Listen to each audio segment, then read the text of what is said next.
up a little, know it pays off. I'm just stuck up in the middle, knock some weight off. I've been carrying for years, and I'm not worried, I got no fear. Home run, touchdown, buzzer beater, do it all now. Ball now, top corner talking home run. Touchdown, buzzer beater, do it all now. Ball now, top corner like all in. Lit the fire when you doubted, now I'm all in. Put me with the best, bring the stars in. Undefeated mode, no falling. Hey you, hey down there. See you stop and stare, cause you're not up here. Like, hey you, way down there. See you down there, looking up here. Get you some binoculars, so you can see me on the Jumbotron. They noticed me back when I dropped top speed. It's been top speed, took a leap off the edge and you had cold feet. I'm driving head first, phone turn, phone freeze. Dead sprint, CR7 tight speed. All pro, sports mode, big league. Every single time bet on myself, that's on me. East, west, north, south, all scenes. Worldwide, big waves, all seas. Same car, same clothes, still me. Only thing that changed is the change that's on me. Home run, touchdown, buzzer beater, do it all now. Ball now, top corner talking home run. Touchdown, buzzer beater, do it all now. Ball now, top corner like all in. Lit the fire when you doubted, now I'm all in. Put me with the best, bring the stars in.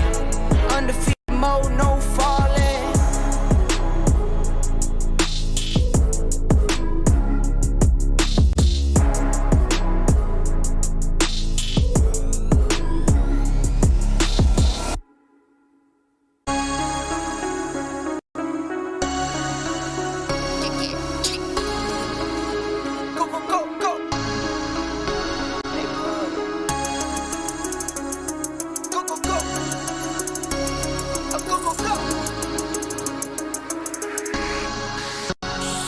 Came for my wins, I need my ends. This life is real, and play pretend. Came off the bench, I get it in, I get it in, I get it in. Came for my wins, I need my ends. This life is real, and play pretend. Came off the bench, I get it in, I get it in, I get it in. I'm on my job, I get it done, but you should know that. Shine like a sun, a 101, you should know that. I get the front end in going global, I'ma get it out the state lines. Paying taxes at a more than what you make now. Different bracket, eating off a different plate now. For my wins, I need my ends. This life is real, and play pretend. Came off the bench, I get it in, I get it in, I get it in. For my wins, I need my ends. This life is real, and play pretend. Came off the bench, I get it in, I get it in, I get it in.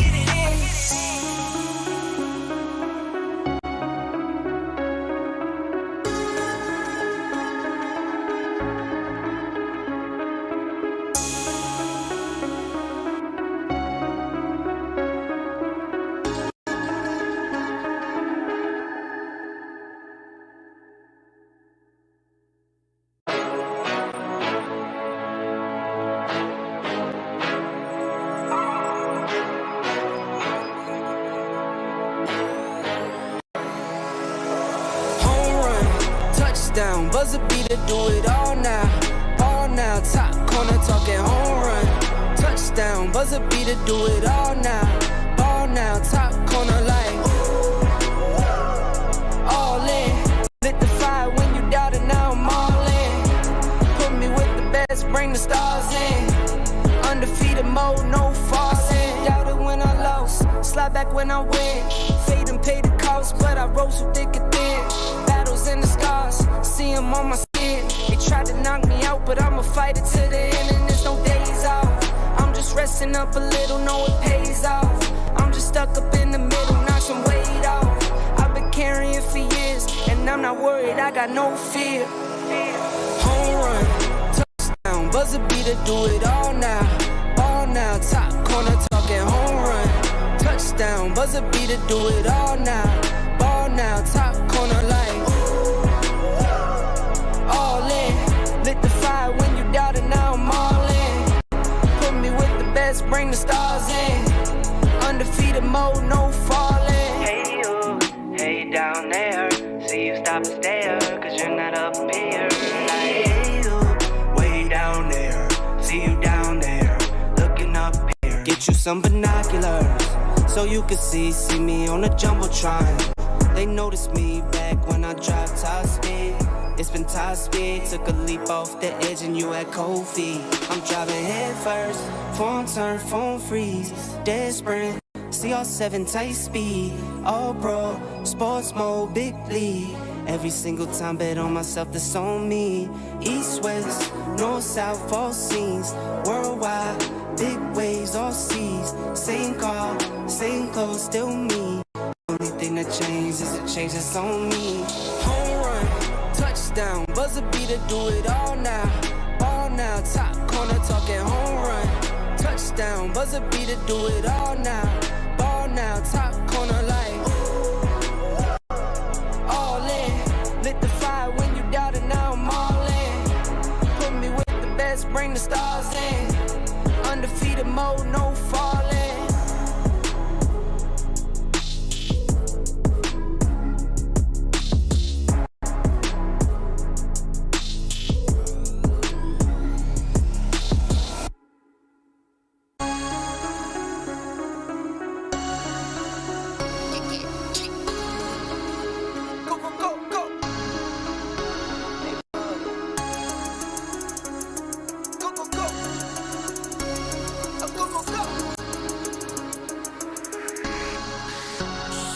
Hit for my wins, I need my ends. This life is real, if they pretend. Aim off the bench, I get it in, I get it in, I get it in. Hit for my wins, I need my ends. This life is real, if they pretend. Aim off the bench, I get it in, I get it in, I get it in. I'm on my job, I get it done, but you should know that. Shout like a son of 101, you should know that. I get the front and in the back, you should know that. No need to stun, it's never cap, you should know that. All I know, 10 toes, never fold, bang roll, on the go, ice swole, ice swole, ice swole. Hit for my wins, I need my ends. This life is real, if they pretend. Aim off the bench, I get it in, I get it in, I get it in. Hit for my wins, I need my ends. This life is real, if they pretend. Aim off the bench, I get it in, I get it in, I get it in. I miss my baby, so I hit them on the FaceTime. I need it all for them, so no, I cannot waste time. Facing these oceans, feel the water on my waistline. We trust the process and my only know it takes time. You can get it, got no worries, I'm gon' make mine. Going global, I'ma get it out the state lines. Paying taxes at a more than what you make now. Different bracket, eating off a different plate Hit for now. my wins, I need my ends.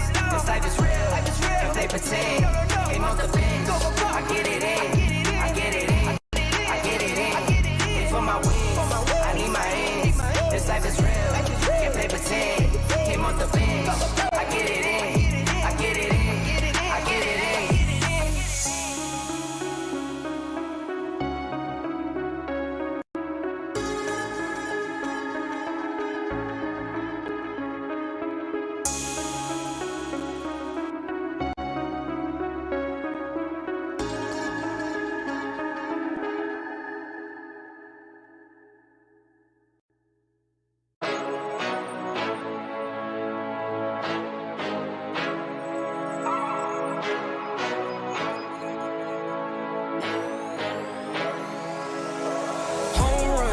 Touchdown, buzzer beater, do it all now. All now, top corner, talking home run. Touchdown, buzzer beater, do it all now. Ball now, top corner, like all in. Lit the fire when you doubt it, now I'm all in. Put me with the best, bring the stars in. Undefeated mode, no falling. Doubted when I lost, slide back when I win. Fade and pay the cost, but I rose through thick and thin. Battles and the scars, see them on my skin. They tried to knock me out, but I'ma fight it to the end, and there's no days off. I'm just resting up a little, know it pays off. I'm just stuck up in the middle, knock some weight off. I've been carrying for years, and I'm not worried, I got no fear. Home run, touchdown, buzzer beater, do it all now. Ball now, top corner, talking home run. Touchdown. buzzer beater, do it all now. Ball now, top corner like all in. Lit the fire when you doubt it, now I'm all in. Put me with the best, bring the stars in. Undefeated mode, no falling. Hey you, hey down there. See you stop and stare, cause you're not up here. Like, hey you, way down there.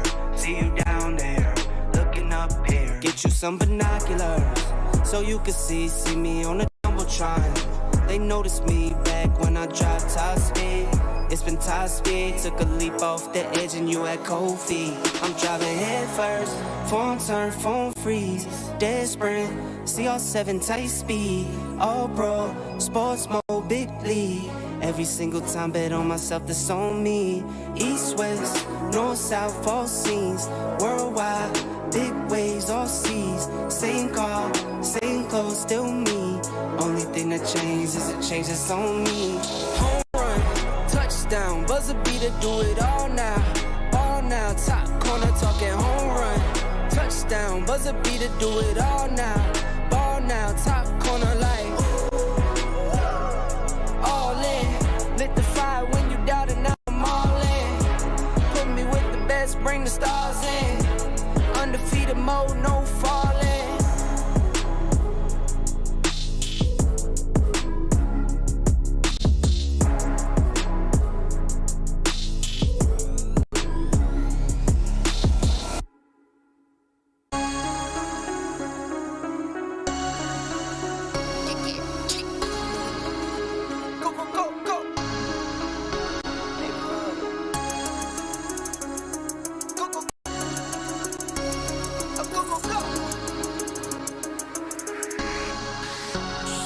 Hit for my wins, I need my ends. This life is real, if they pretend.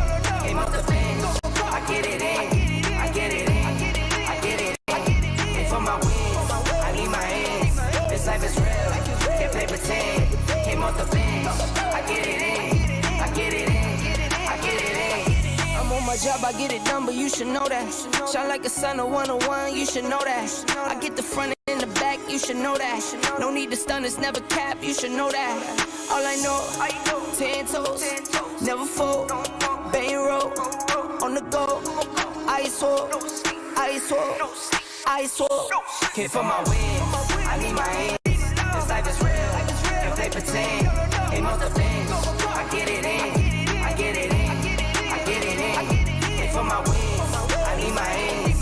This life is real, if they pretend. Came off the bench, I get it in, I get it in, I get it in. I miss my baby, so I hit them on the FaceTime. I need it all for them, so no, I cannot waste time. Facing these oceans, feel the water on my waistline. We trust the process and my only know it takes time. You can get it, got no worries, I'm gon' make mine. Going global, I'ma get it out the state lines. Paying taxes at a more than what you make now. Different bracket, eating off a different plate Hit for now. my wins, I need my ends. This life is real, if they pretend. Came off the bench, I get it in, I get it in, I get it in. Hit for my wins, I need my ends. This life is real, if they pretend. Came off the bench, I get it in, I get it in, I get it in.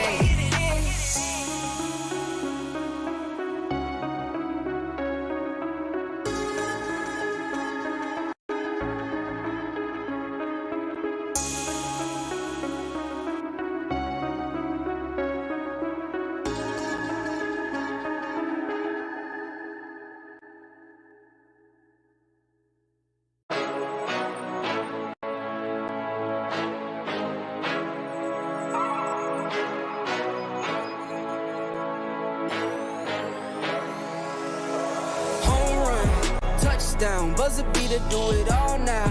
All now, top corner, talking home run. Touchdown, buzzer beater, do it all now. Ball now, top corner like all in. Lit the fire when you doubt it, now I'm all in.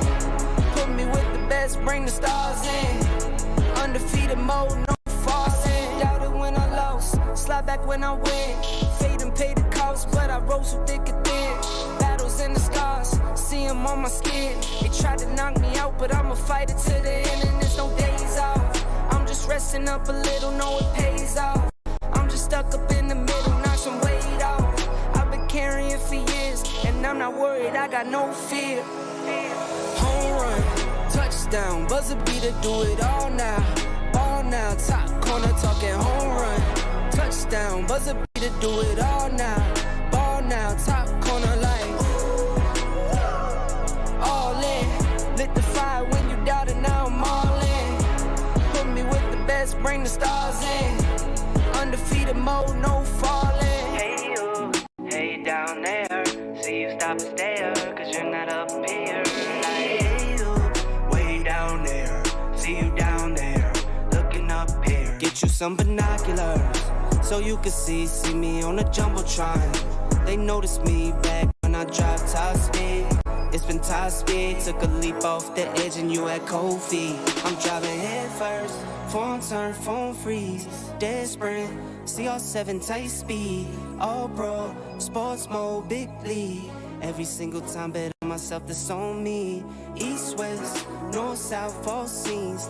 Worldwide, big waves, all seas. Same car, same clothes, still me. Only thing that changed is a change that's on me. Home run, touchdown, buzzer beater, do it all now. Ball now, top corner talking home run. Touchdown, buzzer beater, do it all now. Ball now, top corner like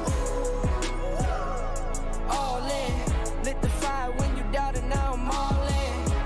Put me with the best, bring the stars in. Undefeated mode, no falling.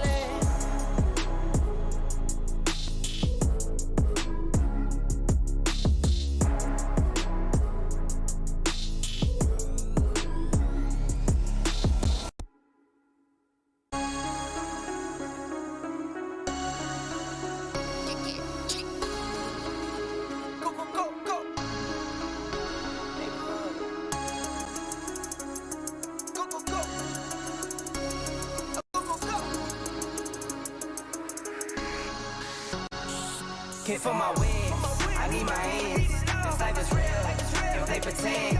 Came off the bench, I get it in, I get it in, I get it in. Came for my wins, I need my ends. This life is real, if they pretend. Came off the bench, I get it in, I get it in, I get it in. I'm on my job, I get it done, but you should know that. Shine like a sun, a 101, you should know that. I get the front and in the back, you should know that. Don't need to stun, it's never cap, you should know that. All I know, 10 toes, never fold, bang roll, on the go, ice wall, ice wall, ice wall. Came for my wins, I need my ends. This life is real, if they pretend. Came off the bench, I get it in, I get it in, I get it in. Came for my wins, I need my ends. This life is real, if they pretend. Came off the bench, I get it in, I get it in, I get it in. Miss my baby, so I hit them on the FaceTime. I need it all for them, so no, I cannot waste time. Facing these oceans, feel the water on my waistline. We trust the process and I only know it takes time. You can get it, got no worries, I'm gon' make mine. Going global, I'ma get it out the state lines. Paying taxes at a more than what you make now. Different bracket, eating off a different plate Came for now. my wins, I need my ends. This life is real, if they pretend. Came off the bench, I get it in, I get it in, I get it in. Came for my wins, I need my ends. This life is real, if they pretend. Came off the bench, I get it in, I get it in, I get it in.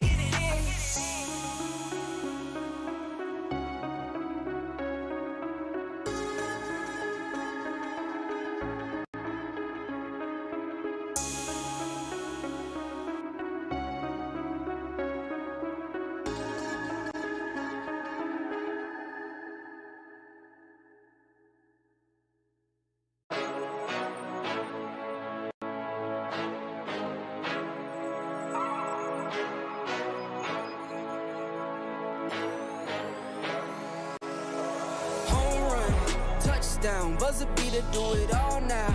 All now, top corner talking home run.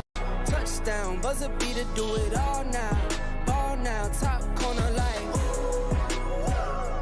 all in. Lit the fire when you doubted, now I'm all in. Put me with the best, bring the stars in. Undefeated mode, no falling. Doubted when I lost, slide back when I win. Fade and pay the cost, but I rose through thick and thin. Battles and the scars, see them on my skin. They tried to knock me out, but I'ma fight it to the end, and there's no days off. I'm just resting up a little, know it pays off. I'm just stuck up in the middle, knock some weight off. I've been carrying for years, and I'm not worried, I got no fear. Home run, touchdown, buzzer beater, do it all now. All now, top corner talking home run. Touchdown, buzzer beater, do it all now. Ball now, top corner like all in. Lit the fire when you doubted, now I'm all in. Put me with the best, bring the stars in. Undefeated mode, no falling. Hey you, hey down there. See you stop and stare, cause you're not up here. Like, hey you, way down there. See you down there, looking up here. Get you some binoculars, so you can see me on the jumbotron. They noticed me back when I dropped top speed. It's been top speed, took a leap off the edge and you had cold feet. I'm driving head first, phone turn, phone freeze. Dead sprint, see all 7 tight speed. All pro, sports mode, big league. Every single time bet on myself, that's on me. East, west, north, south, all scenes. Worldwide, big waves, all seas. Same car, same clothes, still me. Only thing that changed is the change that's on me. Home run, touchdown, buzzer beater, do it all now. Ball now, top corner talking home run. Touchdown, buzzer beater, do it all now. Ball now, top corner like all in. Lit the fire when you doubted, now I'm all in. Put me with the best, bring the stars in. Undefeated mode, no falling.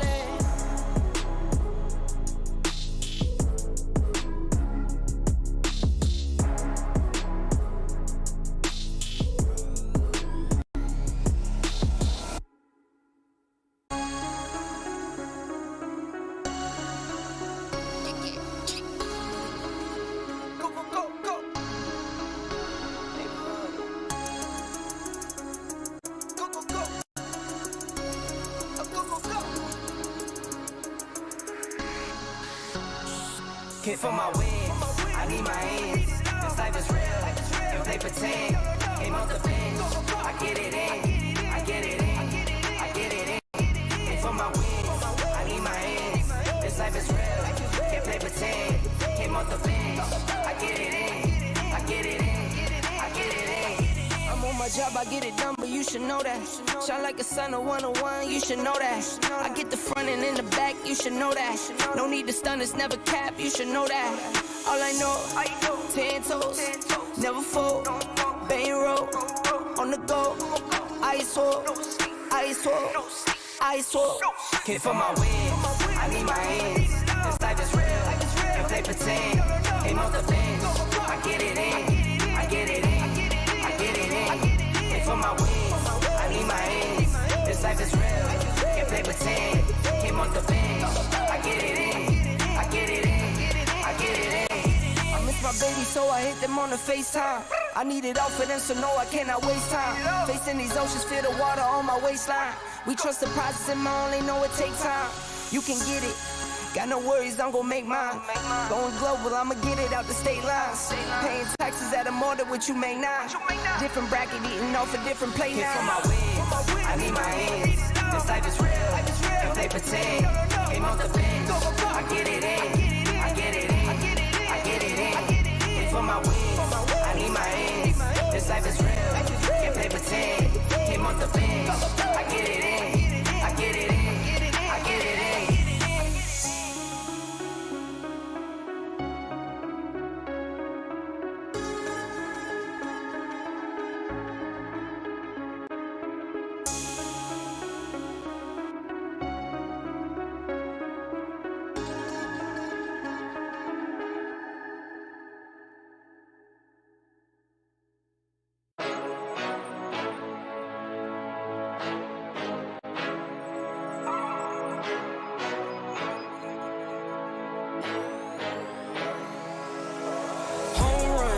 Touchdown, buzzer beater, do it all now. All now, top corner talking home run. Touchdown, buzzer beater, do it all now. Ball now, top corner like all in. Lit the fire best, bring the stars in. Undefeated mode, no falling. Doubted when I lost, slide back when I win. Fade and pay the cost, but I rose so thick and thin.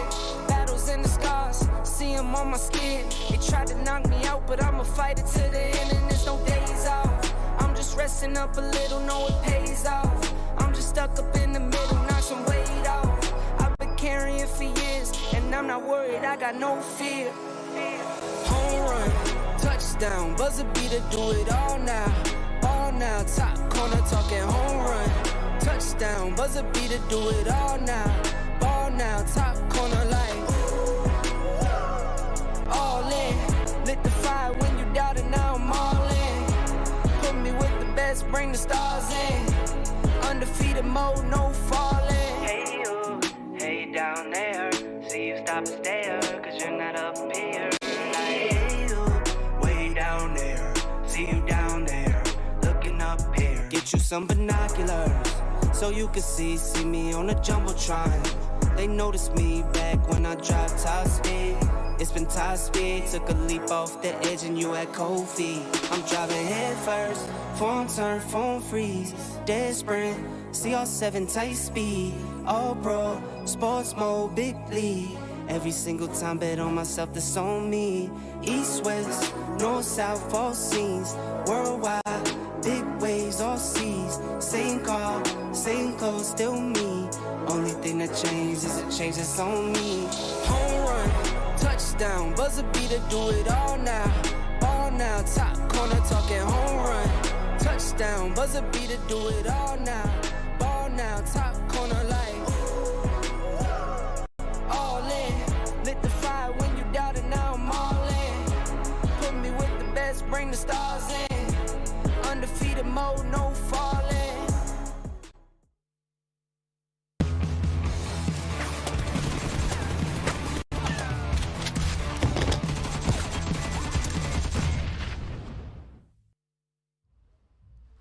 It is time to kick off day 2 of the PUBG Mobile Global Open live from Tashkent. My name is Barney Banks, and once again I am joined by Maruf, and it is time once again to heat things up as we head into our prelims today. Over the next 2 days, our teams will fight for the opportunity to advance into the main event where the best teams in the world are waiting for them. Xonimlar va janoblar, PUBG Mobile Global Open'ning ikkinchi kunini boshlash arafasidamiz. Men va hamkasbim Barney Toshkent shahridan to'g'ridan-to'g'ri jonli efirdamiz. Vaziyat tobora qizg'in, boisi biz allaqachon saralash bosqichiga qadam qo'yyapmiz. Oldimizdagi 2 kun davomida jamoalarimiz asosiy bosqichga yo'l olish uchun bahs olib borishdi va shu bilan birgalikda endi dunyoning eng kuchli jamoalari bilan birlashish imkoniyatini saqlab qolishdi. If you joined us yesterday, you will know that 4 teams qualified from the Uzbekistan Open Qualifier. And so, with just 1 point separating 5th and 6th to earn their spot here today, joining them are the best qualifying teams from Europe, Asia, the Middle East, and of course the Americas. Agarda bizni kecha kuzatgan bo'lsangiz, 4 ta jamoa saralash bosqichida ishtirok etish imkoniyatini saqlab qolishganini ma'lum qildik. Eng e'tiborlisi 5 va 6 o'rinni egallagan jamoalar orasidagi farq esa 1 ochkoni tashkil etadi. Endi ular Osiyo, Yevropa, Yaqin Sharq va Amerikadan kelgan kuchli jamoalar bilan birgalikda maydonda ter to'kishi kerak.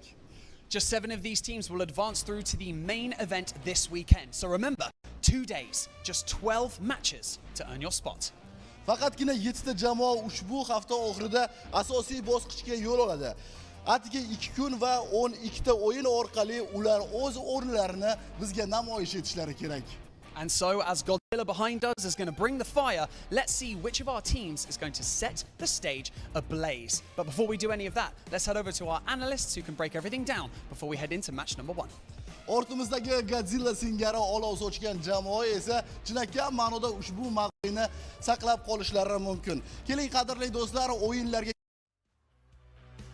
Hello PUBG Mobile Philippines and hello world. Nandito tayo sa PUBG Mobile Global Open 2025 Uzbekistan Prelims at dito natin malalaman kung sino nga ba ang top 7 teams na papasok sa main event this coming week. And this is yours truly, Kuko TV. At kasama ko ang aking partner na palagi ay si Miss Aya. And Aya, handa ka na ba? Handa na ako. Ang tanong, handa na ba sila sa atin dito sa mga bakbakan inside of the matches kasi kahapon we had a glimpse of what we could see here dahil nakita natin yung bakbakan ng Uzbekistan. Now they are joining our other regions and other teams here in the preliminary stage. This is gonna be much more exciting. Yeah, much more exciting kasi nga yung kahapon, meron tayong Uzbekistan Finals Qualifiers na kung saan ay yung Hillian Gaming ang nakapasok nga sa main event, but unfortunately yung mga nasa ilalim nila ay papasok muna dito sa may prelims, no, na kung saan ay kakalabanin din nila yung mga ibang mga teams na nag-qualify din sa kanilang mga region. And there's actually 4 teams to be specific na merong global experience stage na.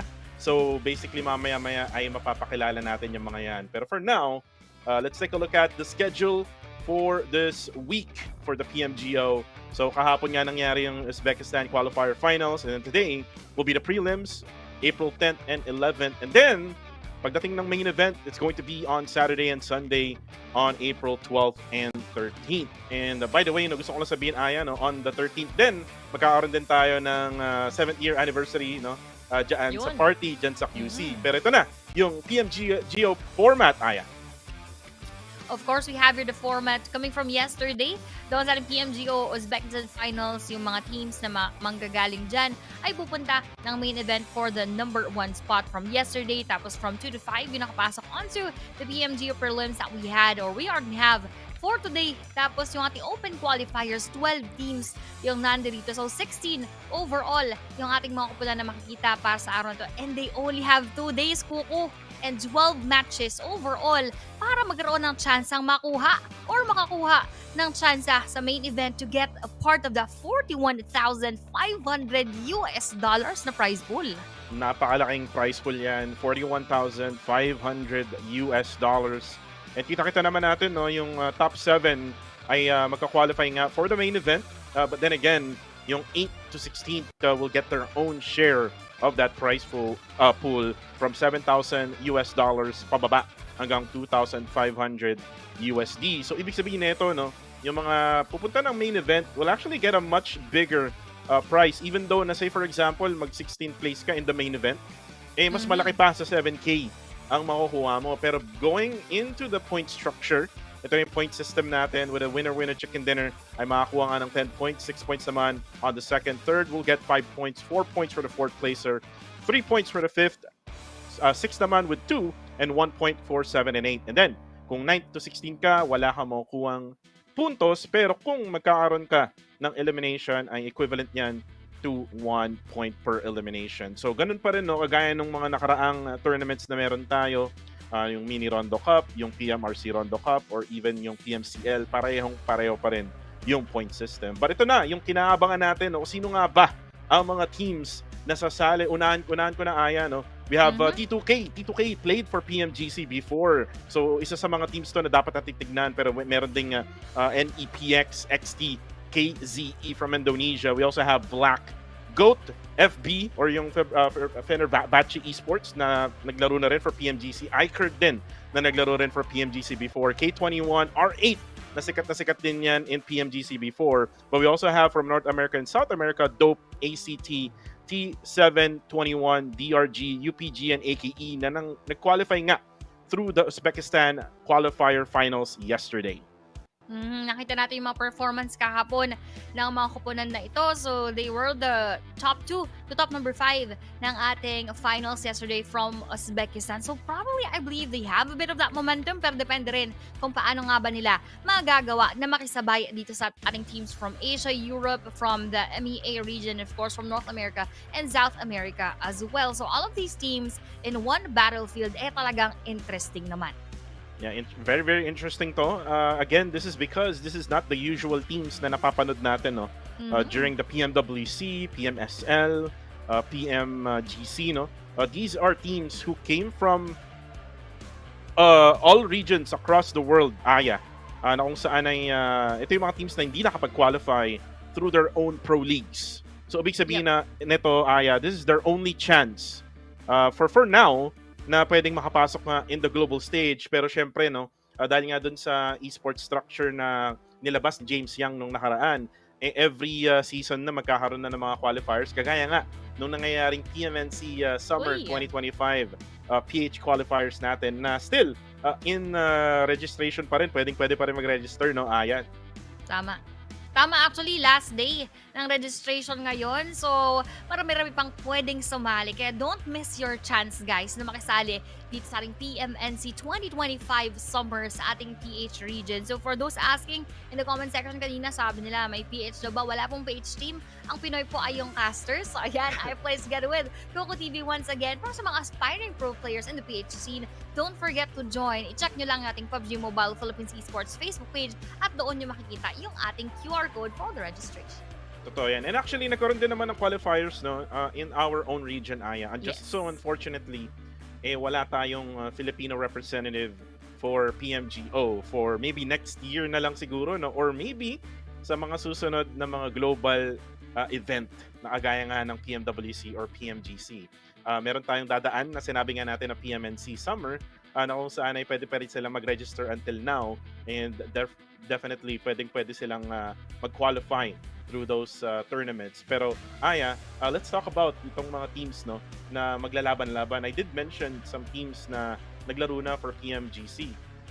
We also have yung Train to Kill Esports, and at the same time yung Fenerbahce na pinanggit ko. Pero high stakes, heavy firepower, and zero room for error. And in the thick of it all, it was Helian Gaming who, through grit, clutch plays, and sheer refusal to back down, claimed the crown. But the path to glory? Oh, it was anything but easy. Like any other good story, match 1 started with a disaster. Helian Gaming got boxed in on the northern edge of the map, and Crystal Gaming didn't hold back. With a barrage of nades and pressure mounting from all sides, Helian crumbled early, going out in 15th place. A rough start. No doubt, not the kind of opener you'd expect from the eventual champs. Meanwhile, Team Upgrade, soon to be a thorn in their side, was off to a flying start, banking 13 points and quietly setting the stage for a brewing rivalry. Match 2 rolled around, and it was time to pick up the pace. Erangel became the battleground for a gritty mid-range showdown. Team Upgrade and Helian went head-to-head, trading knock after knock.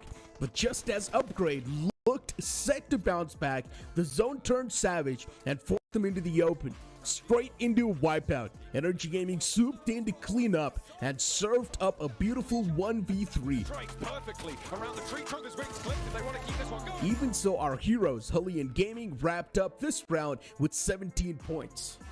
By match 3, things were getting spicy. AK Cyber, a new contender, had entered the boss tier bracket through their consistent gameplay. Helian had momentum, but now they had company. The two clashed in a classic high ground standoff in the end circle. Both teams worked with enough terrain to get creative. While AKE brought in their trademark aggression, Helian stuck to a more calculated game, reviving teammates, holding angles, and waiting for AKE to slip.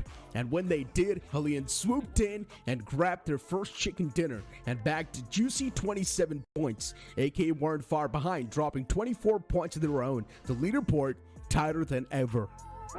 Game 4 was Upgrade's redemption arc. They didn't just bounce back, they went full road rage mode in the final circle and literally ran over Helian with the car. Helian tumbled out in 3rd place, while AK had an absolute shocker of a game, getting sent to the lobby with a donut. 0 points, but somehow Upgrade and Helian still walked away with 15 points each. No one was pulling away. By this point, AK knew they couldn't let things slide any further. Helian and Upgrade both played it a little too safe, dropping mid-tier performances in match 5. AK stepped up just enough to snag the second highest points of the match. Still not quite a game changer, but enough to keep their dreams of #1 alive heading into the final match. So it came down to this. One last match. 3 contenders. Helian at 67 points, Upgrade at 56 points, and AKE at 47. Helian had to lead, but in PUBG Mobile, one wrong rotation and you're watching the spectator screen, and that's exactly what happened. Crystal Gaming woke up and chose violence, sending Upgrade packing in 15th place at the graveyard. Their dreams buried. Helian didn't fare much better. The circles were brutal. The team got split mid-rotation and slowly bled out in 9th. Not ideal, which left AKE. They went beast mode, held center zone like it was sacred ground, and punished anyone who dared to rotate in. With every knock on diversion gaming, they edged closer to the ticket. It ended in a sweaty 1v1, and AKE clutched up. The crowd thought they did it. We thought they did it. But when the dust settled and the scoreboard lit up, it was Hulian Gaming. By just 3 points, they held the line. No flashy finish, no final chicken dinner, but enough grind, grit, and game sense to snatch the golden ticket straight to PMGO main stage. Upgrade? Stuck in 3rd. Divergent Gaming and THE71 Aggressor joined them in the prelims. Don't forget to catch all the action live in the PMGO prelims, where the fate of these 4 teams will finally be decided. It's only getting even more intense from here at 2025 PUBG Mobile Global Open.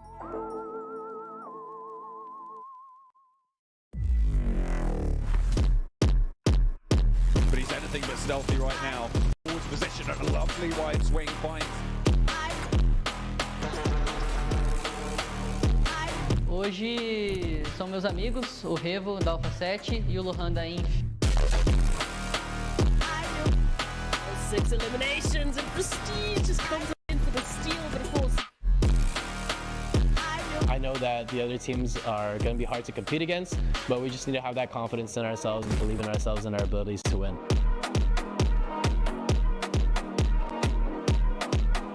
I think Regnum because they have their like Silas, Loxy, Wild. I think they are the best.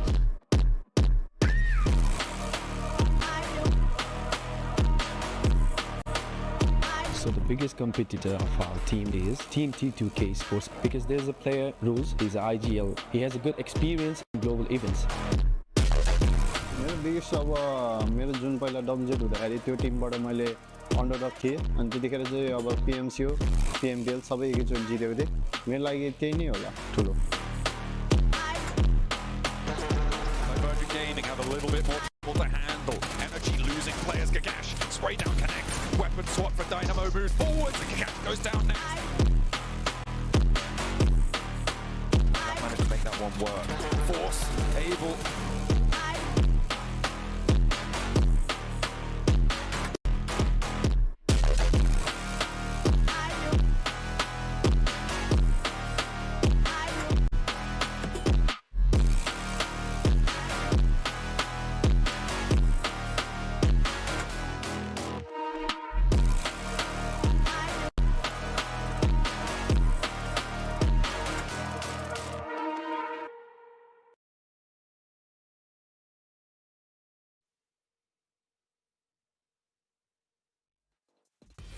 Qualifying through the PMGO Asia Finals, Nepex Esports.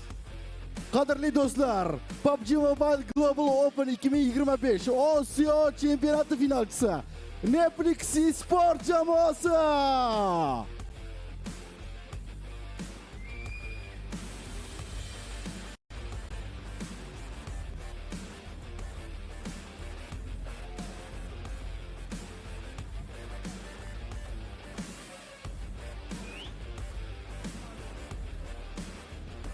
Next up, placing second in the Uzbekistan Finals, Aki Cyber. O'zbekiston saralash bosqichi ikkinchi o'rin sohiblari Aki Cyber jamoasi. Qarsaklar ovozi eshitilmayapti. And now, placing second in the Europe Finals to make it here, it is Black Esports. Yevropa chempionati ikkinchi o'rin egalari Black Esports jamoasi.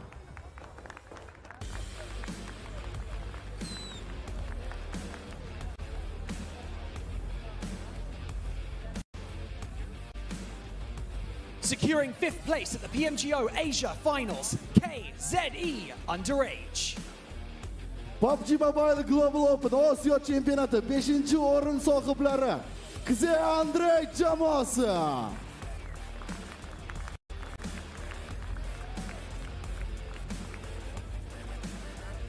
Winning the South America Finals, it is Action Esports. Janubiy Amerika chempionati finalchisi Action Esports jamoasi.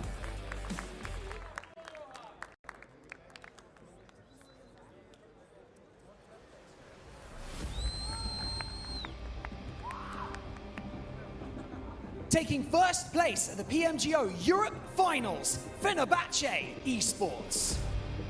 PUBG Mobile Global Open Avrupa Çempionatı finalcısı Fenerbahçe Esports jamoasi.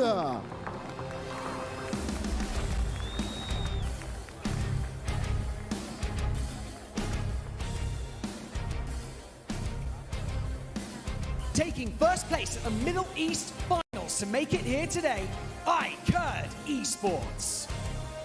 Yakın Şark Çempionatı finalcısı Aykurt Esports jamoasi.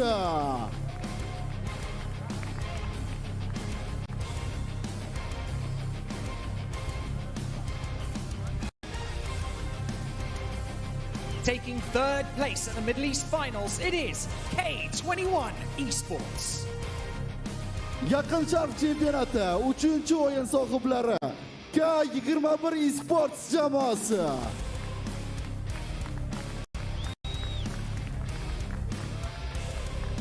Securing third place at the PMGO Asia Finals, they are Train to Kill.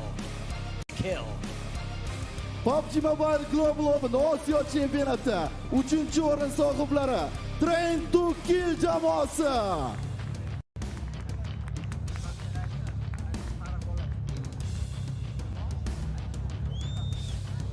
Qualifying to this stage via the Europe Finals. Make some noise for GOAT Quality. Yevropa Çempionatı saralash bosqichida yo'llanmani qo'lga kiritgan God Quality jamoasi.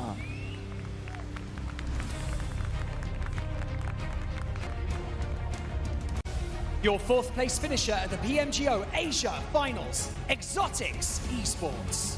PUBG Mobile Global Open Osiyo Çempionatı 4. o'rin sohiblari Exotics Esports jamoasi.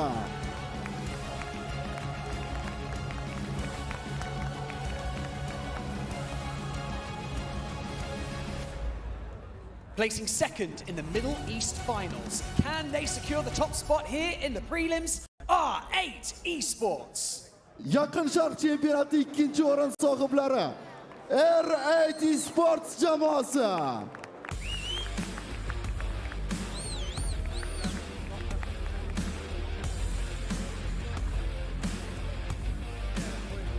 We saw them yesterday on the main stage and securing fourth in the Uzbekistan Finals, Divergent Gaming. Uzbekistan Çempionatı 4. o'rin sohiblari Divergent Gaming jamoasi.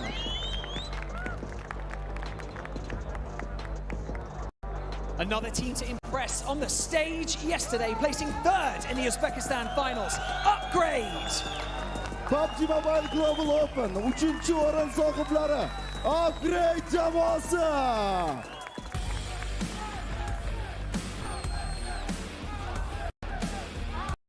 Qualifying through the North America Finals. Make some noise, it's Dope Esports. Shimoliy Amerika Chempionatida yo'llanmani qo'lga kiritgan Dope Esports jamoasi. Last to step out onto the stage, claiming fifth place at the Uzbekistan Finals, the 7-2-1 Aggressor. PUBG Mobile Global Open O'zbekiston Chempionati 5. o'rin sohiblari Z721 Aggressor jamoasi. Those are your teams ready to go toe-to-toe in today's prelims. The battleground is almost ready, so for now, let's head over to the analysts to break everything down before map number 1. Qadrli do'stlar, demak o'yinni boshlashdan oldin biz yana tahlilchilar stoliga yuzlanamiz. Marhamat. At maraming salamat Barney Banks at sa local host ng PMGO Uzbekistan 2025 prelims. Again, this is yours truly, Kuko TV. At kasama natin ngayon si Miss Aya Plays, ang aking partner for today and for tomorrow, by the way, ay si Queen Toyo. So, for now, nakita naman natin, no, Aya, yung mga teams or players na maglalaro. Actually, may mga reaction tayo on the back end, no? So, baka pwede mong i-share sa ating mga viewers yung mga reaction natin. Ayun na nga, eh. Sayang hindi niyo naririnig, eh, yung mga tawag dito, yung mga authentic naming mga reactions do'n sa ating mga teams. Pero 'to, authentic muna tayo. Kung authentic din naman ang pag-uusapan, this is the Infinix GT20 Pro, the official gaming phone for PMGO, built for peak performance with pro-level speed, precision, and power, which you can outplay the rest. So, authentic na authentic yung ating mga laruan pag yan yung ating gamit na device. Pero going back doon sa ating mga authentic na mga reactions, no? Iba-iba, halo-halo yung mga pag-usapan namin ni Kuku when it comes to our players doon. Nasabi natin yung mga kilala nga ni Kuku coming in from T2K, si Rules nandoon, tapos yung mga iba naming mga side comments na ang cute ng ibang mga players natin. Medyo very cute side sila dyan. Pero yun na nga, abangan natin ang kanila maging performance in game. For those live po tayo. Sorry for today. Medyo nag-stop lang ang mundo. Yeah, medyo kanina actually may mga nagte-teleport din ng mga players no sa ating live stream no na may nakikita kayong walang nag-e-entrance ng mga players pero meron talaga. Pero yun nga no, Aya, going back dun sa mga teams na nabanggit mo no, T2K. T2K has been playing in the big leagues already, not only just here no. In PMGO, they played for PMGC before. I'm not so sure what year kasi medyo matagal na rin no yung huling appearance ng Train to Kill na galing Nepal, and I'm just so surprised kasi hindi ako updated sa sa PMSL CSA or Central South Asia. Hindi pala sila naka-qualify sa Pro Leagues no itong Train to Kill, which is one of the OG clans or teams in Nepal na talagang meron ng PMGC or global stage experience. Andun na nga si Rules no na IGL ng Train to Kill, and I was like talking sa mga chats no ng TikTok, and actually I did mention that T2K was formerly sponsored by the owner of Harame Bro before, and we did talked about that with Harame no before, pero yun nga no hindi na siya active ngayon dahil nga dun sa nangyari. Pero anyways, Aya, hindi lang naman T2K ang malalakas na teams dito. Pero bago natin pag-usapan yan, ito na yung matches for today. Medyo mahaba-haba guys yung ating pagsasamahan. So ngayon pa lang sa mga makikipagpuyatan sa ating hashtag Kuyatande, maraming salamat in advance. We have 6 matches for today. First match will be in Sanhok. Next 3 matches will be in Erangel. And last 2 would be in Miramar. So this is the usual esports set of matches that we have been having since for the longest time now. So, ito, alam na natin yung ating mga kaganapan. Pero now that we have different teams inside of the map, malamang sa malamang, marami tayong makikita na panibago din ng mga patterns. Totoo yan. And going back sa mga teams, Aya, we did mention T2K. There's also another team na talagang grabe na yung pedigree nila no, when it comes to playing in the global stage. This is R8 Esports.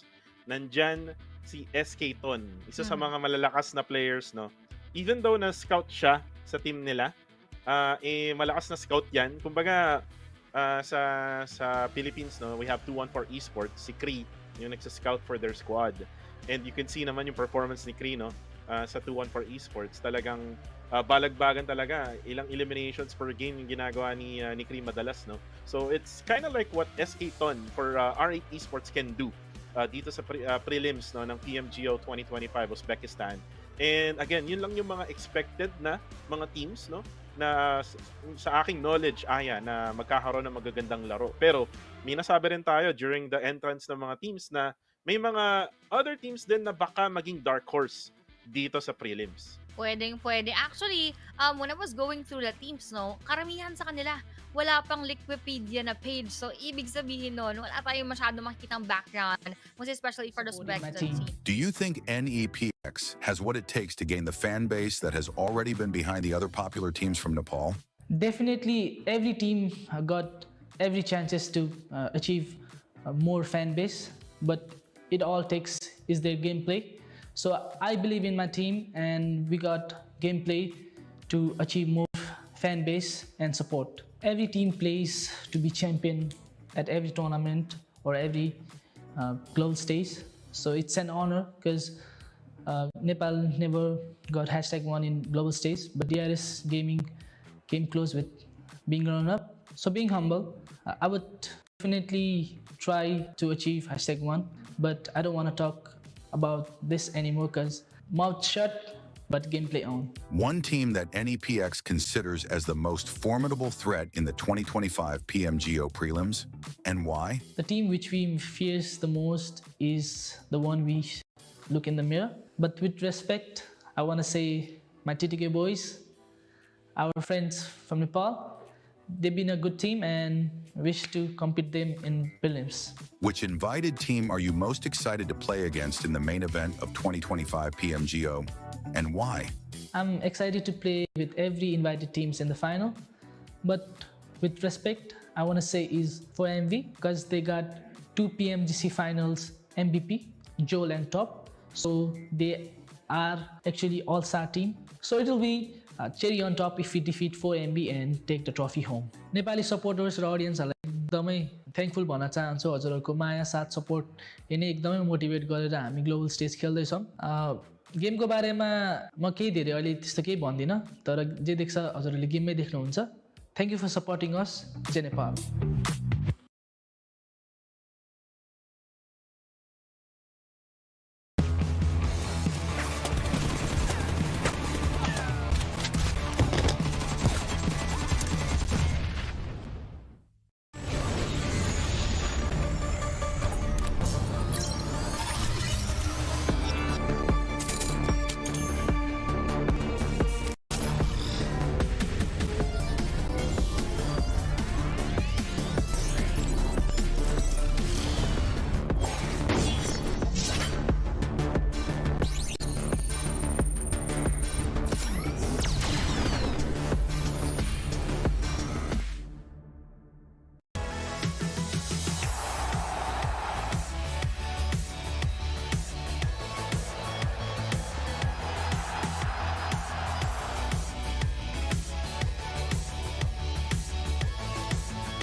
You are still watching the PMGO 2025 at alam kong wala pa tayong nasisimula ng mga bakbakan. We are still casters.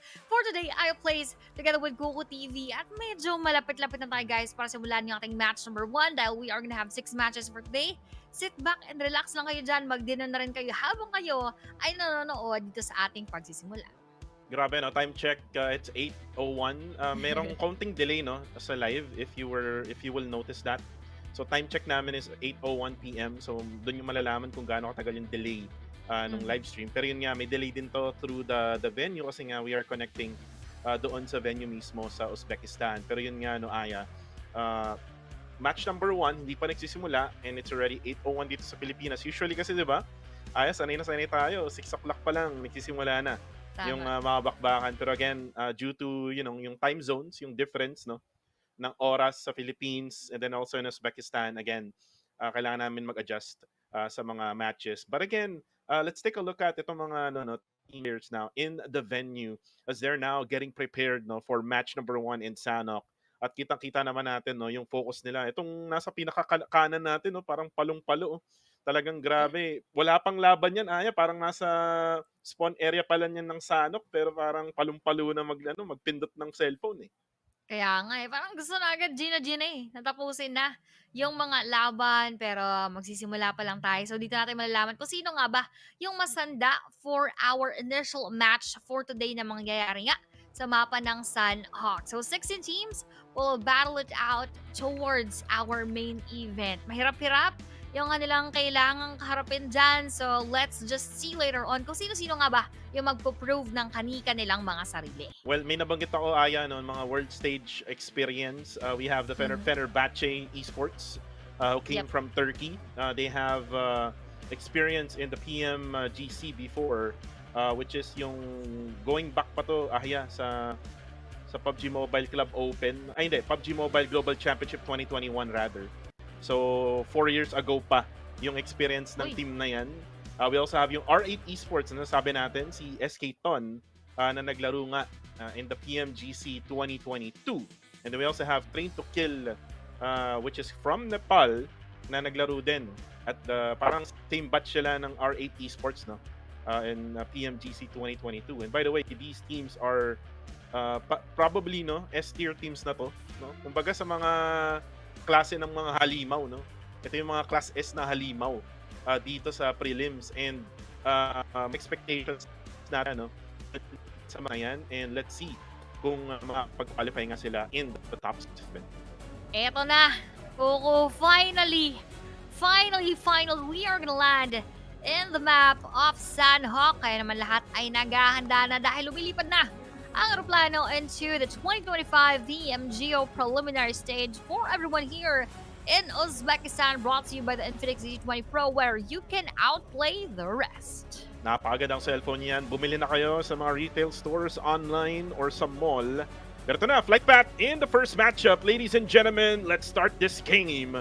From Kampong, just on the south side of Kampong, at sa taas lang ng docks, ay pupunta na yung aeroplano natin patungong Hatim. It is a diagonally even splitted up flight path here for all of the squads. So most likely, Aya, makapunta at makapunta yan. Uy, kaso nga lang, hot drop agad-agad here in Paradise Resort. It's gonna be NPEX then.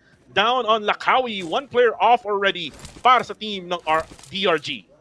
Uy, napakagandang unang palitan yan. Pero sa Paradise kanina, may dalawa tayong teams na nakita nag-drop together. That is R8 together with another team, which is the T721, yung ating kakapanalo lamang din. Coming in from yesterday, or nakapasok rather, coming in from the Uzbekistan Finals right there. But let's see who will actually be much more prepared dito sa kanilang harapan. Titingnan natin kung anong mayari dito sa Paradise Resort. There we go, the first knockdown happens. At si SK Ton pa yung na-knockdown itong mga players na merong PMGC experience, mukhang nahihirapan sa mga teams na naglaro in the Uzbekistan Qualifiers Finals. Now Marth needs to defend. Prestige rin, kailangan rin dumepensa. Nandito na ang kanyang S1897 pero nandito na si Butcher with the AKM. Nakaabang lang sa Gedli. Ooh, with the knockdown again onto ID7.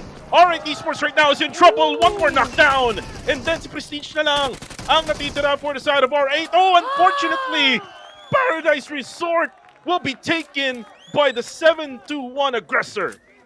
OMG, yun pang koponan nakakagaling kahapon from the Uzbekistan Finals ang makakakuha ng panalo onto that R8. Pero now, lilipat tayo sa panibagong na mabakbakan na KZE kasi siya ay may 11 natin ang ating iCard team from that end. Now, they are just left with 3 players dito sa may bandang Gedli. Sino nga kaya makakuha ng panalo? Shadow, just right in front of them, together with that same building. Will he be able to survive? Yan ang ating tanong.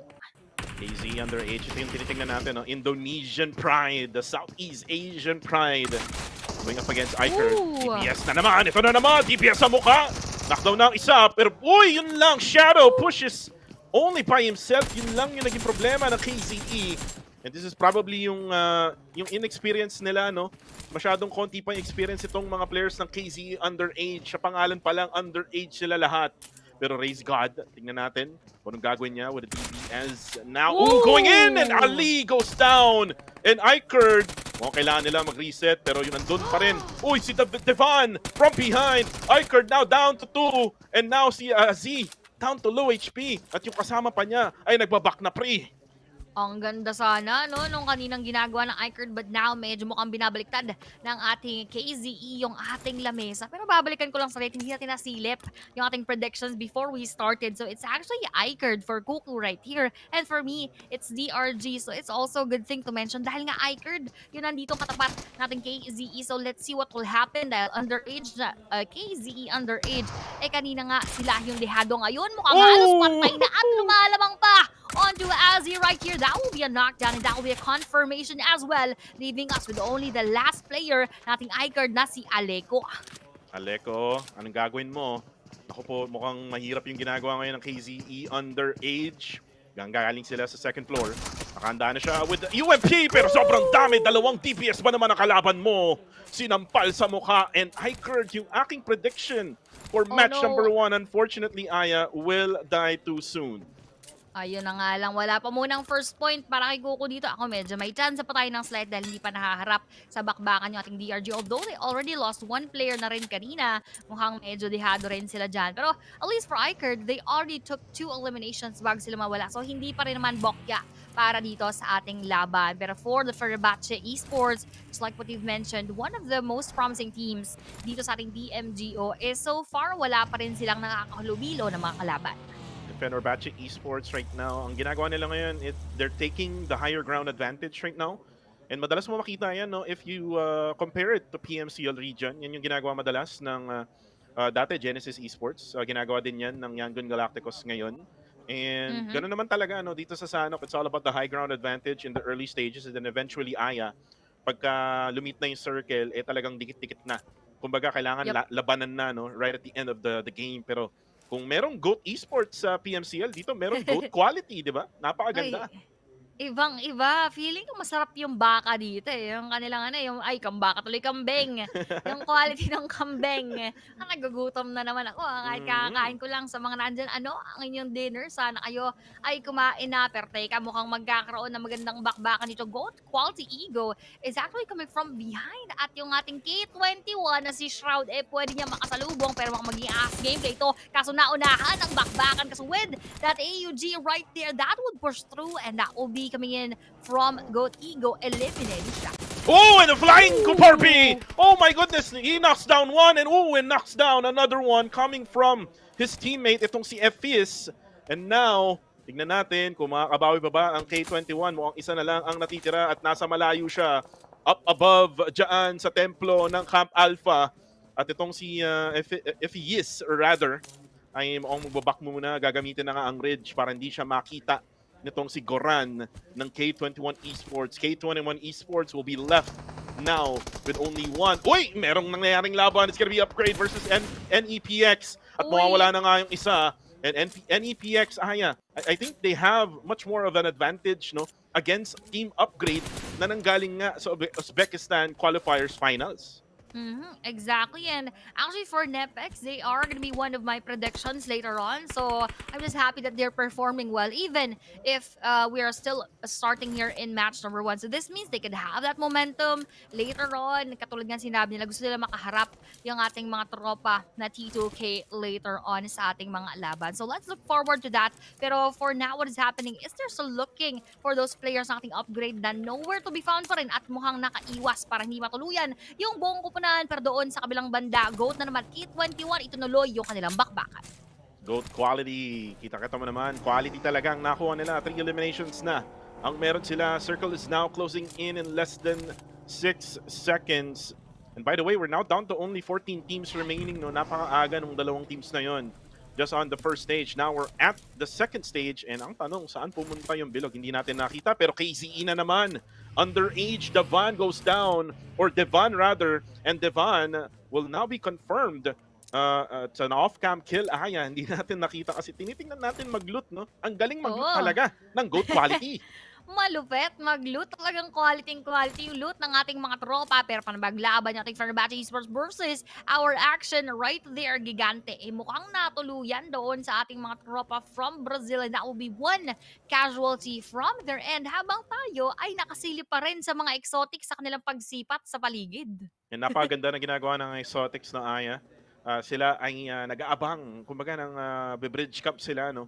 Right at the northern side bridge katabi ng Hatin, and narinig naman din nila yung mga gunshots coming from Hatin earlier on. So inabangan na nila itong KZE underage. Itong Fenerbahce still doing the same thing, no? And this is again a really effective strategy for Fenerbahce Esports, Aya, because yun nga nasa loob ka ng circle and titingnan mo na lang yung mga paligid mo. So kanya-kanyang angulo yan for Fenerbahce, and right now mukhang ang Action Esports yung kanilang minamatahan.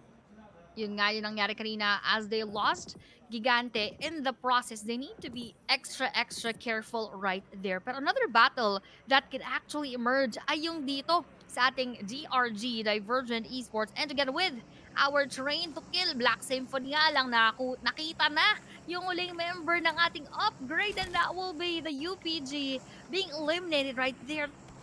Ang nawawala on our stage number 2, although we still have a lot of teams na hindi pa nagkakasipatan, malamang sa pag-move na naman ng ating circle, liliit na ang kanilang mga mundo.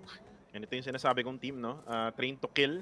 Again, one of the teams that I am expecting na mag-qualify sa main event. That's all because of their pedigree, no? Na nagkaroon na sila ng experience in the PMGC way before, 3 years ago in 2022. Actually, no, if you look back sa history ng Train to Kill, Aya, kakalaro lang din nila ng PMSL CSA nung nakaraang taon lang in the fall split. So, talagang hindi ko lang magets talaga kung bakit di sila naka-qualify doon sa PMSL region nila, no, in Central South Asia. Well, siguro ito yung fate nila, no. Minsan talaga, Aya, yung mga tadhana, no. Talagang for now hindi sila papasok PMSL, pero ngayon papasok sila PMGO. Kumbaga sila yung Nepal pride ng region nila. Ayun yun Talagang hindi mo makikita at that moment kung bakit hindi binigay sa'yo, kung bakit hindi mo nakuha yung inaasam mo. Pero yun pala, there's something bigger in store for you. And that is exactly what happened nga doon sa ating mga tropa. Pero ngayon, lilipat tayo. Divergent Gaming, my prediction for that first winner chicken dinner taker, though they lost Noisy earlier, hindi natin sure kung sila ba ay mag-iingay inside of the game to take all of those eliminations. But now eliminating GOAT Pernati right there, that is coming in from Exotic, nobody, and taking that with that vehicle explosion, mukhang bawas na naman yung ating mga tropa. But by the way, for everyone who's watching, our official map feed is now available on PUBG Mobile Esports on YouTube. Ayan. So available, pwede nyo makita yung ating mapa dyan as our circle is closing in a few more seconds. Depende na naman kanino nga kaya papabor yung ating bilog. Well, titingnan natin kung sino ang papaboran ng bilog for now. Divergent Gaming, nag-aabang lang sa Black Esports. And kitang-kita naman natin itong si Septimus 9, ang haba ng kanyang pangalan. Nakahawk siya ng AUG. Tinitingnan lang niya, no, yung nakatambay dun sa compound na yun. He's not going for the push right away. Kumbaga nag-aabang sila ng first knockdown, and probably by the time na ma-knockdown nila yung isa, dun sila mag-push. Now the circle will now go to Tatmok. At swerteng-swerte yung Exotics, no? Gitnang-gitna sila with the 2 care packages na pwede nilang kunin. T2K also is now in rotation just right above Mok. na word. And meron diyang bahay dyan. And then we also have a knockdown player from AKE, if I'm not mistaken, dyan sa may Paradise Resort. At mukhang kakalabanin din sila ng team na nasa ilalim din nila. Uy, and love goes down! Naku po, hindi siya minahal, Aya. Naku po, yung mga ganyan talagang bagay Tignan muna natin kung ano nga ba at paano niya maitatawid given na knockdown siya ngayon. Meron kayang sasalba sa kanya at meron magliligtas ng kanyang pagmamahal. Pero that is far from happening right now dahil hindi natin kita kung nasaan nga ba yung ating mga tropa. But for Black Esports, they're just forced to stay within this area dahil meron silang kalaban from afar. But moving on to a different team right here, T721 is still together with our AKE going for that molly. Kaso walang matatamaan si tropa. But for NetX Precious, nako hindi naging precious sa kanya si Merciless at literal na walang mercy pero mababawian ni NetX Mukesh. Mukhang maganda yung bakbakan doon kaso hindi natin nasisipat, Kuku. Hindi natin nakikita yung labanan. It's an off-cam elimination and knockdown sa nangyayari. Tinitingnan natin itong si admin, no? Siguro ito yung admin ng room. Literal. Kaya tinitingnan natin ngayon ang AKE Cyber. As I'm Ron right now, just looking at the window. Ito na, Nepex versus Fenerbahce Esports. Turkey versus Nepal. And right now, tamang reset lang for both sides. It's a 1-to-1 knockdown trade ang nangyayari. Precious will now get healed. Mukesh, maghahanap, magtitingin. Pero mukhang nakaredy na ng granada itong si Impol Omak, or Dongmak, rather na ngayon. Or, yeah, simple. Yeah, simple Dongmak. Kala ko FBS no? pero, FBS. Pero yun nga, simple Dongmak ngayon. Mag-denade, mukhang malabo yung kanyang babatuhan. And right now, wala silang information, no? Kung nasaan exactly yung mga players ng Nepex, and this is gonna hurt them, Aya.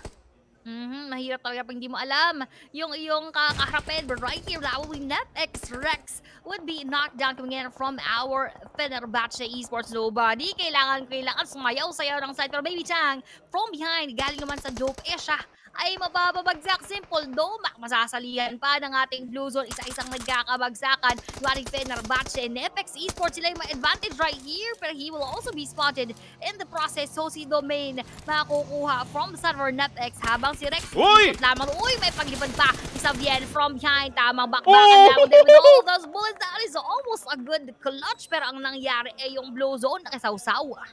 Oh my goodness, a flying Mirado and then the elimination and at the same time yung Blue Zone. Kumbaga, lahat tayo balik sa lobby. Oh my goodness, Fenerbahce and Nepex Esports out of this game. 11 teams remain. At ito na ang Divergent versus Action Esports. Action Esports, Lennox pumapush na. Dynamo, magbabato ng granada. Wala atang matatamaan for now. Parang splash damage lang doon kay Note C. Tingnan natin kung ano magiging push na gagawin ng Action Esports as they are now ready. 2 DPSs at si Nix 4 sa kanila with DN4. Kaso nga lang mukhang bababa na siya. At makikita na niya itong si Dynamo. May mananockdown on the kill feed. That's Ray Gods. Pero mananockdown din ni Dynamo yung kalaban niya. Nandito na yung Divergent Gaming with the defense. Kaso nga lang, yung DPS talaga napakasakit. Pero nilabas na rin ang matabang DPS ni Dynamo. Nagre-reload pa sa harap-harapan. Pero ang ganda ng nagiging depensa ng Divergent. Dito lang nila ng mga Molotovs at mga utilities. But then again, for Action Esports, Aya, looks like they're now down to only 2 as well. So it's still a 2v2. 2v2 right here. And will that nade land perfectly? And actually, that will. So, galing yan dito kay Kuke ng ating Divergent Gaming. That will be a good knockdown. So, isa na lamang yung kanilang hinahabol. Dynamo here would go for that clutch nga ba? Uy, napakaganda pagsilip na headshot ang control. Patapos. Pati pantubos na ubos. Para doon sa ating Action Esports, hindi tayo nabigyan ng action. Galing yan dito sa ating Divergent Gaming na si Dynamo. Ito na, granadahan na dito sa itaas ng Paradise Resort. Aggressor. Down to 1 HP left. Mag-heal na muna to. Pero ang kalaban nila is yung AKE. Na 3 pang buhay. 2 lang nakikita natin. Oh! 2 knockdowns! Chonik goes down. Butcher goes down as well. And now Admin goes in with the Vector magtanggol. And upos ang 4 ng the 721 team. At man, napakahirap nun. Aya, mas madami kayo. Tapos kayo pa yung natalo. Masakit talaga pag ganun yung sitwasyon, pero it is what it is right there. AKE Admin na kanina pa sinisilip, ngayon naman siya ay mawawala. But for Dope, in front of AKE Cyber, let's see what will happen as DRG Cookin. Ako, yung mga nakapag-survive kanina doon sa bakbakan, nakakaharap na naman ang iba pang laban. But with Force being out of the game, this is only Ron nakaharap ng lahat. Tamang gapang lamang din Kuko para makapasok sa bilog. Oo, si Ron yan, no? I'm Ron. Tingnan natin kung tama nga ba ang pangalan niya. Ang kalaban niya yung Dope na nasa may harapan from the United States, no? So again, napakaganda na merong representative ang USA na ngayon ay nang gatekeep lang in the blue zone. Niyayakap lang nila yung blue zone ngayon. Sinasabayan nila yung ibang mga teams din na papasok pa lang sa loob ng circle. They're gonna get in right around the southeastern side ng circle natin ngayon. And Dope Esports with 2 eliminations, magandang pinapakita nila. All they need to do now is just get the objectives. Yun lang naman yung pwedeng mangyari ngayon, no, for Dope Esports. Pero yun nga lang, wala silang madadaanan in the southern side. Yung circle pa rin ay pumapabor dyan sa Exotics. Ang ganda rin ng pwesto ng ating good quality. They have that northwestern side we're in. They could hold on to that spot later on, lalo-lalo kung andyan pa rin mag-end up yung next pa natin na circle. But for the rest of the teams na mag-aagawan sa may eastern side, they need to make sure na ma-clear out nila yung kanilang kaharap. Just like what T2K is doing right here, aka Cyber, ay kanilang makakukuha na in the process, leaving us with only 16. Muntik-muntik ka na rin si Ajaya dito na ma-knockdown, but he survived that engagement and now trying to go for that heal up, habang Dope naman yung nakaabang sa kanilang pwestuhan. Makikita natin yung experience ng Train to Kill. Headshot sa ulo. Baby Tang now needs more helmet than now. Pero Train to Kill, titingnan natin kung gaano talaga ka-experience to. Galing to sa labas ng circle, pero ngayon sila ay magpo-push sa Dope Esports. Kaso nga lang sila mukhang hindi minamal ngayon. Tinatamaan siya ng mga bullets. Kaso nga lang maganda ang ginagawa niya. Tinitingnan lang niya. And then eventually he will back out for a bit para nga mag-reset. And now, this will give Ajaya some information. Yun nga lang, hindi siya nakatingin sa tamang angulo. And now, look at that spray! Knocks down itong si Pain. At nandyan na nga si Love, kahit na low HP pa. Siya ay susugod! But yun lang. Nandun si Mambay. At mananockdown na nga itong si Love. Most likely will get confirmed as well. And now, Genius is now gonna get taken down as well. Si Kajaya na lang, together with Rules, ang buhay for Train to Kill. At pinuboba pa sila. Oh my God, yun lang. Ang sakit na, no. Pupunta lang sana para mag-revive. Kaso siya rin ay nagdakbay sa sagsak ng ating tropa. And nang bilang ka sa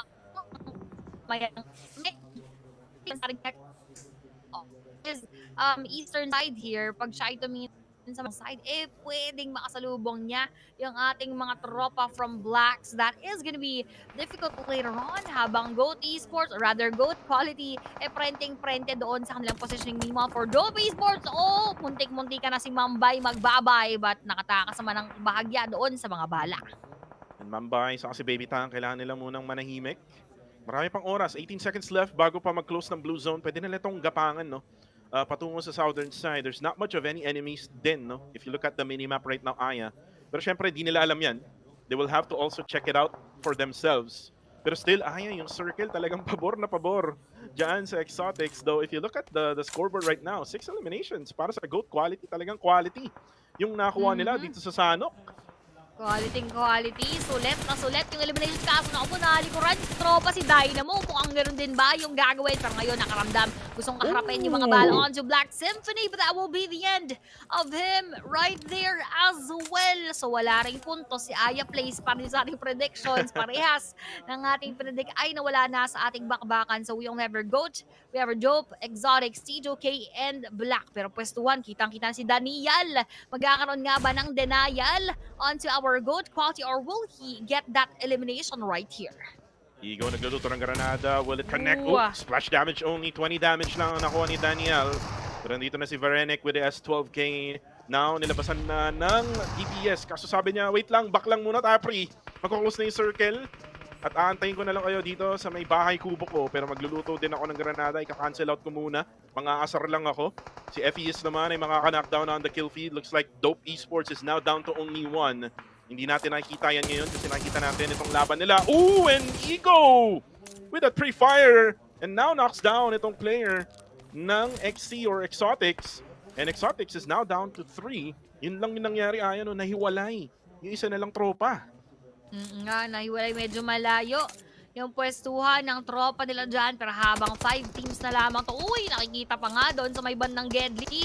Dope, Big Tang, Dope Mambay na will also say goodbye, leaving us with just 3. Ganun kabilis yung mga naganap. Dadagdag pa yung blue zone onto Rules right there for T2K. Kaya naman depende lang sa mga tropa. Pero makikita ni Goat Ego, nobody gustong maghiganti.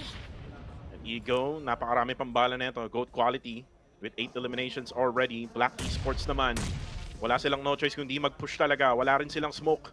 So maglalakad sila sa open. OZ together with Symphony. Now, yun lang! Pritam! Saktong-sakto ang kanyang granada, and now with another nade being cooked. Now Symphony will also cook his own nade.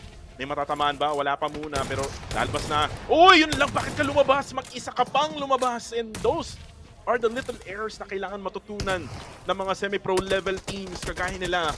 Pero Symphony, na-cook up his own nade. Goat, mukhang makakita na nga siya. Kailangan niyang magtago dito lang sa side na to. Kailangan niyang i-hold itong area na to, Aya, with 18 seconds left with the blue zone closing in. And Symphony right now will try to prone down. Pero nandito na yung third party. Goat Quality is now pushing in. 3 teams remain. Nagtago na sa likod ng care package. Yun lang yung ginawa mo as FIL gets the final elimination onto Black Esports, and now it's going to be a 2v3 situation. Exotics versus Goat. Magbabato na ng granada mo ang na-stuck pa yung mga players sa Exotic. The knockdown by FIL, and na-pushes in. Kaso alam siya yung na-knockdown. Oh my god, baka mabaliktad pa mga kaibigan. Oh my gosh! It's a 1v1 now. Ego versus nobody. Sabi niya, nobody lang ako, pero papatunayan ko sarili ko sa PMGO. Meron pang mga, meron pang mga, wait lang, meron pang pagbuhat. Kinakabahan na Aya, kinakabahan na itong Exotics. Pero yung circle, kanino ba papabor Aya? Parang sa Goat Quality. And the P90 will not be used. Yun lang, the burst of that P90 gets the win for Goat Quality. Grabe, quality. Yung ating nakita sa laruan ng ating Goat Quality, that was really on point. Napakadelikado na sana ng sitwasyon, but that patience indeed really helped them a lot for that trigger discipline doon sa final moments. Hindi na nila pinush because they know that they are disadvantaged, at alam natin na very on high alert si nobody from our Exotics. So that is really a good chance for them to mellow down a bit at naging effective nga talaga at pumabor doon sa ating Goat Quality. So JG, well played for them right there. So sa ating Exotics, bawi na lang sa ating next game. Kakaiba talaga ang lakas ng mga Russians. Goat Quality came from Russia, came from Europe, no, the Europe region, and grabe, no, may kahawig tong si Alex, si Old, kilala mo si Old Boy, Aya? Parang hindi. Isa ring player yun na galing Russia, in PMGC before. Hindi na naglalaro ngayon. If I'm not mistaken, coach na siya ngayon, no, in one of the teams in their own region. But anyways, no, looking at the final blow, napakaganda nung moment na to, Aya, no. It was Black Esports who was trying to go for the push. Eventually, Exotics just tried their luck on defending inside this small house. Eventually, kailangan nila lumabas. And buti na lang merong merong care package na pwede niyang kunin, and was able to get that P90 burst down onto Exotics.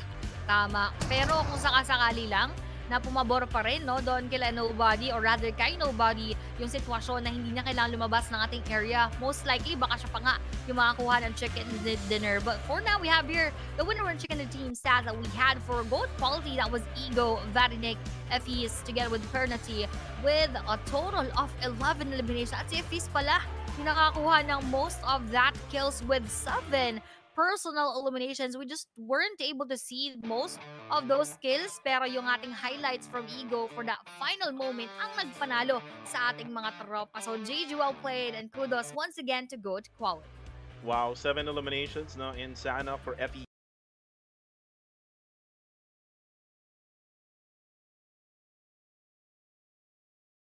And kitang-kita naman natin din, no, yung laban na pinakita ng Team Exotics. In that ending, they did have the circle all this time around, Aya, but unfortunately, dun sa final moments, medyo na-stuck sila sa iisang bahay. And yun yung disadvantage, no? Kapag ka nasa iisang bahay ka lang, medyo konti lang yung angulo mo dun sa mga kalaban mo, with the MVP now being shown. Also the top players here, Aya. Top players right here, wherever FIL, we have Symphony, Nobody, Ego, and Savien. So, syempre, di natin maitatanggi. 7 eliminations siya talaga yung nag-dominate ng ating mga bakbakan doon from Goat Quality. So, 2 from Goat Quality. Ayan, 1 from our Exotics, 1 from Fenerbahce, and 1 from that team na kung nandoon nga si Symphony. Pero babalik tayo dito sa ating Caster Desk. Grabe yung mga nangyari ko. Match number 1 pa lamang, Sanhok, napakainit na. Napakainit na. Time check na naman tayo. No? It's already 8:30 p.m. here in the Philippines. And sana ay nakakain na kayo ng mga dinners nyo kasi mahaba-haba pa tayo ng PMGO Prelims Day number 1. Going to the highlights, looking at this one. Unang nangyari talaga is yung hot drop session, no, in Paradise Resort. It's all about the 7-1 aggressor versus yung team nila SK Ton, which is yung RAP Sports. And surprisingly, na-eliminate nila yung experienced team na RAP Sports.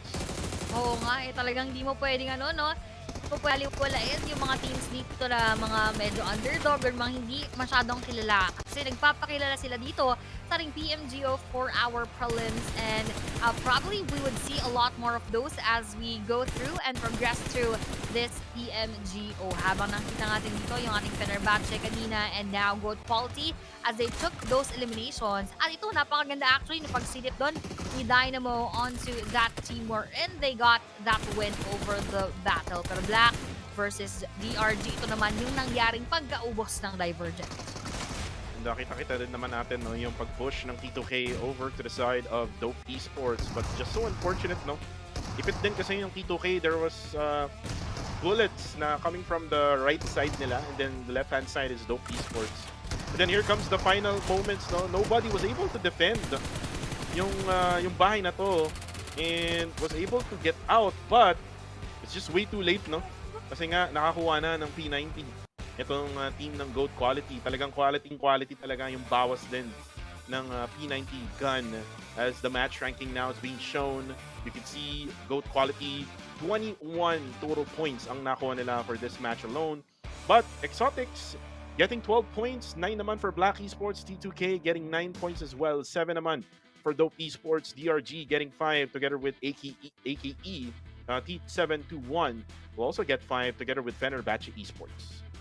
Yes, and now overall, kitang-kita natin kung ano nga ba yung nagawa nila for that match. So with Goat Quality having 21 points, agad-agad magiging maganda na yung kanilang pagpondo. Pero ang tanong dito, will they be consistent? Hindi kasi pwedeng sa simula lang tayo magaling. Hindi pwedeng intro boys lang tayo. Dapat meron tayong consistency at yan ang magpapanalo sa atin. Kasi kung sa una ka lang magaling, para saan pa na naglaro ka dito? Kung ayaw mo naman palang manalo sa mga laban. But now, moving on to our next page, we have here, yung Fenerbahce with 5, and Nepex with 5 as well. KZE merong 4, Icard with 2, K21 with 1 together with Action. Pero unfortunately for UPG and R8, sila ay walang nakuha na mga puntos. Yan yung sinasabi natin, we had a lot of expectations. We had high hopes for R8 and together with UPG, pero na medyo kulilat for match number 1. Though marami pa naman tayo makikita. Later on, gusto lang shout out ng saglit, isingit natin si Skibidib, si Ajin, shout to Justin Adrian, and to Jelly. Ayan, good evening to you guys. So medyo late ito ng bahagya makikita, pero yun nga, yung ating match number 1 para dito sa PMG. Ayan, shoutout sa lahat ng mga nanonood. We are live right now on all platforms, specifically Facebook. We have PUBG Mobile Philippines Esports, PUBG Mobile Philippines. And then for YouTube, we have PUBG Mobile Philippines, no? And then we also have official or PUBG Mobile Official PH on TikTok. Don't forget to click that follow button and don't forget to click that subscribe button doon sa YouTube channel natin. Parang up-to-date kayo with all the tournaments here for PUBG Mobile. Again, ito yung first global event of the year. There's still a lot more to come, Aya. 2 more global events to come, PMWC, PMGC, but again, this is PMGO 2025 live in Uzbekistan. Pero tayo dito sa Tagalog broadcast or sa Filipino broadcast, Aya, live from our homes, no? So hindi tayo pinalipad sa Uzbekistan. Pero sana next time, no? Sana next time magkaroon tayo ng chance na makakita yung mga players on site, lalo na if may offline tournament na kagaya nito. Parang masaya, no? Sa PMGC, Thailand, medyo may kalapitan. Sorry ka! Sabay-sabay tayong... Sorry ka sa imong tanan. Sabay-sabay tayong manood. Hopefully, on-site. So, medyo matagal-tagal pa yung roadmap. We are still here in PMGO. Marami pa tayong mga summer split dyan. Tapos, dadating pa tayo ng spring split. Fall split tayo makapunta sa PMGC. So, that is gonna be a long way to go. So, now let's focus on this PMG. What? Mukhang malapit-lapit na ata tayo magsimula ng ating match number 2. But before that, let's see. Ayun na nga, match number 2 is coming right up. We just had finished yung ating Sanok map which was taken by Goat Quality. So sino nga kaya doon pa sa 5 mga mapa? Well, itong Sanok kasi Aya, it's a hit or miss, ika nga. Yun yung lagi kong sinasabi, no? For Sanok. Kasi nga, isa lang yung Sanok for the whole day. And it's a hit or miss. So, Goat Quality was able to hit itong Sanok. So, sana lang. Maganda yung laro din nila in all of the bigger maps. We have 3 Erangel maps and then we have still 2 Miramar maps left to come for tonight. So, mahaba-haba pa to. So, sa mga nagpupuyat dyan, no, baka pwede nyo kaming samahan mamaya-maya Aya. Kasi for sure, itong live na to, baka more than 12 ng midnight, no? Itong live na to. So yun nga, no, going back na dun sa ating napanood nga kanina Aya, Goat Quality versus Team Exotics in the final moments, yung mga teams na ina-expect natin na merong experience na in the global stage, nahirapan nga in the map of Sanok, which is in my opinion still a normal thing. Pero pagdating ng bigger maps, dito natin masusukat talaga yung lakas ng mga teams na may experience na. Tama. We will see kung sino-sino nga ba yung magpapakitang gilas for the next matches. Given na 3 yung ating Erangel map, they have a sort of that chance na makabawi doon sa ating sunod-sunod na mapa ng Erangel. Lalong-lalo na gamay naman ang lahat yung ating mapa ng Erangel. Depende lang talaga kung paano nila i-handle yung mga situation dyan. Pero pahabol ng shoutout to Nesquick and Rusty. Ayan. Good evening to all of you guys. I hope na kayo ay mag-enjoy sa ating mga bakbakan. At sabi nga ni Kuko, samahan nyo kami na magpuyat dito. Kaysa nagpupuyat kayo sa maling tao, no? Dito na lang tayo manood. Marami pa kayo matututunan. Sa PUBG Mobile, iba't ibang region po ang naglalaro. So kung gusto nyo ng mga tactics, mga techniques and strategies na makikita inside of the game na pwede nyo i-apply kahit sa mga classic nyo or sa ating Ultimate Royale, might as well watch and learn. Actually, Ultimate Royale nangyayari na yun ngayon. So, habang kami ay maraming ebas, no? Habang nag-aantay for the next game, pwede kayong pumasok sa mga game modes, no? In PUBG Mobile right now. You can even go to the, yung PMGO venue in the WoW maps. Oo, diba? tama. Pwede nyo puntahan yan. Baka mamaya makita natin yung map code, no? Hopefully ay meron tayong map code na pwedeng maibigay para ma-experience din nila na maging viewer, no? Not in real life, pero in-game doon sa venue nga dyan sa Uzbekistan in the PMGO 2025. But now, let's talk about yung nangyari nga nung match number 1, no? Nakita natin yung ginagawa ng Tito King. Ginagamitan nila ng mga sasakyan.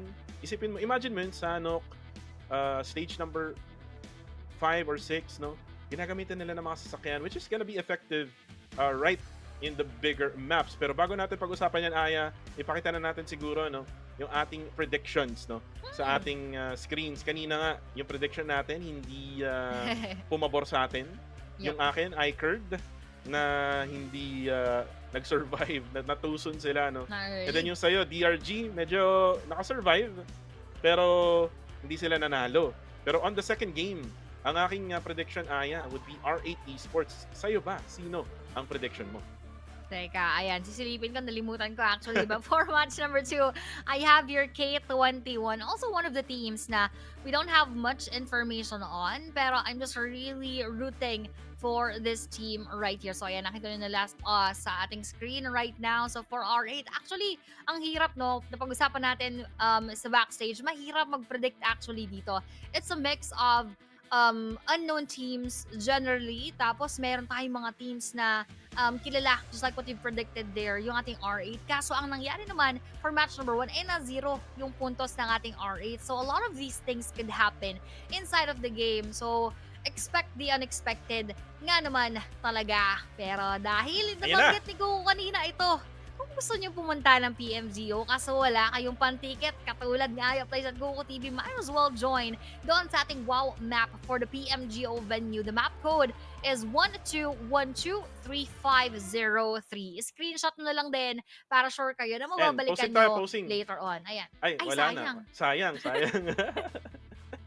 Sayang, no? Posting tayo together with the map code. So guys, kung wala kayong papuntang Uzbekistan, pwede kayo pumasok doon sa WoW map na yun. And experience, also the same experience na mga tao dyan sa venue mismo. But uy, ladies and gentlemen, we are now flying in to the second map of today. We're gonna be coming into Erangel. And again, this tournament is brought to you by Infinix GT20 Pro. And ipakita naman natin yung flight path from the south to the north. Pa-north, mga kaibigan. Ng ating flight path coming from the Sofsnovka Island going to Saverny. And safe flight path din to. Kagaya nung nangyari sa Sanok, pero medyo safe to for the western side. Ang tanong, gaano karaming teams ba ang pupunta sa western side? Kasi medyo malayo na no? Yung Kamechki, yung Lipovka, together with Milta Power.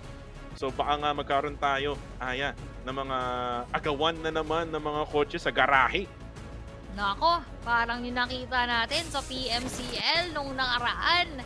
So, medyo interesting yan right here. But for the SMB Island, we're seeing actually two teams drop within this same spot. This is KZE, our KZE underage, together with our ICARD. So, magkakaroon nga ba ng matinding agawan, or will ICARD just opt to move around right there? Speaking of agawan ng sasakyan dito sa may garahe, mukhang may nakakagip ng bala yung ating tropa right here, pero ginagwardyahan yung kanyang sasakyan para hindi na nga makuha ng iba pa. Pero yung circle actually favor those who will drop late. At nakuha na nga ng exotics, no, yung Pochinki. Usually, nakikita natin dyan is yung Arame Bro na naglaro nga for PMCL, now called Rangers Esports, by the way. At nakuha na nga yung garahe na nga nun ng T721 Aya. Sila yung nakuha pa nung garahe at ng kotse. And again, yung mga garahe kasi na yan, these are very important areas in the map of Erangel, and not even in Erangel, even in Miramar. Kasi nga, imbis na, alam mo yun, imbis na maghanap ka pa ng mga spawn na sasakyan. Uy, wait lang! May nangyayaring laban pala! Uy. And that's gonna be Nepex Esports versus K21. What's happening? Nako, yung una kong pinredict nakikipagbakbakan na pero Kinardo Dalisay si Rex right there going for the elimination. That is courtesy of Baya coming in from K21. NepX Rex mako-confirm pero Precious naghagis ng Precious na granada, and NepX Domain will be knocked down coming in from K21 Master at sa kanyang Scar L right here na secure pa yung elimination onto Domain right here. So maganda yung ginagawa depensa natin K21 pero si Shroud masisipan ni Precious from above. Shroud here will be knocked down, and Master as well na po siguran. Kailangan niyang ma-knockdown yung ating tropang karap kung hindi siya ang babaliktad. Nepex Mukesher will be taken as well. Precious na lamang ang pag-asa ng buong bayan for Nepex right here. Pero hinahabol, talagang pinipilit yung mga bagay-bagay na hindi na dapat pinipilit pa dahil yan ay magiging delikado later on. Given na tatlo pa ay up and alive for K21. Make that 4 dahil nakapag-revive. Well, for now, Precious, in my opinion, lamang siya, no? He has the guns. Double barrel shotgun yung hawak ni Shroud. I think MP7 yung daladala ni Goran. I think wala natang bala yan. Tapos isa pistol lang. At tinuloy na nga ni Shroud itong si Mukesh. And now Precious with a 1v3 situation. You will have to use every single bullets na meron siya with a UMP. At pinapakitaan tayo ng mga techniques, no? At habang nangyayari to, naglulot na yung mga players ng K21 sa ilalim. And again, it's all because na this is the early game. And tinan mo, talagang hiraman sila, and mukhang si Shroud makakuha ng micro Uzi at makakuha rin ng bala for the MP7. So Goran, meron na siyang bala. So it's now gonna be a 3v1 situation. Precious right now will have to defend. Can he actually go for that defense? Uy! At ito rin sinasabi ko! Oh my goodness, dalawa pa ang tumumba! At yung MP7 na lang yung natitira at mukhang magre-reload ata ng shotgun itong si Goran. And Precious was able to eliminate one. Still knocked down yung isa. Nakatayo nga yung isa. Pagtatago muna sa smoke itong si Precious. Kaso, si Goran. Oh, Goran! Oh, unfortunately, hindi niya makuha yung elimination na yun at Nepex Esports. Or Nepex Esports rather, from Nepal will survive that. Kaso nga lang, the trade. It's a 4-3 trade. And now he's left alone. Sheesh! Yung pinredict ko, pinakaunang nawala. Bakit naman ganon? Pasensya na po. So, sorry sa ating K21. At least they had 3 eliminations. I mean, that is still something. Although, mahirap-hirap din talaga na early. Pero hindi naman nabokya, so hindi na rin sobrang masama yung kanilang nagawa din sa ring match number 2. But of course, they were hoping for so much better. But let's see kung paano makakabawi dito sa ating mga bakbakan. But with K21 being out, iCard could easily surpass their ranking later on. Syempre, yung mga nasa baba din na gusto pang bumawi para dito sa ating game number 2. But for Exotic Esports right here, nadaanan nila yung ating isang team ng mga tropa. Pero sabi nila, mukhang hindi worth it. Ituloy yung ating laban. Let's just now first avoid those and let's face them later on. Itong Exotics, no, parang nakikita ko yung laro nila, Aya. They focus more on objectives. So, pasok muna sa circle. Hindi muna tayo maglalaban, no, in the early stages gaya ng ginagawa ng iba. And by the way, no, Aya, going back dun sa nangyaring laban between K21 at Nepex Esports, it's highly unusual na makakita ako ng mga naghahat-drapan dun sa area na yun. So, it's probably because na, again, ito yung mga teams na to, Aya, hindi masyadong magkakakilala. And probably, again, yung pride din, no? Minsan talaga, may mga pride tong mga teams na to na ayaw nilang ibigay yung dropping point na yan. Compared to the Pro Leagues, Aya, if you look at the Pro Leagues, talagang respeto, no? Sa bawat isa. Pero syempre, minsan, may mga strategy sila na sinasabayan na talaga nila yung mga teams na nagsa-struggle, and that's why they're able to get yung mga early elimination points.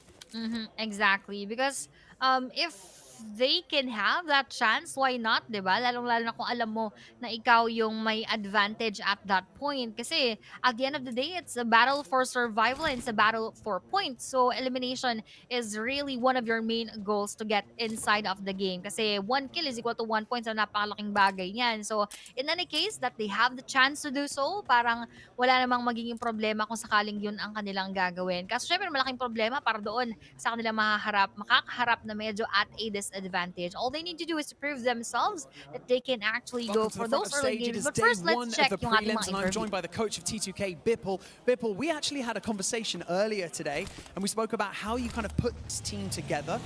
Explain the process of that. How did you guys do it? Thanks, Barney. This is a new team, in fact. We had to go through a roster shuffle because we failed to qualify for the last PMSL even finals. We could not make it to the finals from the group stage, so there was a thought process going on exactly how to build a good team.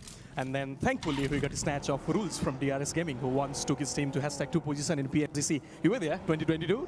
I was there. Yeah, Indonesia.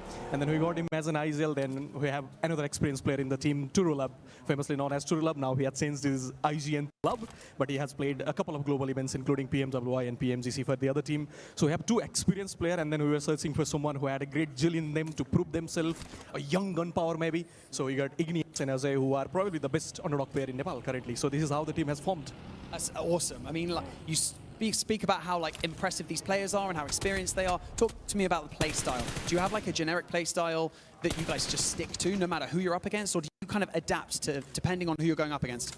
I think the need of the hour is the ability to adapt according to the condition, because I think if you have a general play style, then that might not go right every time, because you have to play how the lobby plays. You have to dive into it and then accept how the other teams are playing as well. So we are more of thinking on how can we prepare ourselves more to study about the lobby well, and then maybe we can change the strategy accordingly according to the need of the hour.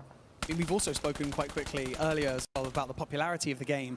PUBG Mobile has had a surge in popularity in Nepal, and it's had such a great impact on you guys. How has it impacted you? I think PUBG Mobile is one of the most popular sports in Nepal now, because traditionally football and cricket are 2 of the most popular sports in Nepal, but of late, I would say from 2022 when DRS secured that #2 spot in the PMGC final. After that, there has been a huge surge in the PUBG Mobile scenario as well. The esports player are as popular as other sports player. I mean, if someone like Rule Josie, he goes out to the market, then there will be 10 or 20 kids who would be waiting for him to take the selfie. So that has been a story, and it's an inspiration for everyone, because it's not just about coming and participating in this competition. It's also about representing your country and sharing your story to the entire world. So I think PUBG Mobile, it has seen a huge spike in the growth of its popularity, and we hope it continues to go on.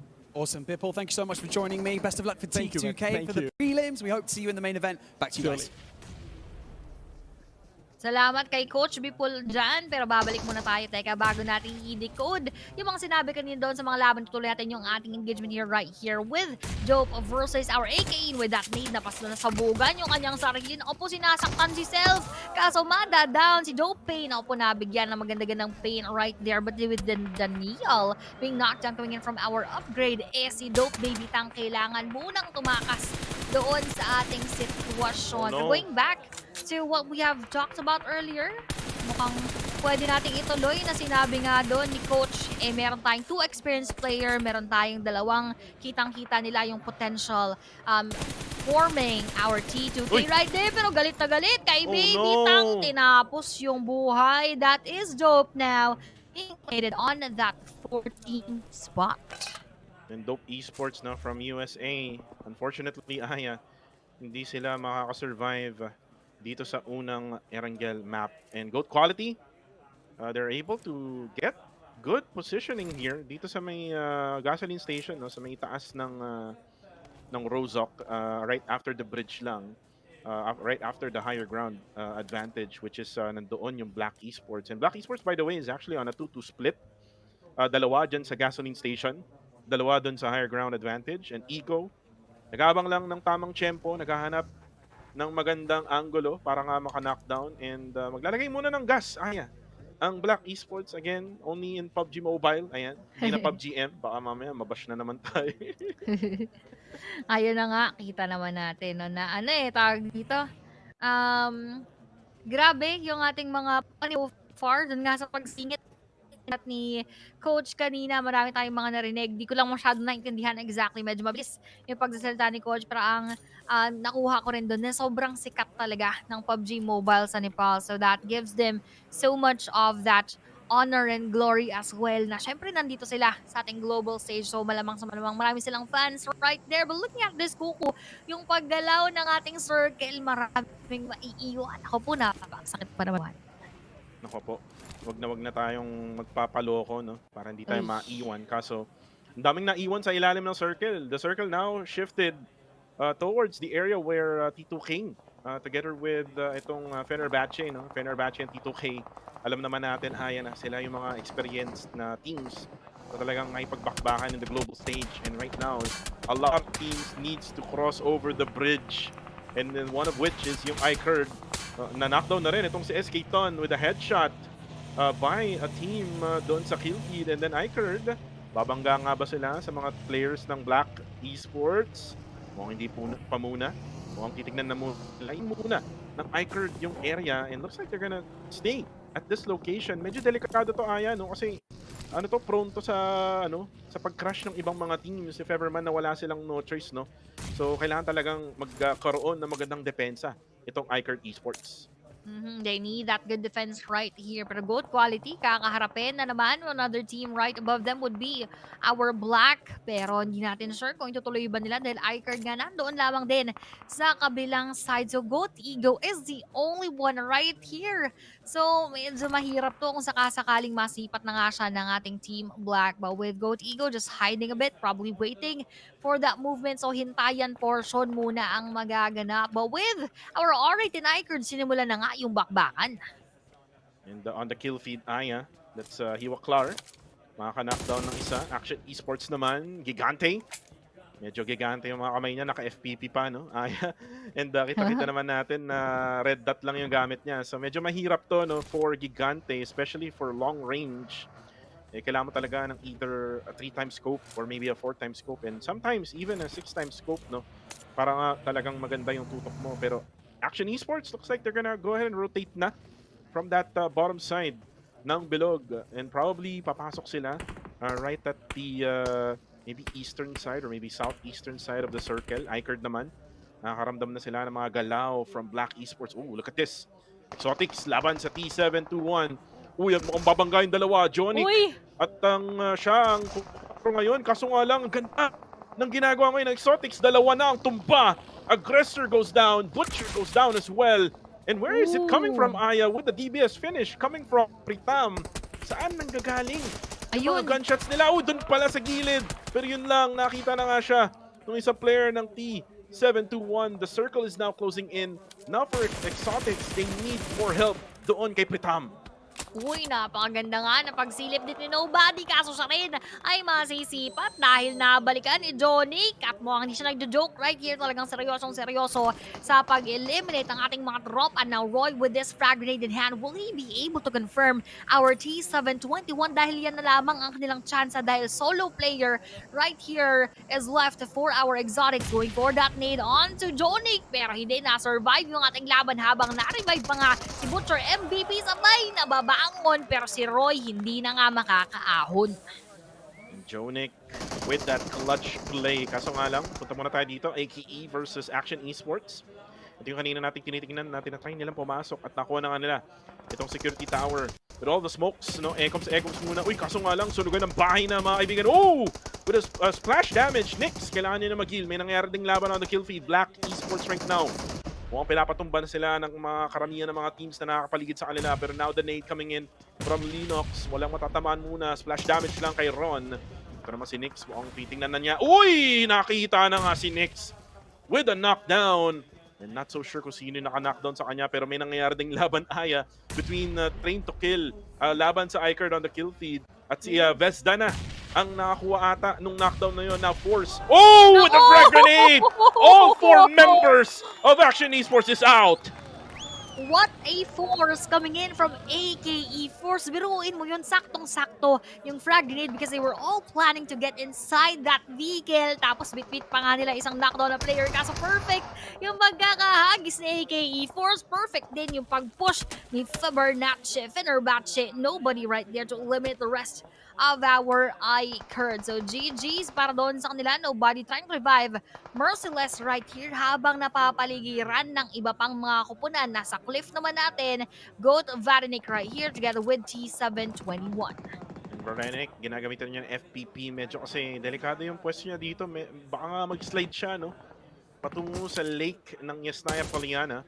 Pero for now, he needs to check yung footsteps, no? Diyan sa may taas niya kasi nga nandyan na yung T721, si Jonic at si Butcher. Si Butcher kanina na knockdown, so naka-recover din siya, no? Good thing na na-eliminate nila yung mga players ng Exotics dyan sa area na yan.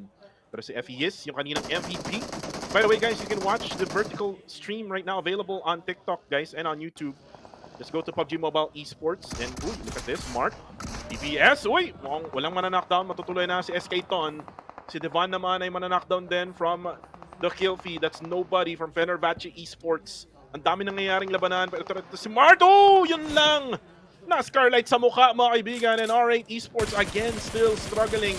And now it's gonna be up to Prestige. Prestige versus FES. Kaso nga lang ang daming gunshots from other angles. DBS versus DBS. And nanalo ang GOAT Quality. Still strong with 4 members. Aya. Nako, yung mga pinipredict natin talagang tuloy-tuloy. Yung kaalatan. Alright now, goes out of the match. Meanwhile, for GOAT Quality, still surviving. Although 2 players are knocked down, mukhang hindi na ma-revive pa nga pa si FES right here. They need to roam around and find a spot na sila ay makakapag-survive. Uy, diretso kaso nakaharang yung buggy ng kanyang tropa. Buti na lamang hindi siya natuluyan. But from behind, tropa ko, kailangan mo mag-ingat-ingat din dahil merong mga pwedeng balang maligaw dyan sa kanilang spot. But with 8 teams still remain, they could still have a chance. Pero yung iba, mag-agawan muna sa pwestuhan. DRG is not in a good spot as they could be entering the northern side of the circle together with D2K. Ganda na ito, no? For the side of upgrade, meron silang malaking compound dyan na pwede nilang depensahan. Kaso medyo prone yan sa pagbangga. Especially, we have Train to Kill and also yung DRG na nasa itaas. It's more than likely, Aya, na yung DRG yung magpo-push dyan sa upgrade dyan sa compound nila. Pero we'll see later on kasi binabaril sila ng T2K dyan sa may northwestern side ng mapa. Pero tingnan natin yan. Spidey. Tingnan natin kung meron siyang Spidey sense. Uy, rules. Mana-knockdown ng DRG, no, from afar. So they're not gonna go for that push. Aya, kasi remember yung T2K. Wala sa loob ng circle yan. Wala nga sila doon sa ating circle later on. But for the 7-2-1 aggressor, they're still having a good spot. Wala ring direct access sa kanila yung ating mga laban. Pero kita natin yung pag-rotate ng ating Train to Kill right here. Habang si Rules kanina, knock out. Ako po, trio na lamang na makipagbakbakan at sa kanila pagpasok haharurot sa may bandang gitna. Will they have enough cover in front of DRG? That's our question right now dahil si Rules Bako confirm na nga ni Lonely in the process. Mukhang hindi ginawa ng DRG yung sinabi ko, no? They now went towards train to kill. Up close and personal, no? Yung ginawa nila. Love, umiikot. Oh, Lonely! Makukuha na nga si Ingenious. And now, binangga pa nga ang Love. Itong isang player na to, kaso nga lang hindi niya tinamaan. At siya pa nga matatamaan ng S12K. Now, Ajaya needs to survive. Only one player left for the side of train to kill. And Kajaya, kailangan niya magdepensa. Maglalagay na nga ng smokes. Meron siyang 8 frag grenade! But the nade coming from DRG eliminates Kajaya of T2K. Grabe, DRG, palong-palo. Actually, sila dapat yung prediction ko dito sa ating match number 2. I just removed it, tapos pinalitan ko kasi dalawa na yung pag-predict ko sa kanila. Pero kasi yesterday, from their Uzbekistan Finals, they took the first 2 matches all for themselves. So, ibig sabihin, maganda-ganda talaga yung early, anong tawag dito, early energy ng ating DRG. So we're not quite sure if that is gonna last later on. But right here, we have KZ Underage versus our AKE. That will be forced going for that nade right there. Kaso siya rin ay mababawian at instant elimination. And Underage, KZE. Nire-revive na nila si Devon. Merong Devon sa PMCL. Dito merong Devon. Uy! Ayun lang! Nire-revive sana ni Shadow yung kanyang teammate. Kaso nga lang, AKE with those frag grenades. Hindi na nila masasalba. Isa na lang tropa pero meron siyang 6 na frag grenade. Binato na ang isa. Ito na yung ganti ng api mga kaibigan. Shadow right now throws in 3. Uy, 4 pa. Lahat na binabat. Oh! Yun nga! Yung sinasabi ko kaso nga lang nandun si Ron on the side to go for that trade knock. And hindi makita to ni Ray Gods as KZE Underage needs some really good vantage point. At medyo delikado yung ginagawa niya. Nasa open pa yung punta niya doon. And now, AKE, Cyber, makaka-revive pa, magbibigay pa ng first aid. So, makaka-reset yung both squads, KZE and AKE, will survive. Actually, surviving right here. Uy, muntik-muntik yan. Maagip, pero ito maagip ng tuluyan with those shrapnels coming in from that frag grenade. Yung kaka-revive lang sa'yo, mapapabagsak ka ulit, mapapakamot ng ulo si Ron. Sabi niya, pre, sabi ko sa'yo, tumabi-tabi ka na eh. Kaka-revive ko lang sa'yo, bagsak ka na naman. At ngayon, pwede pa silang madamay. Nakasabayan, just like what I mentioned. Both of them will now say goodbye. AKE, tapos ang buhay. Welcome to the Southeast Asia. Frag grenade landing na. Coming from KZE Underage. And ito na. Yung spray down nila sa Fenerbahce Esports. Merciless. Bawas na. Down to 10 HP left. Si Cassie. Gabang ng mga ulo na pwede niyang makita dyan sa broken wall na yan. And medyo kulang na rin siya sa bala. No? Look at the bullets left dyan sa M4 niya. 40 plus 58, no?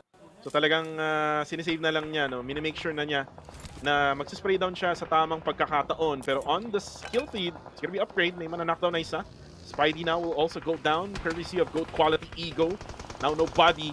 Wala silang no choice, Aya. They need to move. Kailangan nilang mas makakuha ng magandang pwesto. And now look at DRG as well. Wala ba nilang upgrade? May granada magagaling from UPG. That's Noisy who goes down. And Melody goes down as well, courtesy of Lonely. And then, what happens next? Si Noisy, kailangan niya magpa-revive kay Dynamo. So hindi siya pinapansin. Si Lonely naman, bumabaril lang. Ramses also goes down. All of a sudden, Aya, yung team upgrade, isa na lang bigla yung player nila. Nako, ang bilis talaga ng mga panahon. Just like what is happening right here. Napakabilis ng pagbalit ng kanilang mga players na leaving them with just one na kailangan pang ang tumakas para maiwasan yung mga bala ng ating Divergent Gaming. And now with Divergent Gaming having this area all for themselves, magkakaroon sila ng ample space to move around later on. Habang yung ating Fenerbahce Esports, they have also that good spot right there. But for Goat Bernati, that is the last player. Kaya naman ubos yung kanilang buong tropa. But now here with Buki, sinusugod na yung ating tropa Merciless. Naghihinigbay na Mercy with the S12K, securing that elimination onto Huki. S12K versus S12K. Mas nanaig yung S12K ng Fenerbahce Esports now for DRG. Kailangan nilang dumapensa. Now frag grenade ang kanilang gagawin. Ibabato muna sa side ng Fenerbahce Esports. Gagamitin din ng pag-ikot ng mga buggy as Merciless will back out for a bit. Mag-re-reset itong Fenerbahce Esports. And dahil nga yun, sa pag-push ni Lonely, no, dyan na sa Gedli, and nobody now sets up smoke. At magbabato sila ng granada kay Lonely. And if Lonely goes down, mukhang wala na to for DRG Lonely. Hindi mo nun siya matatamaan, Aya. Babak muna si Nobody. Merciless naman, maglulut lang. Tamang lut lang. Ramses will now go out. UPG is now down to only 1. Makakasurvive pa. We're now down to 5 teams remaining, Aya, with 10 players left in this game, and Circle will now close in. Now goes to stage 7 at papabor sa Fenerbahce Esports. Pabor para sa kanila yung ating pwesto. Kaso naka po, makikita naman si Merciless right here coming in from Lonely. At sa ating Circle, Nobody kailangan magtago. Nasa likod lamang ng kanyang vehicle. Airdrop looted will go to Cassie right there. KZ Shadow naman, Madi, DBS ni Butcher MVP, habang Merciless slowly but surely trying to creep his way para makapag-revive. Kaso nakita ni Dynamo, para talagang parang inaaway Dynamo. Sabi dito ni Dynamo. So ayan, nakuha nga yung ating elimination right there, and that would be 3 eliminations for Butcher MVP. Palong-palo si Aya, mga kaibigan. Dynamo! Pero ito na, Nobody. Inikutan na. Ito na si Noisy. Uy, DBS napasa SOK, pero DBS pa rin talaga ang sakalam.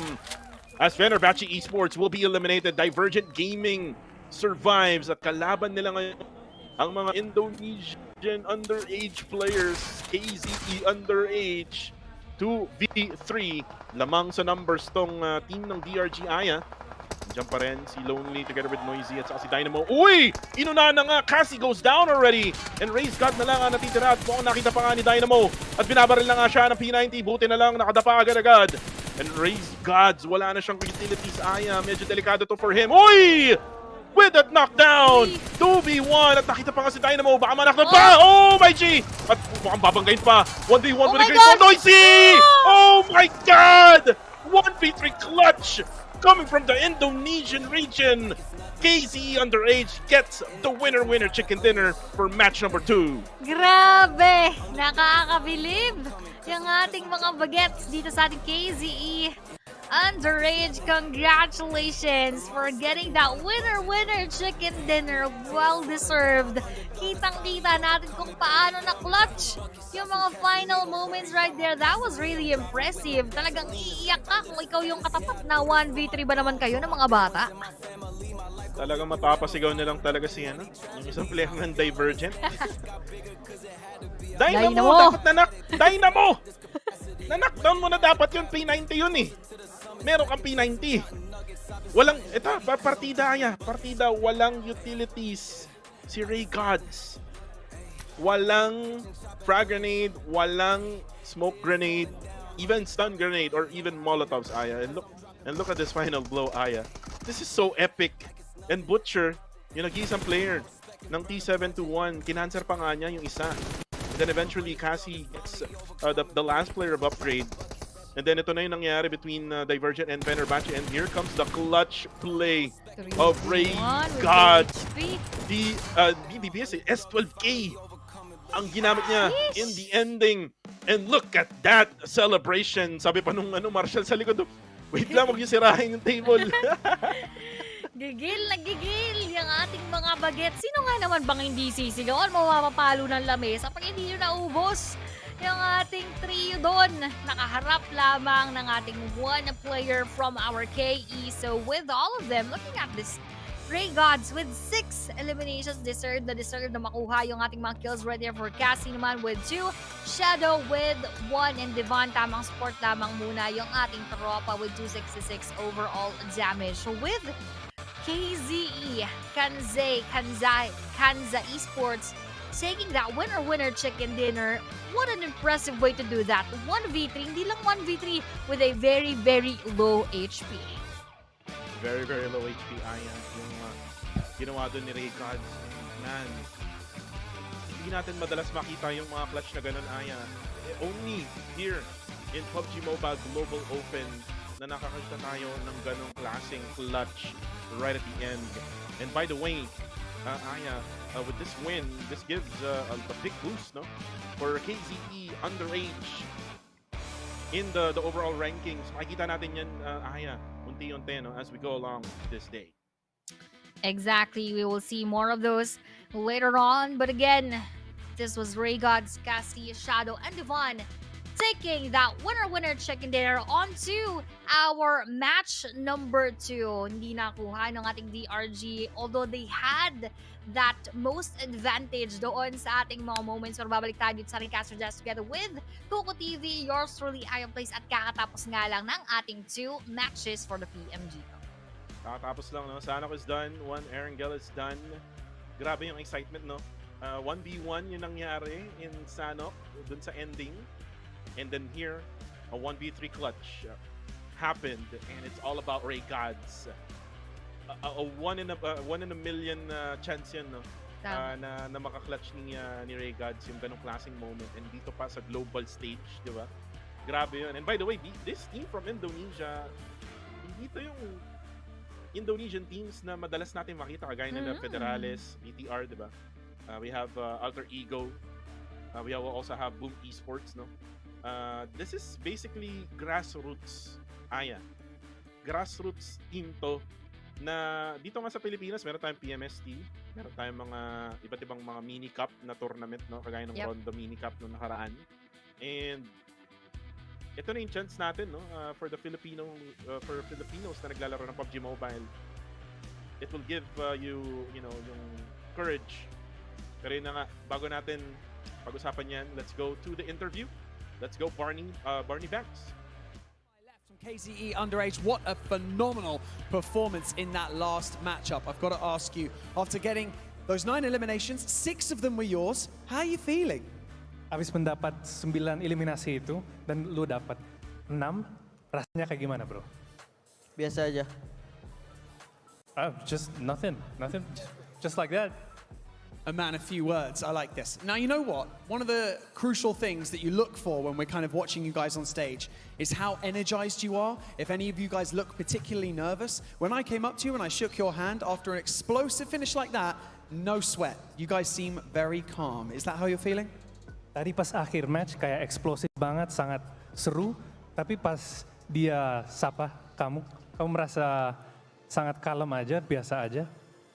Gimana rasanya tadi? Ya mungkin udah terbiasa. He's very used to it already, this kind of thing. Very used to it. Okay, we want to see more of the same later on today. And obviously you've got 2 days to try and secure that spot in the main event. I'm sure that you're feeling extremely confident because I'm feeling confidence from you right now. Is there anything that you'd like to say to your fans, to friends, family who are supporting you throughout this journey? Dari pemenangan ini, terasa banget kamu confident, dan ada yang mau sampaikan ke teman-teman dan keluarga? Tetap support Kanza Esport. Please keep supporting KZ Esport. Ray Gods, a man, a few words, but absolute dynamite here on the main stage. Cannot wait to see more from you. Thank you so much for joining me in this interview. Let's go back to the analysts to keep breaking it down.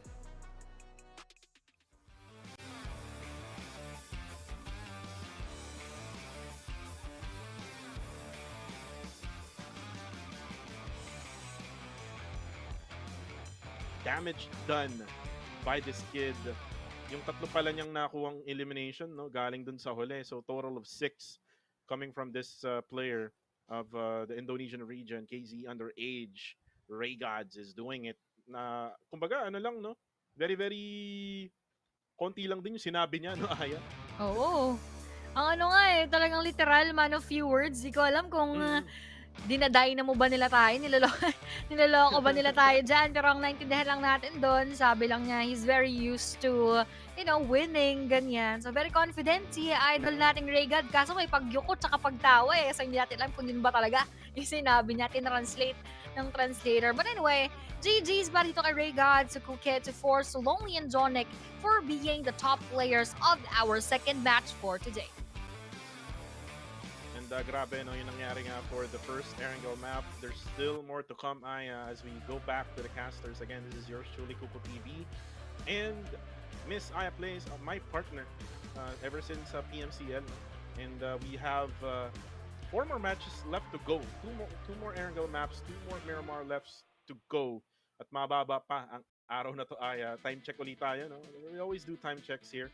9:14 PM pa rin tayo dito sa Pilipinas. At sa Uzbekistan, if I'm not mistaken, 6 pa lang, no? Around 6:14 PM pa lang sa may Uzbekistan. Pero tingnan muna natin yung nangyaring highlights in the early stages of Erangel, na kung saan nagbakbakan yung Nepex Esports at yung K21. And talagang bakbakan to the max with pistols, with MP7, with shotguns, at buti na lang nakakuha ng UMP yung Nepex Esports. Tama. Perfect yung timing nila doon, yung chance na makuha nga nila, and for them to utilize that very well inside of the match. So GG's for them, pero ito napakaganda pa rin. Nayanig ang buong mundo nung pagkakuha nga ng ating nade coming in from AKE Force onto that team na na-wipe out with just one single frag grenade. Now moving on, another nade finish coming in from our Divergent Gaming. Tas mga nade din na tumapos ito. Napakagandang nade din. Puro nade actually, ito halos yung mga highlights nakita natin throughout match number 2. Of course, we had those beautiful moments as well. Pas pag-ikot pa ng KZE Shadow dito, siya ay nasipat ni Butcher MVP. And as we approach the final moments, babalik tayo doon sa ating napakagandang 1v3 with our KZ. At grabe nga yung 1v3 na yun ng Grey Gods, knocking down Lonely first. Actually, binawasan niya muna si Dynamo. Yung Dynamo, napakabagal nung pag-heal niya. It took him a long time. And that gave the way for Ray Gods to get that win here in the final moments of Erangel for match number 2. At may kasama pang sigaw at pagpalo ng table. At sabi ng Marshall, "Oy, wait lang! Masisira ang ating equipment." Pero ito na yung match rankings, Aya, as we now see 19 points ang nakuha ng KZE for match number 2. DRG getting 16, 10 naman for T721, AKE with 10 as well, 9 for Fenerbahce. Goat, medyo humupa na yung kanilang mainit na run during match number 1 with 6. 6 naman for T2K then, UPG with 5, and 4 naman for Nepex Esports. Now that this had happened for KZE, halos pinantayan nila yung ginawa ng ating unang team earlier on with 21 overall points. So now, with them having 19, di masyadong malayo yung maging difference pagdating sa ating mga puntos. But for the next page, we have your Iker with 3 tied up with K21, Act with 1, together with Exotics. But for R8, Black and Dope, 0 na naman. R8, second time in a row na to. Yeah, and right now we're gonna be back again here. Ang dami nating FaceTime, no? Here Oo nga eh. Baliktad sa PMCL, no? Parang doon, 30 seconds lang eh. Actually, na-miss ko yung ganito eh, no? Kasi, yun nga, nung PMCL, medyo laging graphics lang yung nakikita nyo, imbes na yung mga mukha namin. Pero it's good to see us back again here sa ating caster scene. And with now, that first Erangel map done, in my opinion, hindi pa yun yung pinaka-potential ng ibang mga teams eh. Kasi if you look at that type of circle, medyo mahirap din naman kasi yung nangyari in that type of circle. They really went to the northern side, which is, if you look at the patterns usually, no, for the past tournaments na meron tayo, madalas yung circle pupunta sa may bandang gitna ng Erangel, sa may around mansion area, or even in shelter, or even in Gatka area, or even in Mount Gatka area. So, medyo nahirapan mag-rotate yung mga nasa ilalim, no? If you look at back nung, if I'm not mistaken, stage number 4, there were so many teams na nanggaling sa southern side ng circle, and ang dami na rin kasing nakaabang doon sa loob mismo ng southern side ng circle, at doon sila nahirapan pumasok.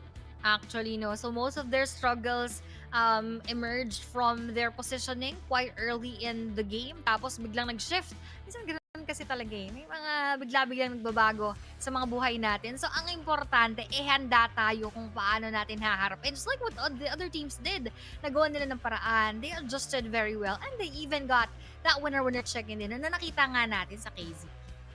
And yung winner-winner chicken dinner na ngayon, no?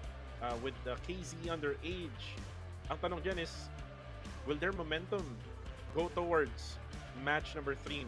Yun yung pinakatanong dyan. Will they continue on with that very good performance? And again, alam naman natin, pagka sa Southeast Asia region talaga, talagang pang malakasan, kagaya nga ng KZE. And look at now, the overall rankings, namumuna pa rin ang GOAT with 27, pero umaangat na ang KZE with 23, 21 naman ang DRG, P2K with 15, P721 with 15 as well, together with AKE, and Fenerbahce Esports with 14, 13 naman for Exotics. So if you look at this one, yung mga nabanggit natin na mga talagang matagal na sa scene like T2K and Fenerbahce is still on the top 7. And again, yun yung mga expected natin, no? And for R8 Esports, yun lang yung isa nating team na experience na wala pa dito sa first page.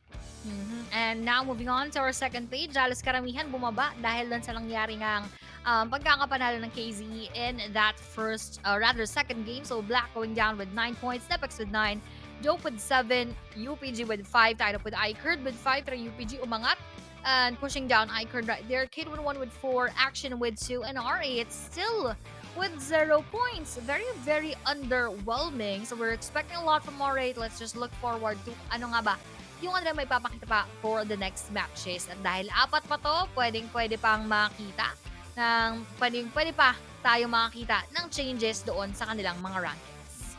Yeah, napakaga pa to, no? To say na R8 Esports, parang binibigay na nila tong slot nila or yung chance nila na makapasok ng main event.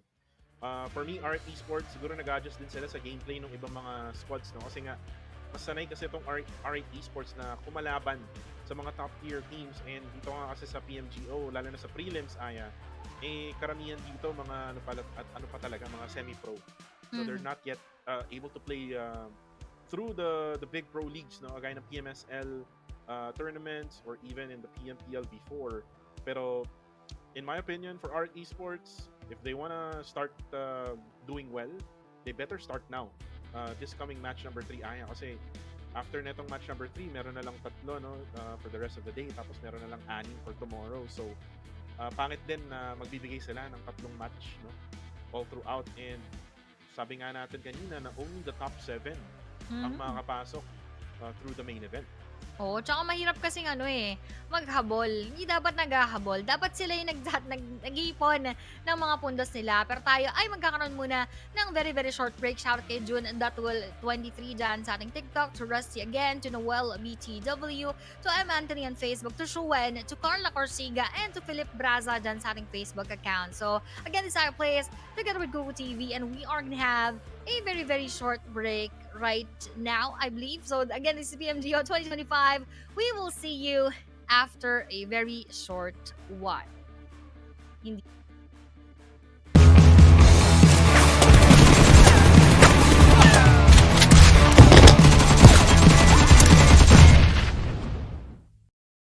IGL e o flex do time. How do you adapt to the dynamic meta of PUBG Mobile while staying true to your gameplay? A gente trabalha da melhor maneira possível. Treinamos muitas vezes, treinamos também o macro do jogo, que é a parte tática. Então, assim, a questão do meta, eu acho que a gente vem mais preparado para o que der e vier. Which teams are you most excited to go up against? Um dos times é a Dope, né? É a equipe americana, que a gente acha que ali da nossa região a gente pode bater de frente. E o Fenerbahce também. Porque eles têm jogadores experientes. Eu acredito que vai dar um jogo bem forte entre as nossas equipes. If you had to replace one player from your team with one invited team player, who would it be? Bom, eu não gostaria de trocar nenhum dos meus jogadores, porque a gente conquistou a vaga e tá aqui hoje é muito gratificante, então não gostaria de trocar ninguém. Mas se fosse para trocar, eu trocaria o Top no Lennox, porque ele hoje é um dos nossos players improvisado. Ele era para ser suporte e reserva, e ele acabou se tornando frente. Which main event team do you admire the most? Não tem como negar a admiração pela 4MV, a 4MV, porque o Doc é um jogador muito experiente, um IGL de alto nível, e o Top também muito forte. Eles montaram uma line monstruosa. Obrigado, galera, por assistir o vídeo.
At ayun na nga, ako na lang ang mag-isa mga kaibigan. Iniwan ako ng aking partner na si Aya Place. This is yours truly, Coco TV.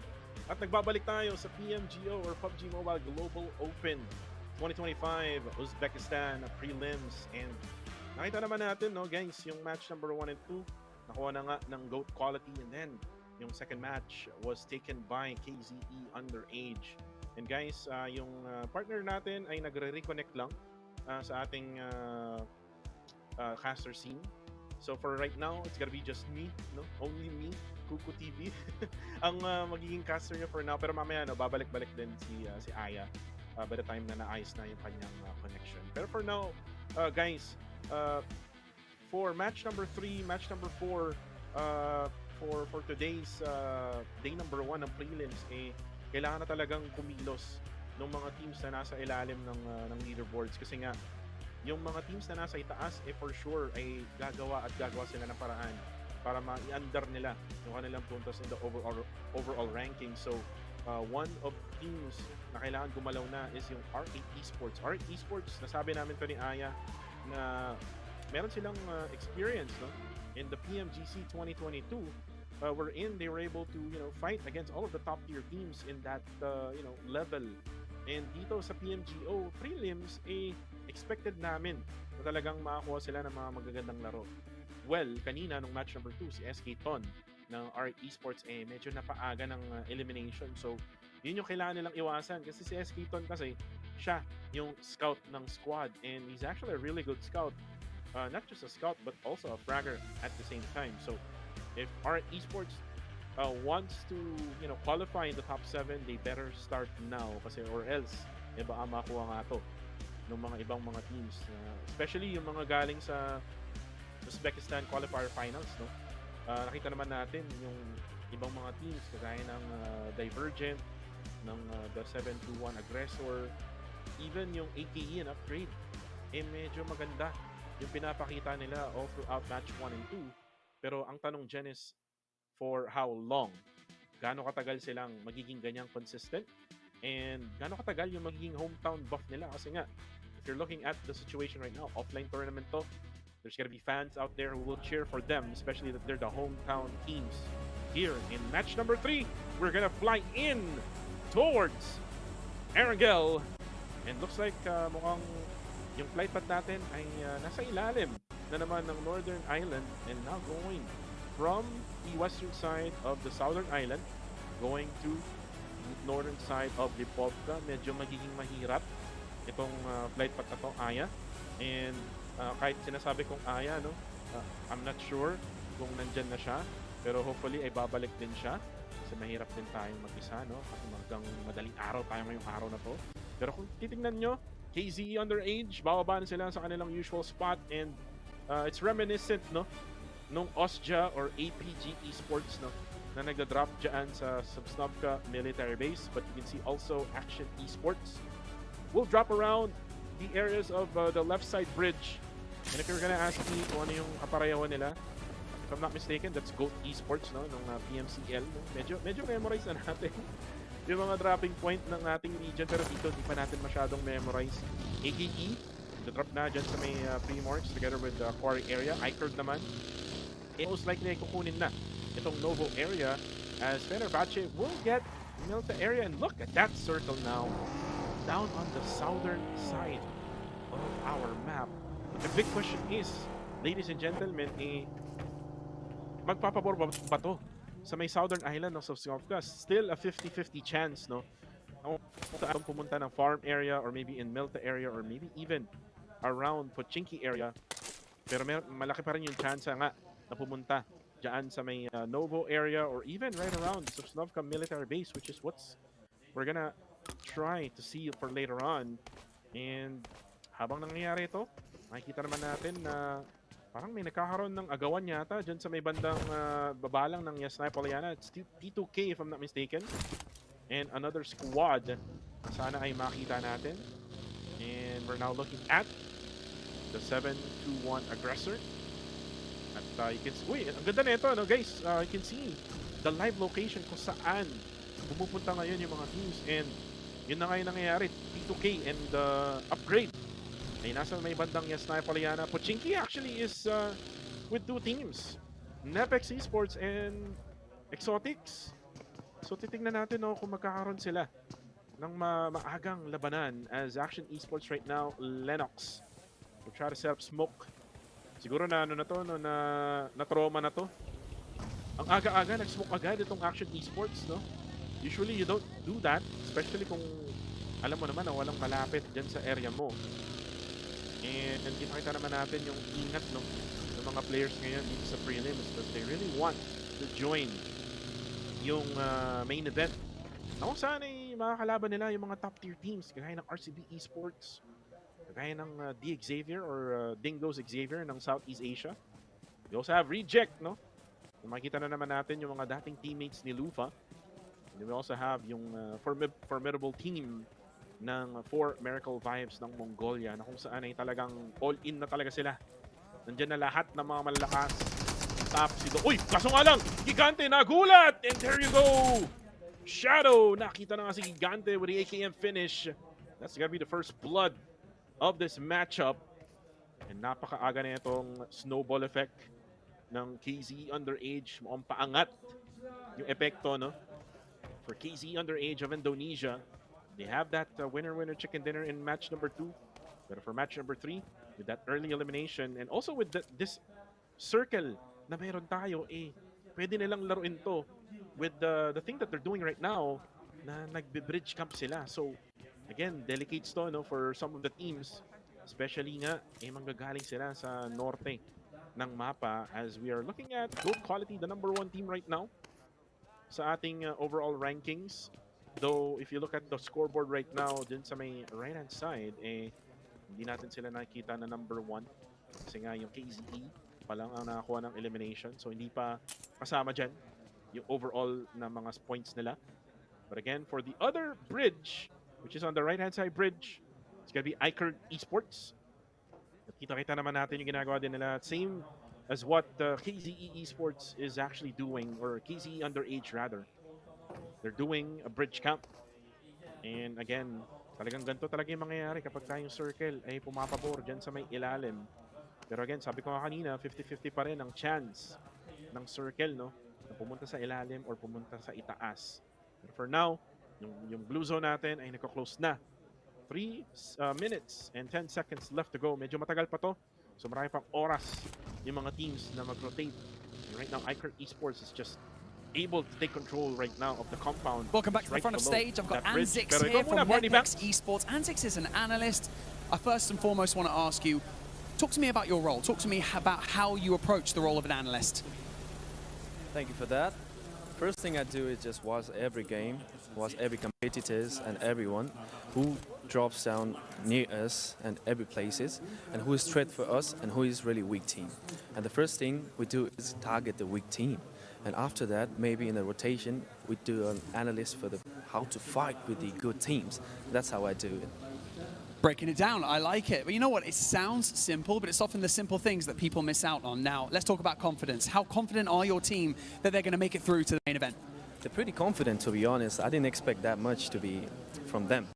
Like, they're not here to just experience the game. They're here to win the game. Here to lift the trophy. Anzix, thank you so much for joining me in this interview. I really hope the best for you and your team. Right now, let's get back into the game. Thank you.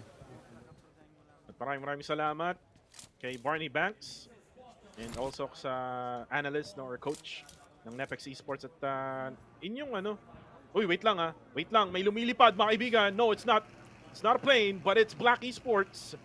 It is the glider right now is what they're using at napanood natin to nung PMCL, no, with 214 Esports. Pero nagbabalik na ata si Messiah Plays. Aya, kumusta ka na? I am back! Ano ba yan? Ang dami na naman naganap. Pero teka, kabalik ko lang, may bakbakan agad-agad. That's courtesy of our alright on to our GOAT quality na nakita nga natin na napaka-good ng quality ng kanilang laban kanina, but now losing one make that 2 of their players that is not gonna be so good later on. Pero dahil ako nga nagbabalik na, yung mga gusto nating mga bumabalik, si Ate Aya sa pagkakas. Dahil syempre, mahirap mag-isa kuko na. Mahirap talaga mag-isa, ladies and gentlemen. No man is an island. Ika nga. Pero yun nga, ay ano, going back to the interview no with Barney Banks, nasabi nga doon nung analyst nila no na na bine-breakdown niya yung mga laro ng mga other teams together with the team na hawak niya. And sabi nga ni Barney no na ito yung mga simple things no na naririnig natin pero it's not that too simple, ika nga. So I've had this experience before when I was an analyst with Blacklist International. Akala ng mga iba na sobrang dali lang ng trabaho ko pero sobrang hirap niya, Aya, kasi you would have to watch all of the replays, you would have to watch all of the other teams, kung ano yung mga tendencies nila, kung ano yung mga dropping points nila. And yun yung ibibigay mo, yun yung i-feed mo sa team mo. And it's all up to the team kung paano nila lalaruin yung laban. Tama. You can just do so much, no? Kasi ang hirap nga naman, hindi naman ikaw yung maglalaro inside of the game. That would be so much difficult na kahit anong planuhin nyo, kung hindi mangyayari inside of the game or hindi ma-execute na maigi, that would completely be a different story right here. Pero AKE, teka lang, kakaharapin yung ating action right here. Will they go for that action? We're not just quite sure, but next here, nabigyan agad-agad ni AKE Force, pero mabawian din, napaka-digital ng ating karma. Nakuha si AKE Force right here. Next as well will be confirmed with that vehicle elimination. Habang ispang sumisilip doon sa may bandang likuran, kailangan magtago agad-agad dahil si AKE admin mukhang galit na rin right here to secure those eliminations once more. And as they go and chase for that player right there, mukhang makakapagtago pa nga naman, pero this is an aid going to his position. Let's see if that will push through. Action Esports from Brazil laban sa AKE Cyber ng Uzbekistan. Well, titignan natin kung sino ang mas mananaig as Daniel ay makaka-knockdown on the kill feed. On to the side of, if I'm not mistaken, that was Upgrade. And then now, ito na si Vezda ng AKE Cyber now throwing up some nades as well. Molody naman ay babawi. Naku po. It's gonna be a 1-2-1 trade right now. It's what's happening. Uy! Lennox, anong ginagawa mo dyan? Hindi niya alam, Aya. Hindi niya narinig yung footsteps ni Zvezda. And now for AKE Cyber, they now got, if I'm not mistaken, 2 players off from this squad. And now only 1 player left for the side of Action Esports of Brazil. At ito yung nangyayaring laban. Exotics versus Upgrade. Ang isa na lang ata yung natitira for Exotics. Knockdown at tinuluyan na nga itong si Roy and Daniel will get spotted. Upgrade, and you can hear the roar of the crowd, Aya, coming from the Uzbekistan team of Upgrade. Grabe, gigil na gigil ba?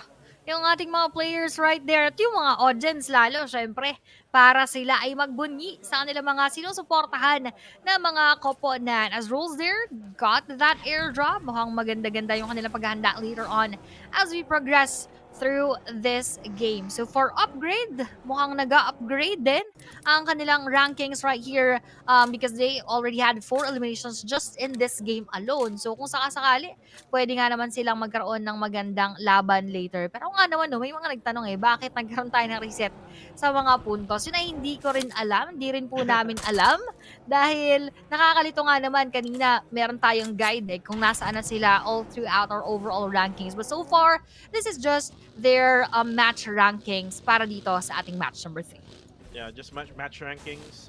Probably para mas madali natin makita kung sino lamang sa larong to. R8 Esports, Aya, sa blue zone sila.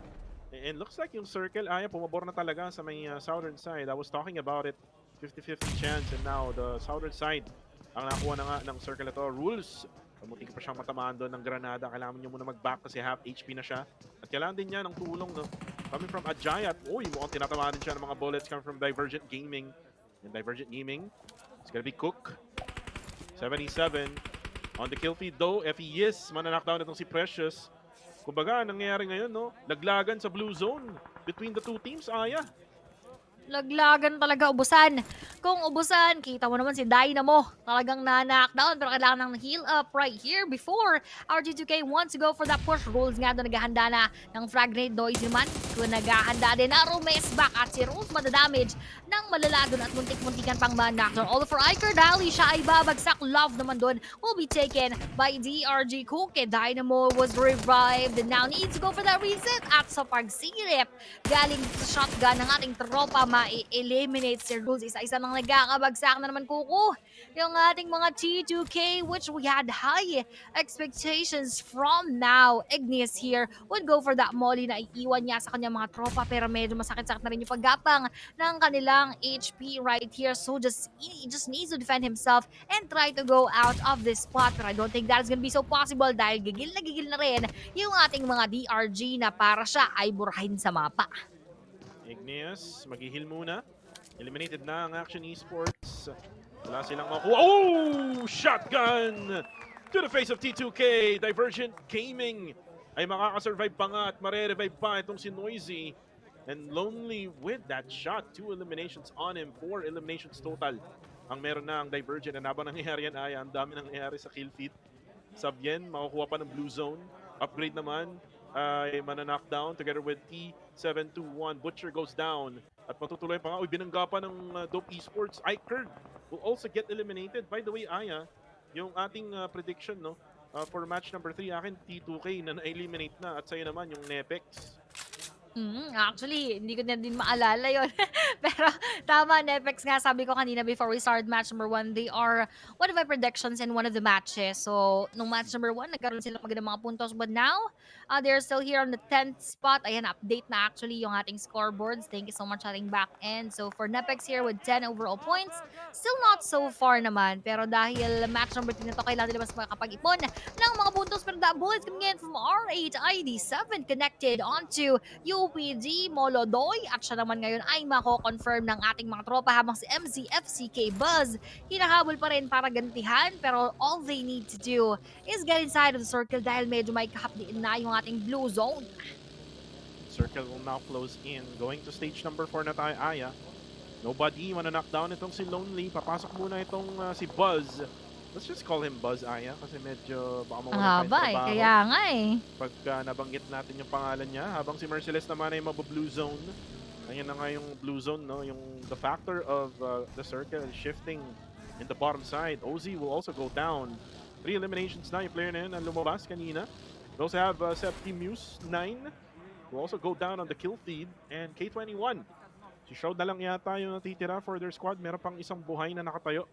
It looks like Shroud will be the one para mag-revive muna sa kanilang mga tropa. Pero yung Black Esports, Aya, they're now down to only 1. And this is Lord Zedric na ngayon ay magbabato ng mga granada. Oh my goodness! Just right on point. At nakuha na nga niya yung knockdown na yun. Pero buhay pa rin si Shroud with half HP left. Si Master din ay buhay from the far side. And now Lord Zedric will now throw in one more nade. Si Noisy naman ay mamamatay in the blue zone. Another nade. Splash damage pa rin ang nangyayari. Meron pa siyang isang frag grenade at sana tumama to para nga masalba niya ang Black Esports. Kaso mukhang hindi tatama. Jishore ay nagpakita na. Nakita na kanya doon. And nice play coming from K21. Bait pala yun, Aya. Grabe, baited si tropa. Napakaganda na pag-ikot dito ng ating K21, and that was an exact moment na kung saan na-bait ka nila, nalito nila yung ating kaibigan. Pero K21 Gorante na try tumakbo kaso play zone, medyo may hatid na kahapdian doon sa ating team. And now we have here KZE Devon being knocked down coming in from that frag nade. Believe ako sa mga PMGO teams natin because so far, most of their nades actually land perfectly. Parang malaking percentage and possibility na sila ay nakaka-limit and knock down with those frag grenades. So, probably meron tayong mga mishaps pero less yung ating margin of error for this PMGO day number 1 for the prelims. But now moving on to a different battle right here, Kuko, AKE naman at yung ating Dope. Dope. Nandyan lang sa may isang building sa may South Military Base. They're just holding on, no? Kumbaga, depensa lang ang ginagawa nila. Wala masyadong opensa. Ito namang AKE, tinatry nilang pasukin itong bahay ng Dope Esports with all the frag grenades na meron sila. Pero mukhang si Ron ay kikilos na. Nakakarinig na rin siya ng mga footsteps. He's now gonna be the closest one, Aya, dyan sa Dope Esports. Pero wala ata siyang opening, no? Wala siyang mabatuhan. Kasi nga yung entry point, no, ng bahay or yung building ng Dope Esports medyo tricky. Ito yung mga building sa South Military Base na kung saan kailangan mo talagang lumapit ng lumapit para nga makita yung mga players ng Dope Esports. Kaso nga lang, nag-try siya ng isa, walang tatamaan doon. And again, Dope Esports just playing this cards right, Aya. Aantayin lang nilang pumasok itong AKA Cyber. Aabangan lang talaga nila yung movement coming in from AKE Cyber and most especially from those entry points. Alam na alam nila kung saan exactly pwedeng dumaan yung ating AKE. So all they need to do is prepare well for their entrance. Pero nanghihinayang nako sa mga nades na hinahagis nila na hindi kumukonekta, splash damage lamang ang naibibigay onto our AKE Cyber right there. But for Dope trying his best to knock down them. Uy, teka pre, huwag ka masyado mainit. Sayang, last stage mo na yan. Ayan, nakinig si tropa. Narinig tayo ni Idol. Sabi niya, teka, sige, sabi ni Ate Aya, mamaya na lang daw ulit. So now they need to prepare even better para doon nga sa pwedeng entrance dahil they can still be safe dahil nasa loob pa nga rin sila ng ating circle. And baby, tamang parkour lang sa loob habang yung circle ay magpo-focus kung saan nag-drop yung KZE. Pero again, yung KZE kasi nag-focus dun sa bridge camp, no? Wala na sila, no? If I'm not mistaken. And now, makukuha pa nga ng AKE Cyber yung gitna. And Nepex Esports will also get the middle portion. At medyo bawas-bawas na rin yung ibang mga teams. But look at this, Aya. 14 players remaining. Stage number 5. Wow! First time na nangyari to, Aya. Sobrang onti na lang ang natira pala. Onti na lang, no? Parang ang ginawa dito and na nangyari all throughout is that nung nabawasan sila, sabi nila, sige, wag na. Let's try our best to survive. And survival is the name of the game. Kaya naman kitang-kita natin na ganun. Yun ang nangyayari right here. We have several solo players from GOAT, from DRG, from Fenerbahce, from R8 as well. Tapos tigdodos lamang yung iba. Tapos meron lang swerte na trio pa rin just like AKE and Dope na nagkakaharap nga kanina. So, with the stats that we have here, syempre mas malaki yung tsansa ng ating Dope and AKE even with Nepex and K21 if ever given the right circumstances. Pero for those soloists, mukhang suntok sa buwan na sila ay makakuha. Kung katulad sila ng ating tropa na si Ray Gods kanina, baka posible. Our esports, maganda yung outing nila for this game, no? 7 eliminations na. Tapos pasok pa sila sa 1 point na placement, no? Kasi we have 8 teams remaining. So pwede pa to mag-survive, no? Itong si ID7 ng R8 Esports. All he needs to do is just be quiet, no? And pwede siya mag-third party pagka naglaban-laban yung mga players na nasa loob ng circle. It's gonna be a long battle here, Aya, in my opinion, kasi nga 14 na lang natira eh. Tapos ang dami pang mga bahay, tapos taguan gameplay pa yung mangyayari. Tapos lahat pa nasa loob ng circle. So, again, this is highly unusual to see.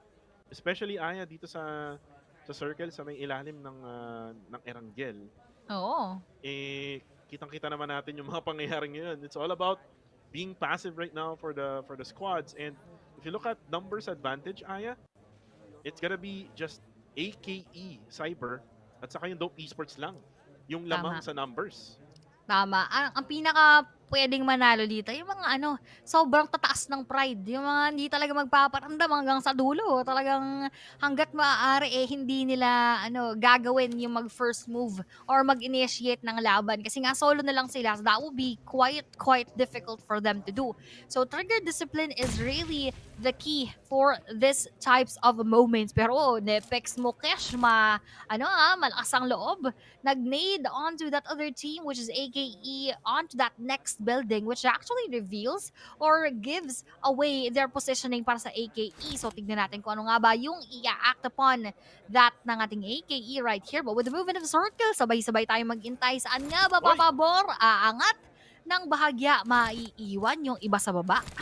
And may iwan specifically itong si Master and Shroud ng K21. And we also have ID7 ng R8 Esports. And we're not so sure about ID7, Aya, kung meron siyang sasakyan. Delikado to for ID7, hindi pumabor sa kanya yung bilog. So merong mga open areas dyan na pwede niyang lakarin. Pero kung meron siyang kotse, pwede siyang bumangga sa mga buildings na available inside the circle. Pero for now, it's all about those single players na lang for their squads. Uy, may nalot pa palang airdrop itong si ID7. So medyo magiging makunat, no? Makunachi itong si ID7 for R8 Esports. Si Nobody naman, parang nakatulog na.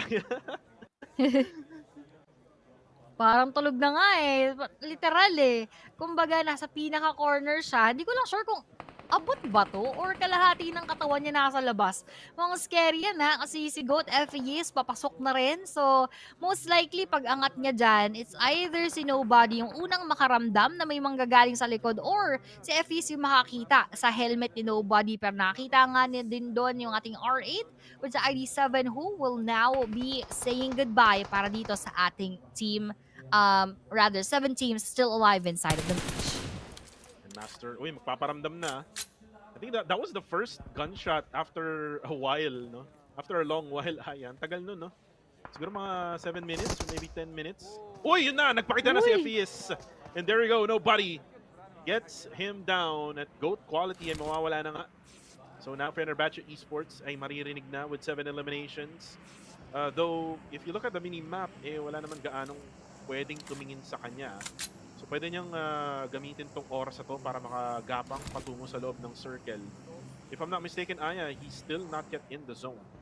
Kasi parang nasa labas pa siya ng circle doon sa eastern side. So it's all about waiting game na lang to, Aya. Again, 12 players remaining in stage number 6. Again, gameplay right now, and it's all because that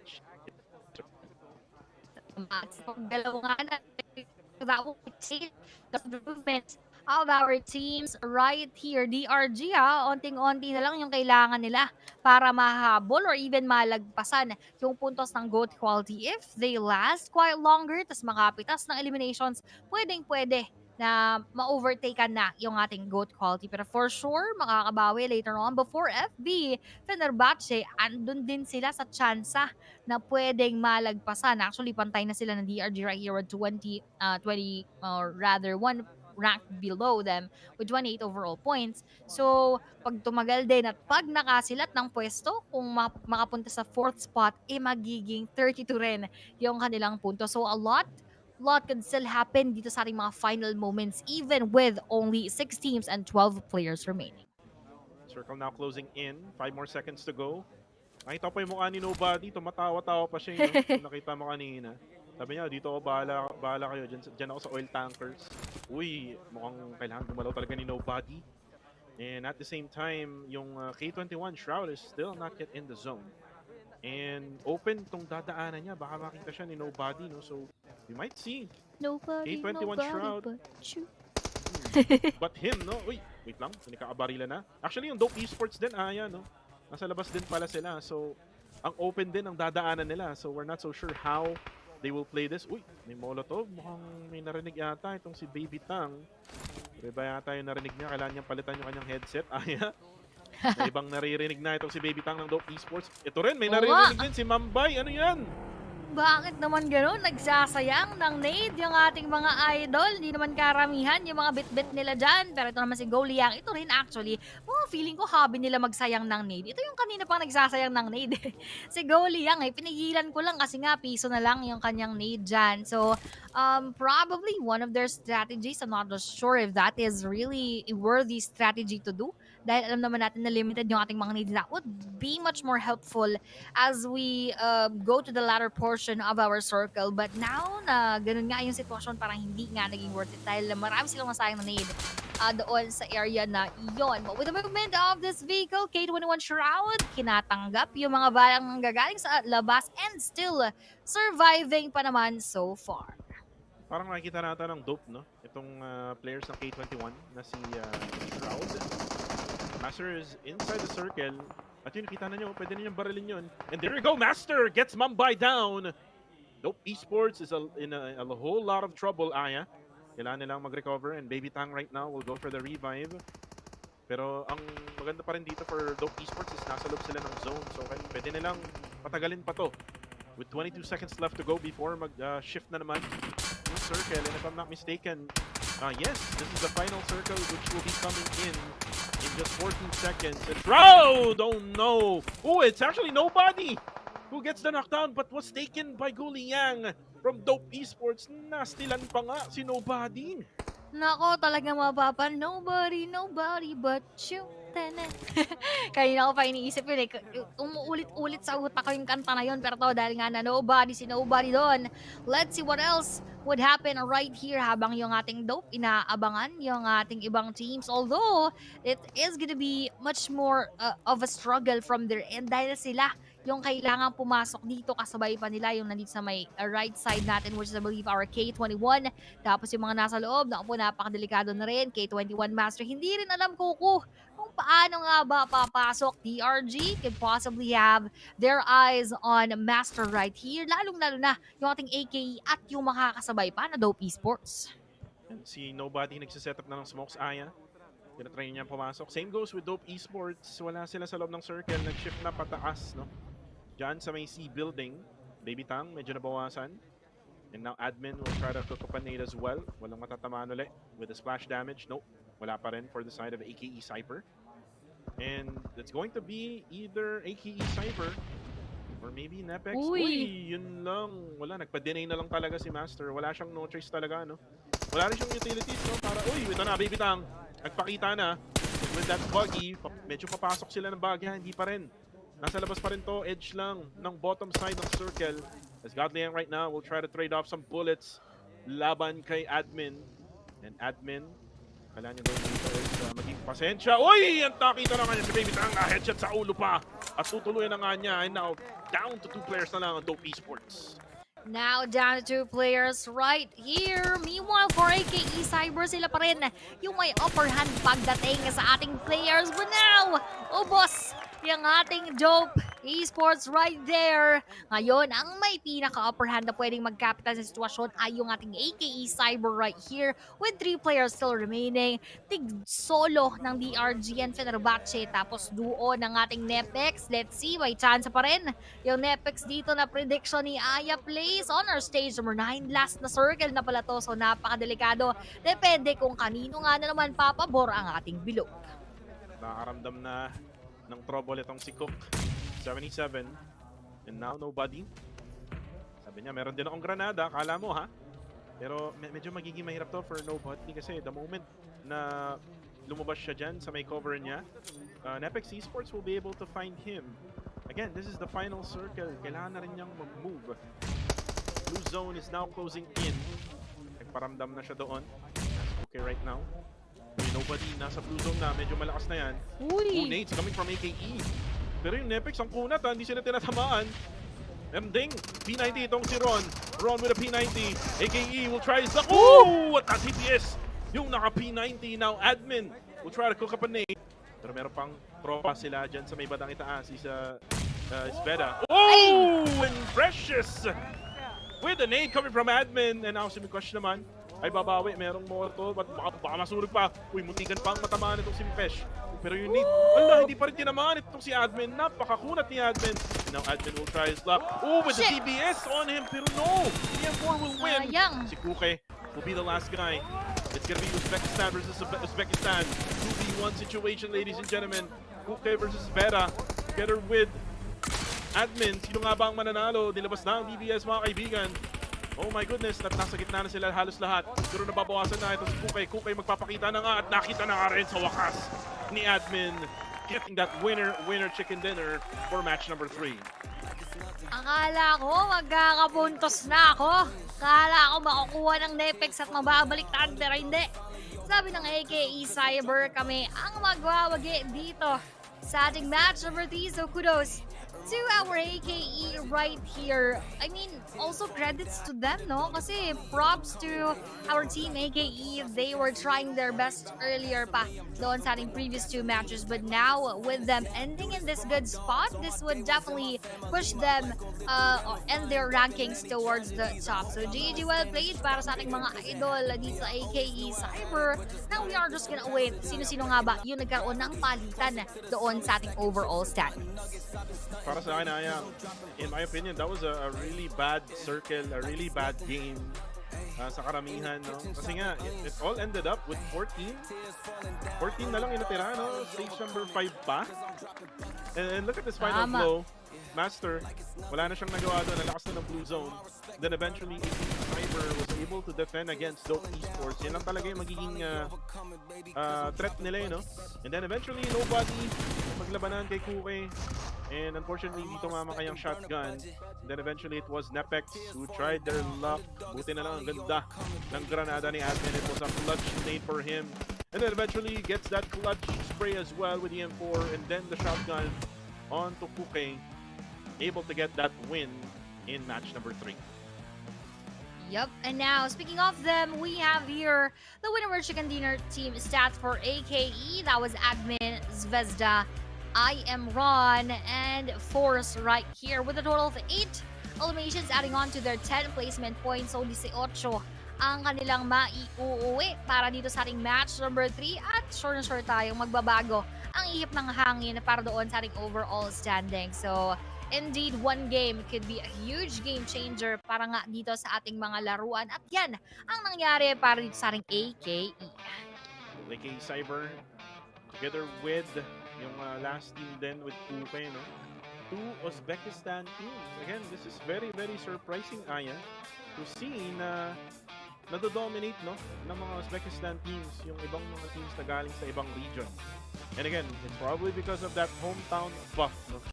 Na nangyayari naman talaga, no? Isipin mo I've got Domain here from Nepex Esports, a close finish, a slow match as well. Let's talk about the rotations that went down south, okay? When the circle pulled to military base, a lot of people were using boats, a lot of people were using bridges. You guys decided to swim. Was the decision behind that just to avoid the congestion on the bridges, or what was the decision?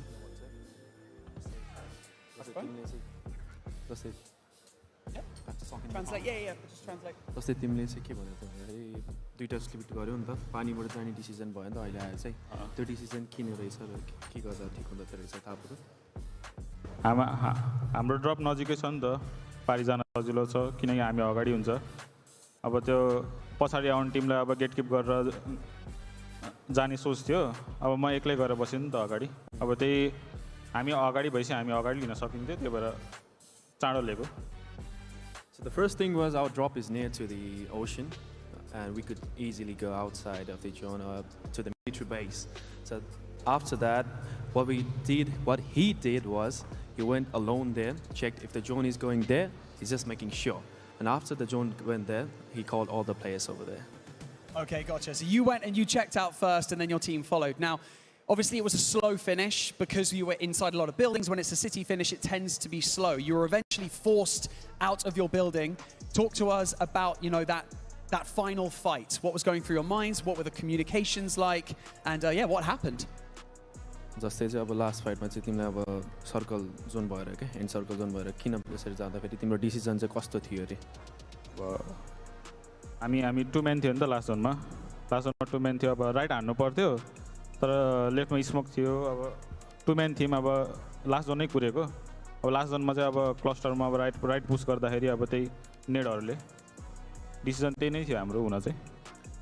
So the first thing was, it was the last zone, and we knew that we have to go inside the circle. We tried to smoke. We didn't fight at first, but at last we knew we have to fight with them. So that was a decision, but we didn't go well as we expected. It was a valiant effort, though. Domain and Ansix, thank you so much for joining me here on the main stage. You guys have done brilliantly so far, and we wish you the best of luck for the remainder of this event. And, of course, tomorrow as well. But for now, we're going to hand things over to the analysts to break things down further before our 4th match of the day. Thank you, guys.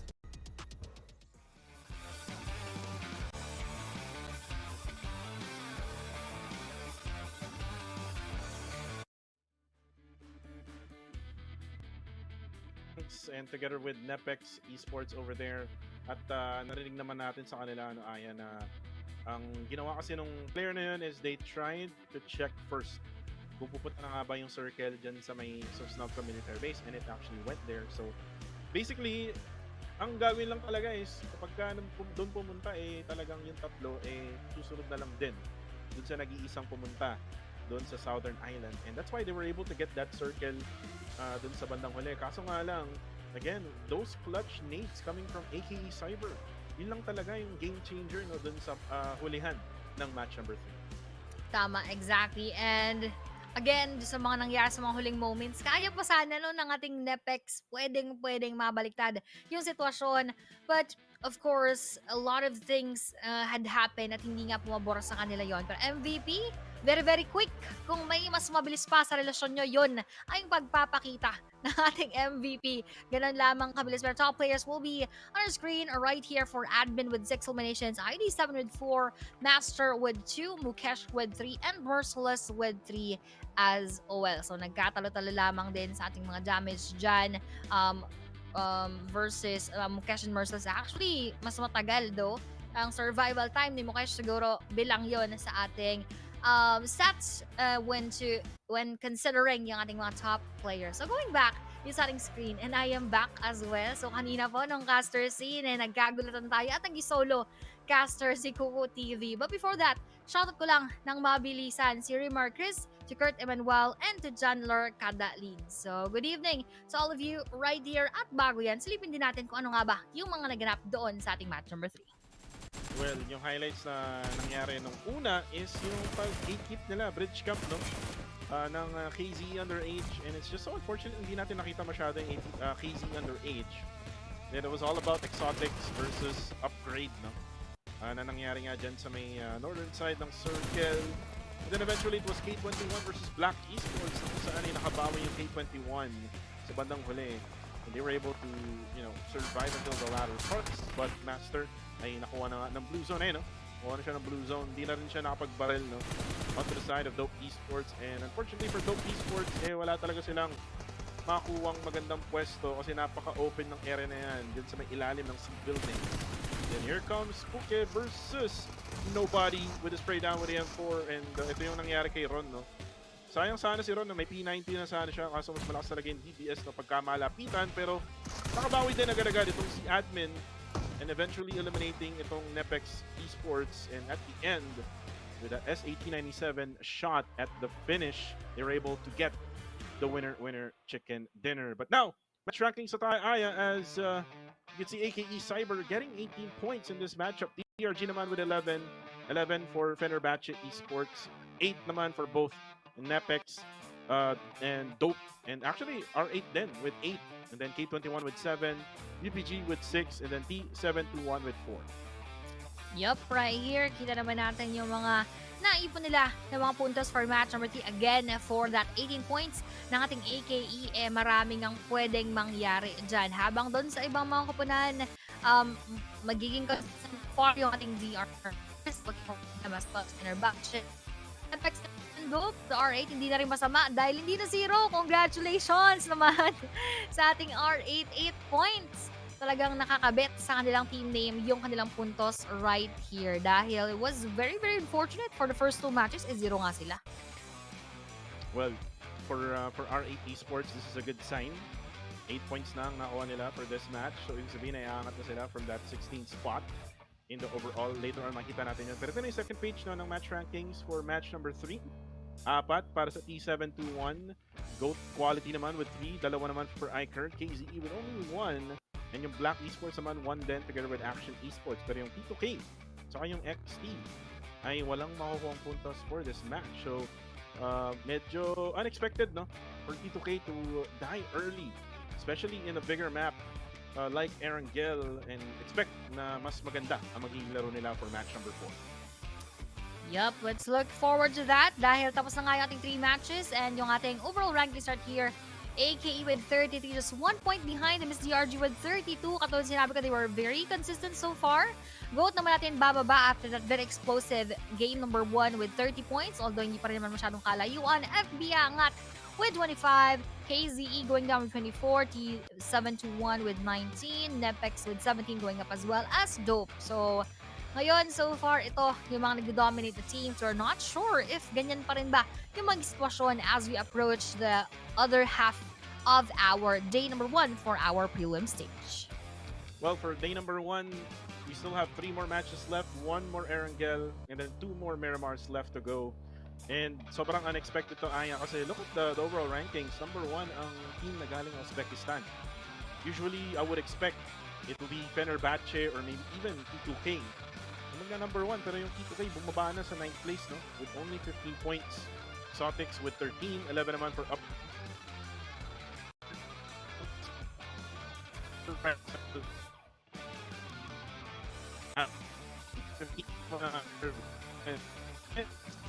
ang action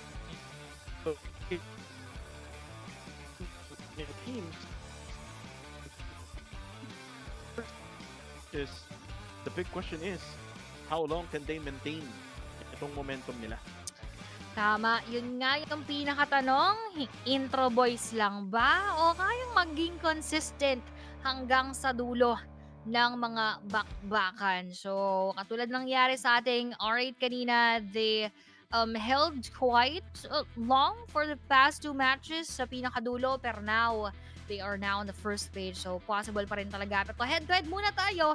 Nating Nepex versus the 7-2-1 aggressor. 12-16 sa eliminations. Lamang yung 7-2-1 aggressor with the damage. Lamang pa rin sila dyan with 2-650 on 2-2-1-17 ng ating Nepex. Average survival also is in the favor of the 7-2-1 aggressor with 15-46. Total points, 17-19. Siyempre, lamang pa rin yung 19 overall points. For the winner chicken dinner, so far wala pa rin. Pero hindi naman din nagkakalayo yung mga puntos na kanilang na igawa so far dito sa ating match number 3. So, pwede rin talaga na magkadikit sila so far as we traverse through the rest of the day. Well, kita-kita naman natin kung sino talaga yung mas aggressive, no? Sa pangalan pa lang. 7-2-1 aggressors, no? With more eliminations and more damage against Nepex Esports. But again, we're gonna be back here sa ating caster scene. Again, this is Kuko TV together with Miss Aya Place. Again, di na ako iiwan ni Aya kasi siya ay may maganda ng connection. No? Kanina nagkaroon lang ng mini issue sa kanyang connection. Pero hopefully, ay tuloy-tuloy na to kasi nga ay road na tayo to Puyatan. So it's already time. 10:11 p.m. in our timers or 10:12 na. Ayun, kaka-update lang ang aming time dito sa aming orasan. And guys, sa mga nanonood dyan na still nanonood ng PUBG Mobile Global Open 2025 Prelims, talagang support nyo pa rin yung mga bias niyo dito. Kung wala kayong bias, support nyo na lang kami. Ni Miss Aya Place, Kuko TV din. I-follow nyo yung aming mga social media pages kay Aya. Ang kanyang social media pages ay Aya Place with 3 S. Diba? And then yung sa akin naman is I am Kuko TV. At subscribe nyo na rin ako sa YouTube para mapanood nyo yung mga nilalaro kong mga games doon. Pero ito na, yung update natin sa mga kakapasok lang na hindi alam yung nangyari nung una, GOAT Quality, KZE, at AKE ang mga nanalo for match 1, 2, and 3.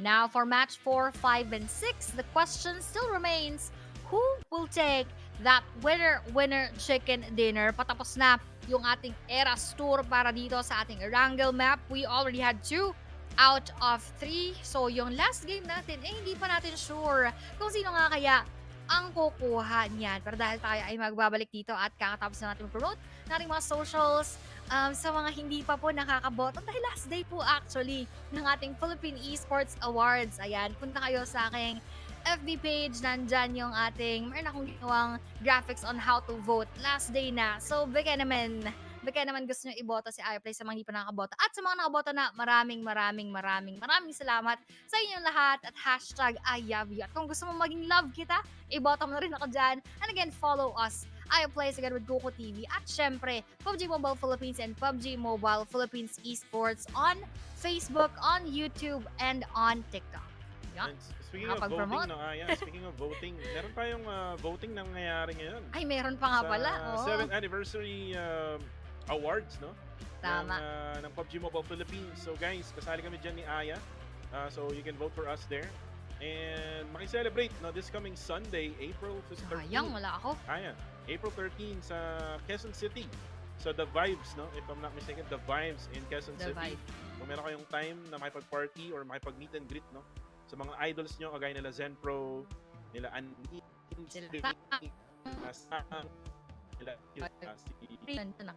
si Bella Joyce, if I'm not mistaken.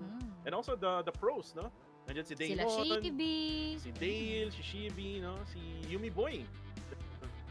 Kompleto dyan.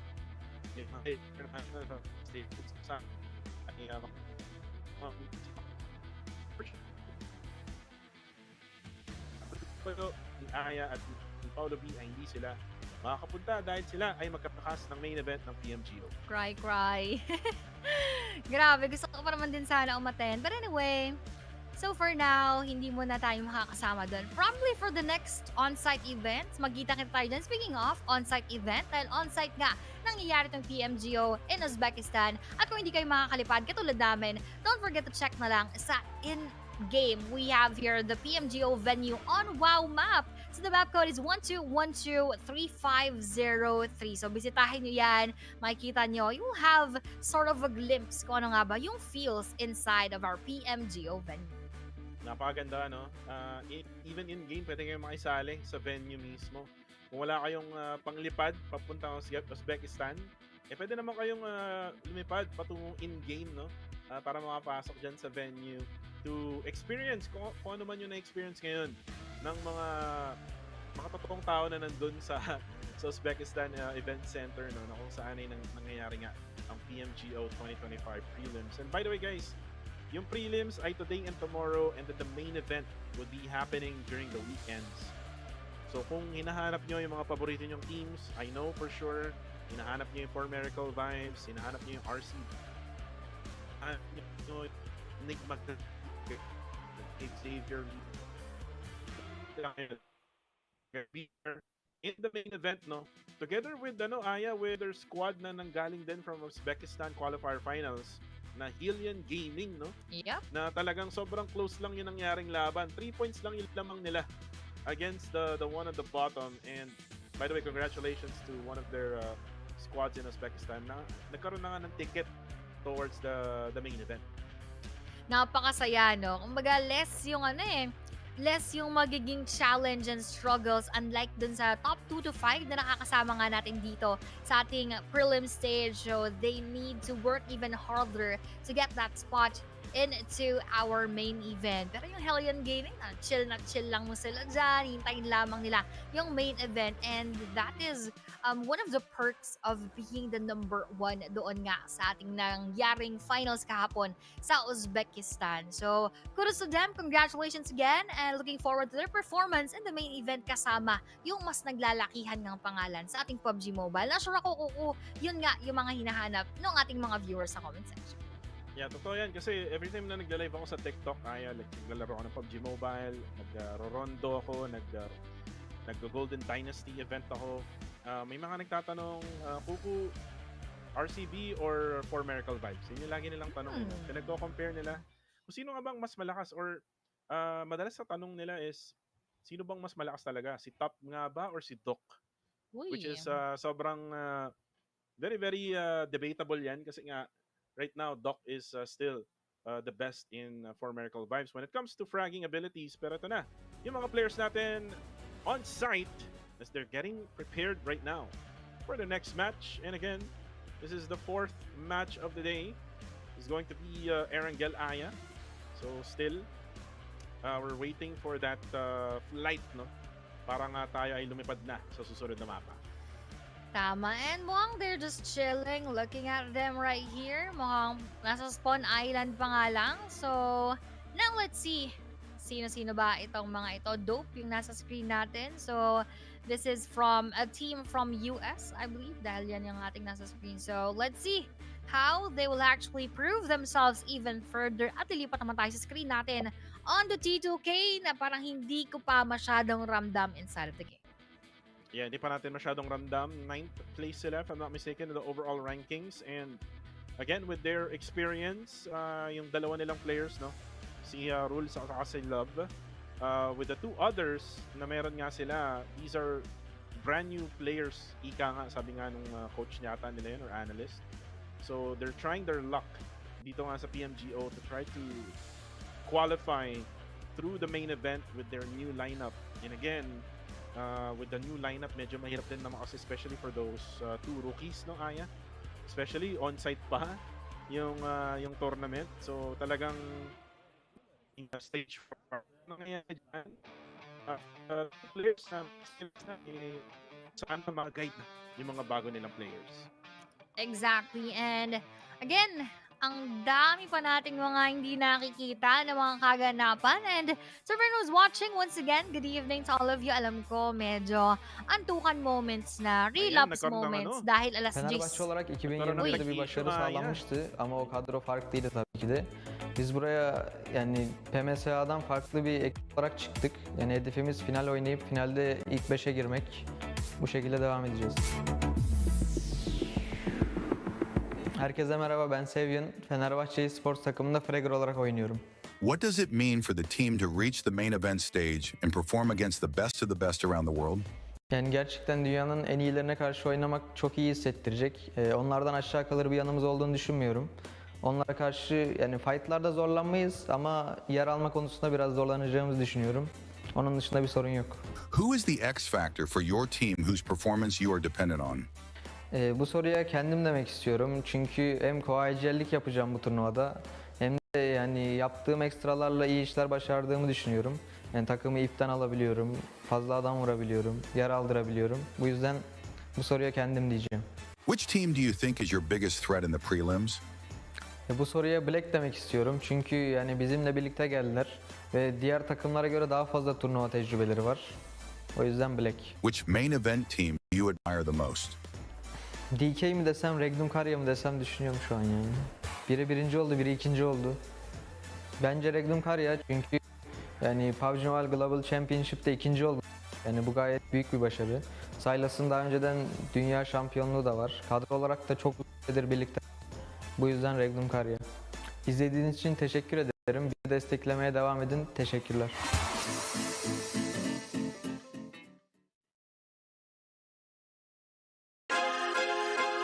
البطولة بشكل عام فيها تيمات جدا جدا كويس وتيمات خبرات بشكل عام بس مثل الخوف احنا ما نخاف من اي تيم وبنلعب لعبنا.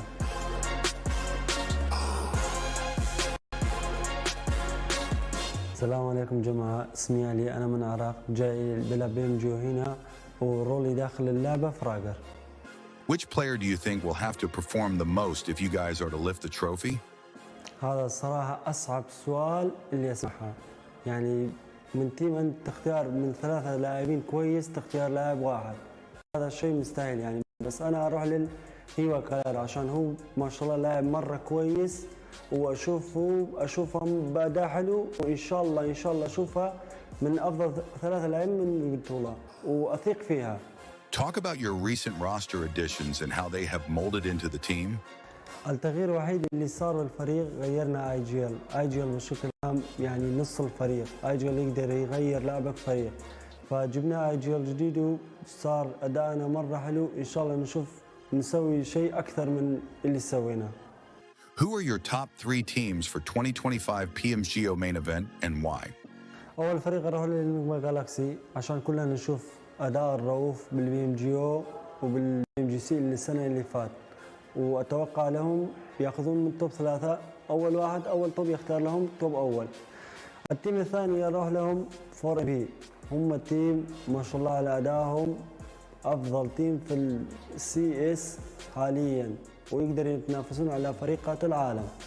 الثالث فريق اروح للريجيكت، هم ابطال السنه اللي فاتت PMGO واتوقع لهم اداء مره كويس للسنه هذه بعد. Which main event team do you admire the most? الفريق اللي افضل انا اتابعها واحاول اتعلم منهم هو فريق 4MV بخصوص دوب، صراحه اتابعهم كثير عشان اتعلم منهم. شكرا يا جماعه للمتابعه وللدعم، تحيات لكم ولا تنسوا تتابعونا واعطونا لايك.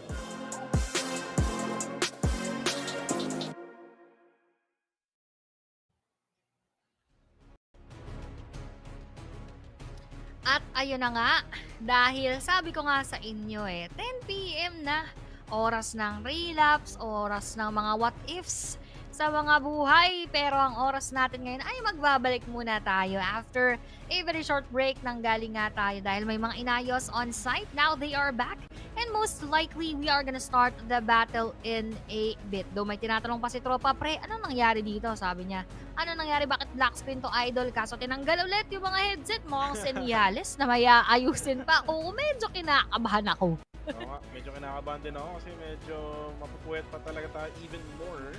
Kasi remember, pa-match 4 pa lang tayo. So meron pang 2 Miramar. So kung titingnan natin yung oras, isang laro is roughly around mga 30 to 40 minutes kasi may mga analysis pa nangyayari, may match rankings pa and everything. So Baka matapos tayo ng 1 AM, Aya. So let's go! Talagang let's go. Kung let's go muna tayo dyan. At hindi natin sure kung ano nga ba yung iba pa nating mga kaganapan so far. Mukhang sila ay settling down pa naman, no? Oo. Settling down. And again, ito yung time para pwede nilang usapan yung mga gameplay nila, no? Habang nagkakaroon ng technical issue, Aya. Pero nakakulang yung mga oras para nga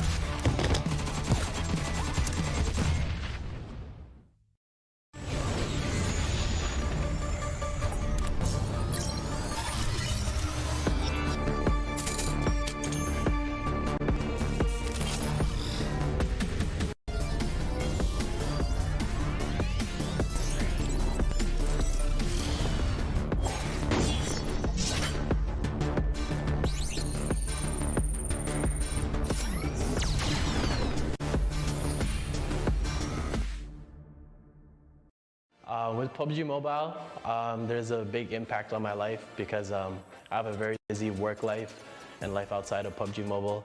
I work as a police officer, so a lot of my days I'm not able to attend and play the games, but I still have a love and passion for the game. So I sacrifice a lot of time outside just to make it work, and every time I play, I just give it 100%. Hello, my name is Baby Tang. I play for Esports. I'm the in-game leader, and I represent the North American region. What was the feeling in the team once you guys realized that your team has qualified for the prelims? So I think the feeling was kind of unreal for the team. There's definitely a lot of excitement, not just to play our first global LAN event, but also to meet everyone in person. Obviously, we haven't met each other before, so I guess that was the biggest excitement for the team. Every region comes with a different playstyle. How are you going to tackle that? I think the best way for us to deal with the other regions' playstyle is actually just focus on what we're best at. Not worry too much about what teams are doing and how teams play, but focus on how we play the best and use that to our advantage. What would it mean for the team to lift the PMGO trophy? I think, again, the feeling's gonna be unreal if we do lift that trophy. For all of us, it's probably just gonna be a dream come true, right? All the hard work, all those hours played, all put together for that result. Which main event team do you admire the most? I think I have two main event teams that are really good. Firstly is 4MV, 4 Miracle Vibes. I think they're a great team, and with their new roster with like 2-3 PMGC MVPs, I think they're just a team to admire, and they have a lot of players that I think everyone looks up to.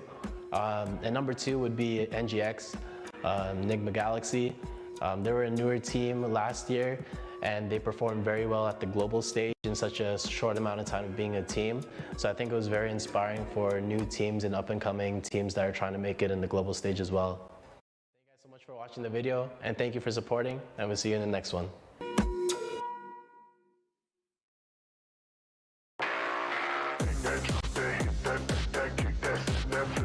Actually, being humble, we weren't the regional champions.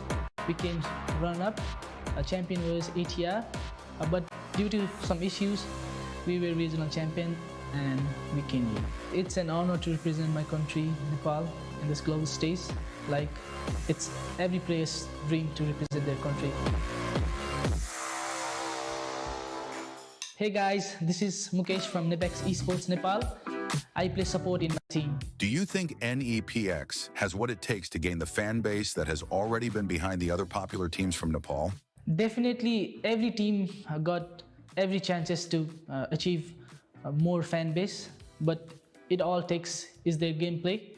So I believe in my team, and we got gameplay to achieve more fan base and support. Every team plays to be champion at every tournament or every global stage. So it's an honor because Nepal never got #1 in global stage, but DRS Gaming came close with being run-up. So being humble, I would definitely try to achieve #1, but I don't want to talk about this anymore because mouth shut, but gameplay on. one team that NEPX considers as the most formidable threat in the 2025 PMGO prelims, and why? The team which we fears the most is the one we look in the mirror. But with respect, I want to say my TTK boys, our friends from Nepal, they've been a good team and wish to compete them in prelims. Which invited team are you most excited to play against in the main event of 2025 PMGO, and why? I'm excited to play with every invited teams in the final, but with respect, I want to say is for MV because they got 2 PMGC finals MVP, Joel and Top, so they are actually all-star team. So it will be cherry on top if we defeat 4MB and take the trophy home. Nepali supporters र audienceहरुलाई एकदमै थ्याङ्कफुल भन्न चाहन्छु हजुरहरुको माया साथ सपोर्ट यिनै एकदमै मोटिभेट गरेर हामी ग्लोबल स्टेज खेल्दै छौं। गेमको बारेमा म केही धेरै अहिले त्यस्तो केही भन्दिन तर जे देख्छ हजुरहरुले गेममै देख्नुहुन्छ। थ्यांक यू फर सपोर्टिङ अस। जय Nepal.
PUBG Mobile Global Open 2025 Uzbekistan Prelims.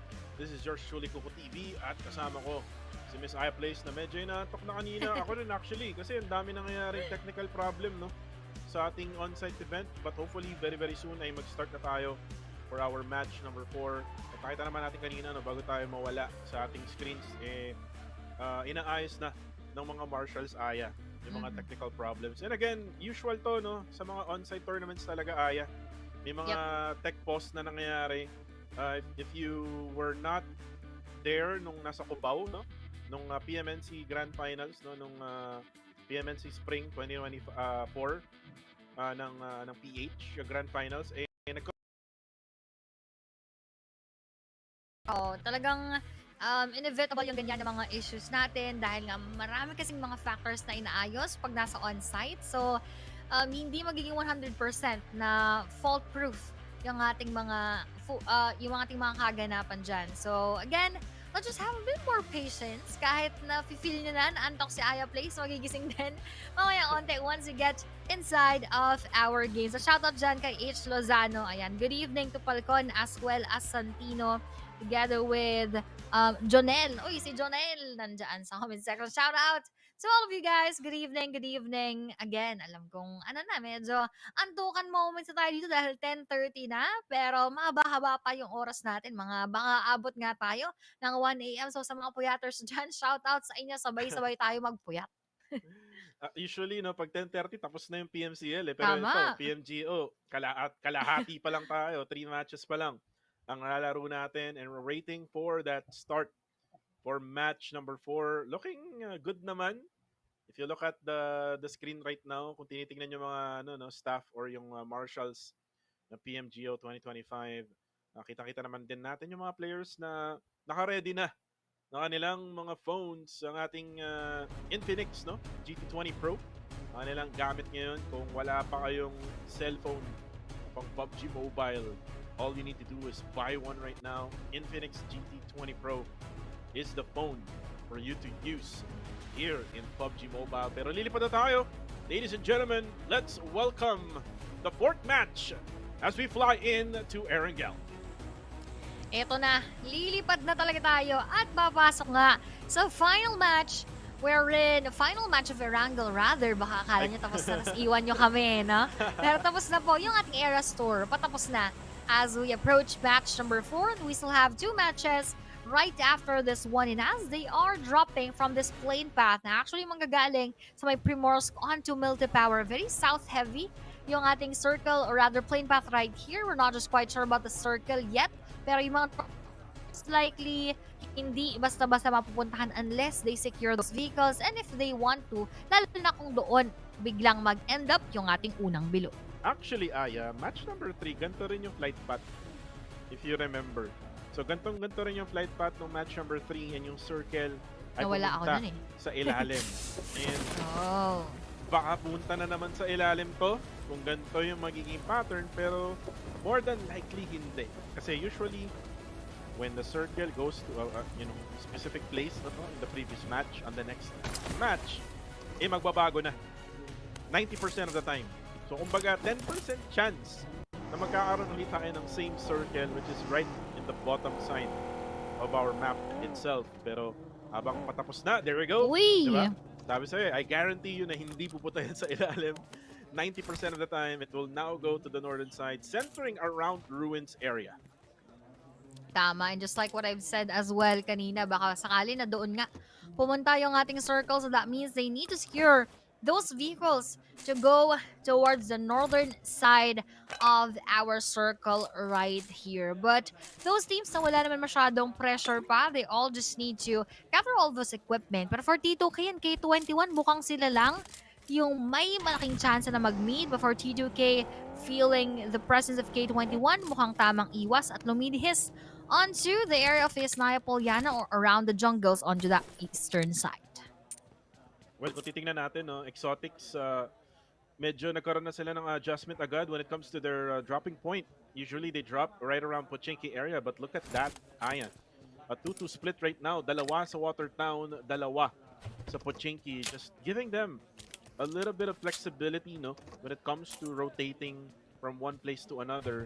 So this only means na baka nga dun yung susunod nilang pwesto, right around the Watertown area. They probably need to move a little bit para nga mas pumabor sa kanila yung bilog for later on. Pero look at this. Nepex Esports Aya. Kalaban nila ngayon ng T721.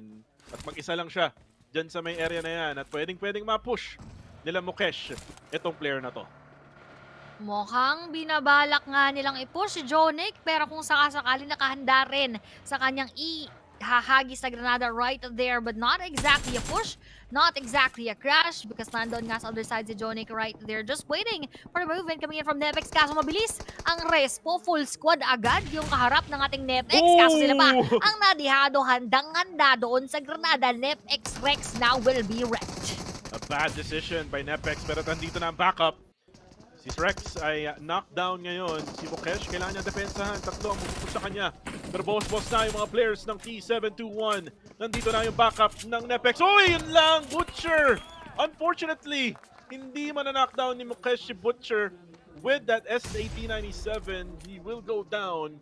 Pero nandito pa rin yung backup ng Nepex. Precious and Domain is now gonna try their luck. Habang itong si X-Rex, or si Rex rather, ay still knockdown on the second floor, pero kailangan kumilos na nila Precious para nga makalaban nila itong T721. Pero itong si Aggressor, mukhang lalapit na.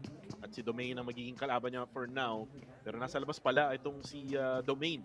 So hindi niya matatagpuan sa loob ng bahay. Meron siyang daladalang micro.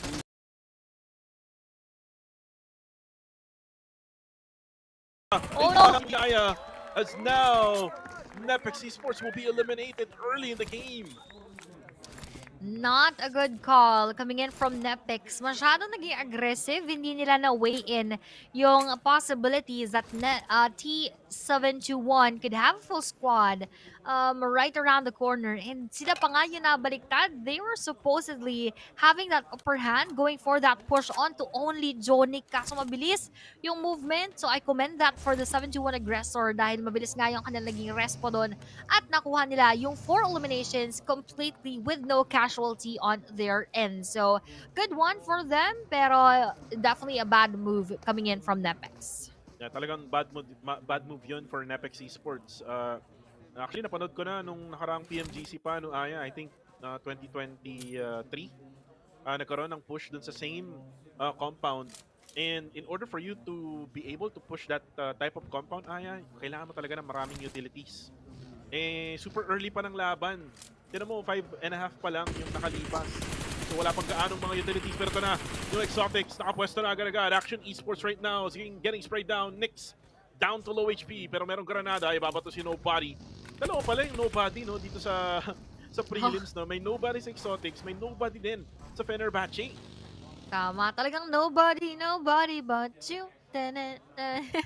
Dalawa literal nga yung ating nobody dyan. Mapapakantat sayo na lang tayo. Sa mga nakakaalam nung kanta yun, shout out sa inyo. Mag-comment naman kayo, no? Pero, good evening. Once again, muntik. Actually, hindi na halos good evening. Parang pa midnight na tayo mamayang onti. Pa good night na yung iba dyan. So, sa mga matutulog na, good night in advance sa inyo. Pero sa mga kasama pa namin, ayan, enjoy lang muna tayo dito. Sit back and relax. Lalo na kung kayo ay nagpapaantok dahil mahaba-haba pa to.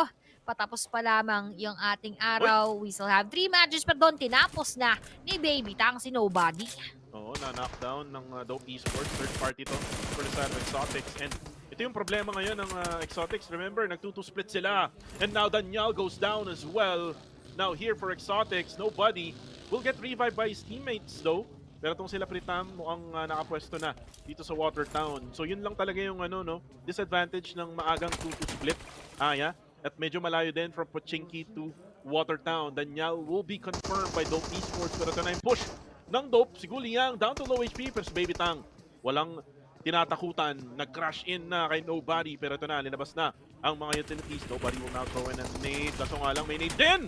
Coming from Roy, Baby Tang goes down, Pain goes down as well, and Roy is now unstoppable. Pritam gets Ngayon also down, and Dope Esports is now down to only 1 player remaining. At ito si Mambay na nagbabay na.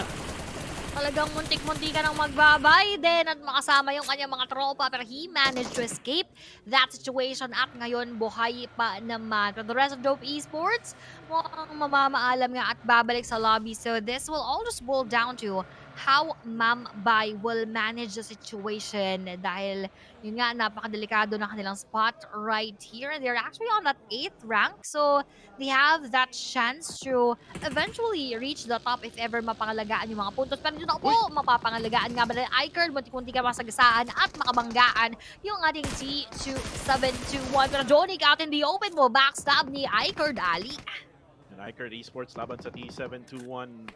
Parang kala mo mga crash gear, no? Kanina yung mga bagi nila. Pero nandito na yung backup ng T721. And Icard right now will get a revive. Kaso nga lang, nagsunugan. Aggressor, sinunog. Itong si Hiwa Clar at si Aleko ay man-knockdown din. Now, ito na si Ali.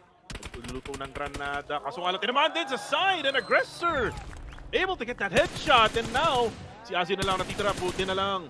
Nakita niya si Aggressor doon at tinunuyan pa nga agad-agad. Magbabak ba itong si Azzy or itutuloy nga pa?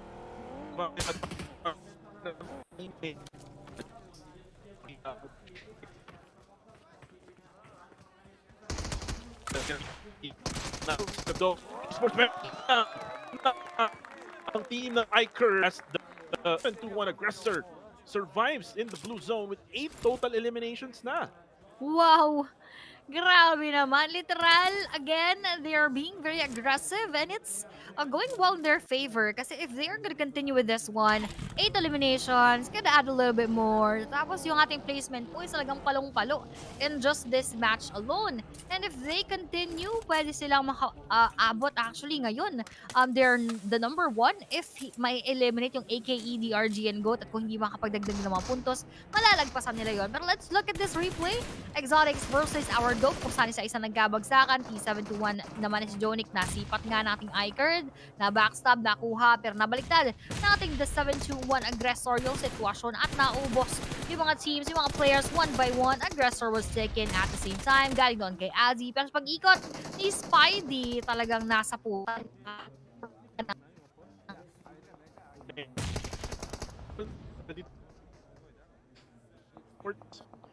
Black right now si Symphony ay unang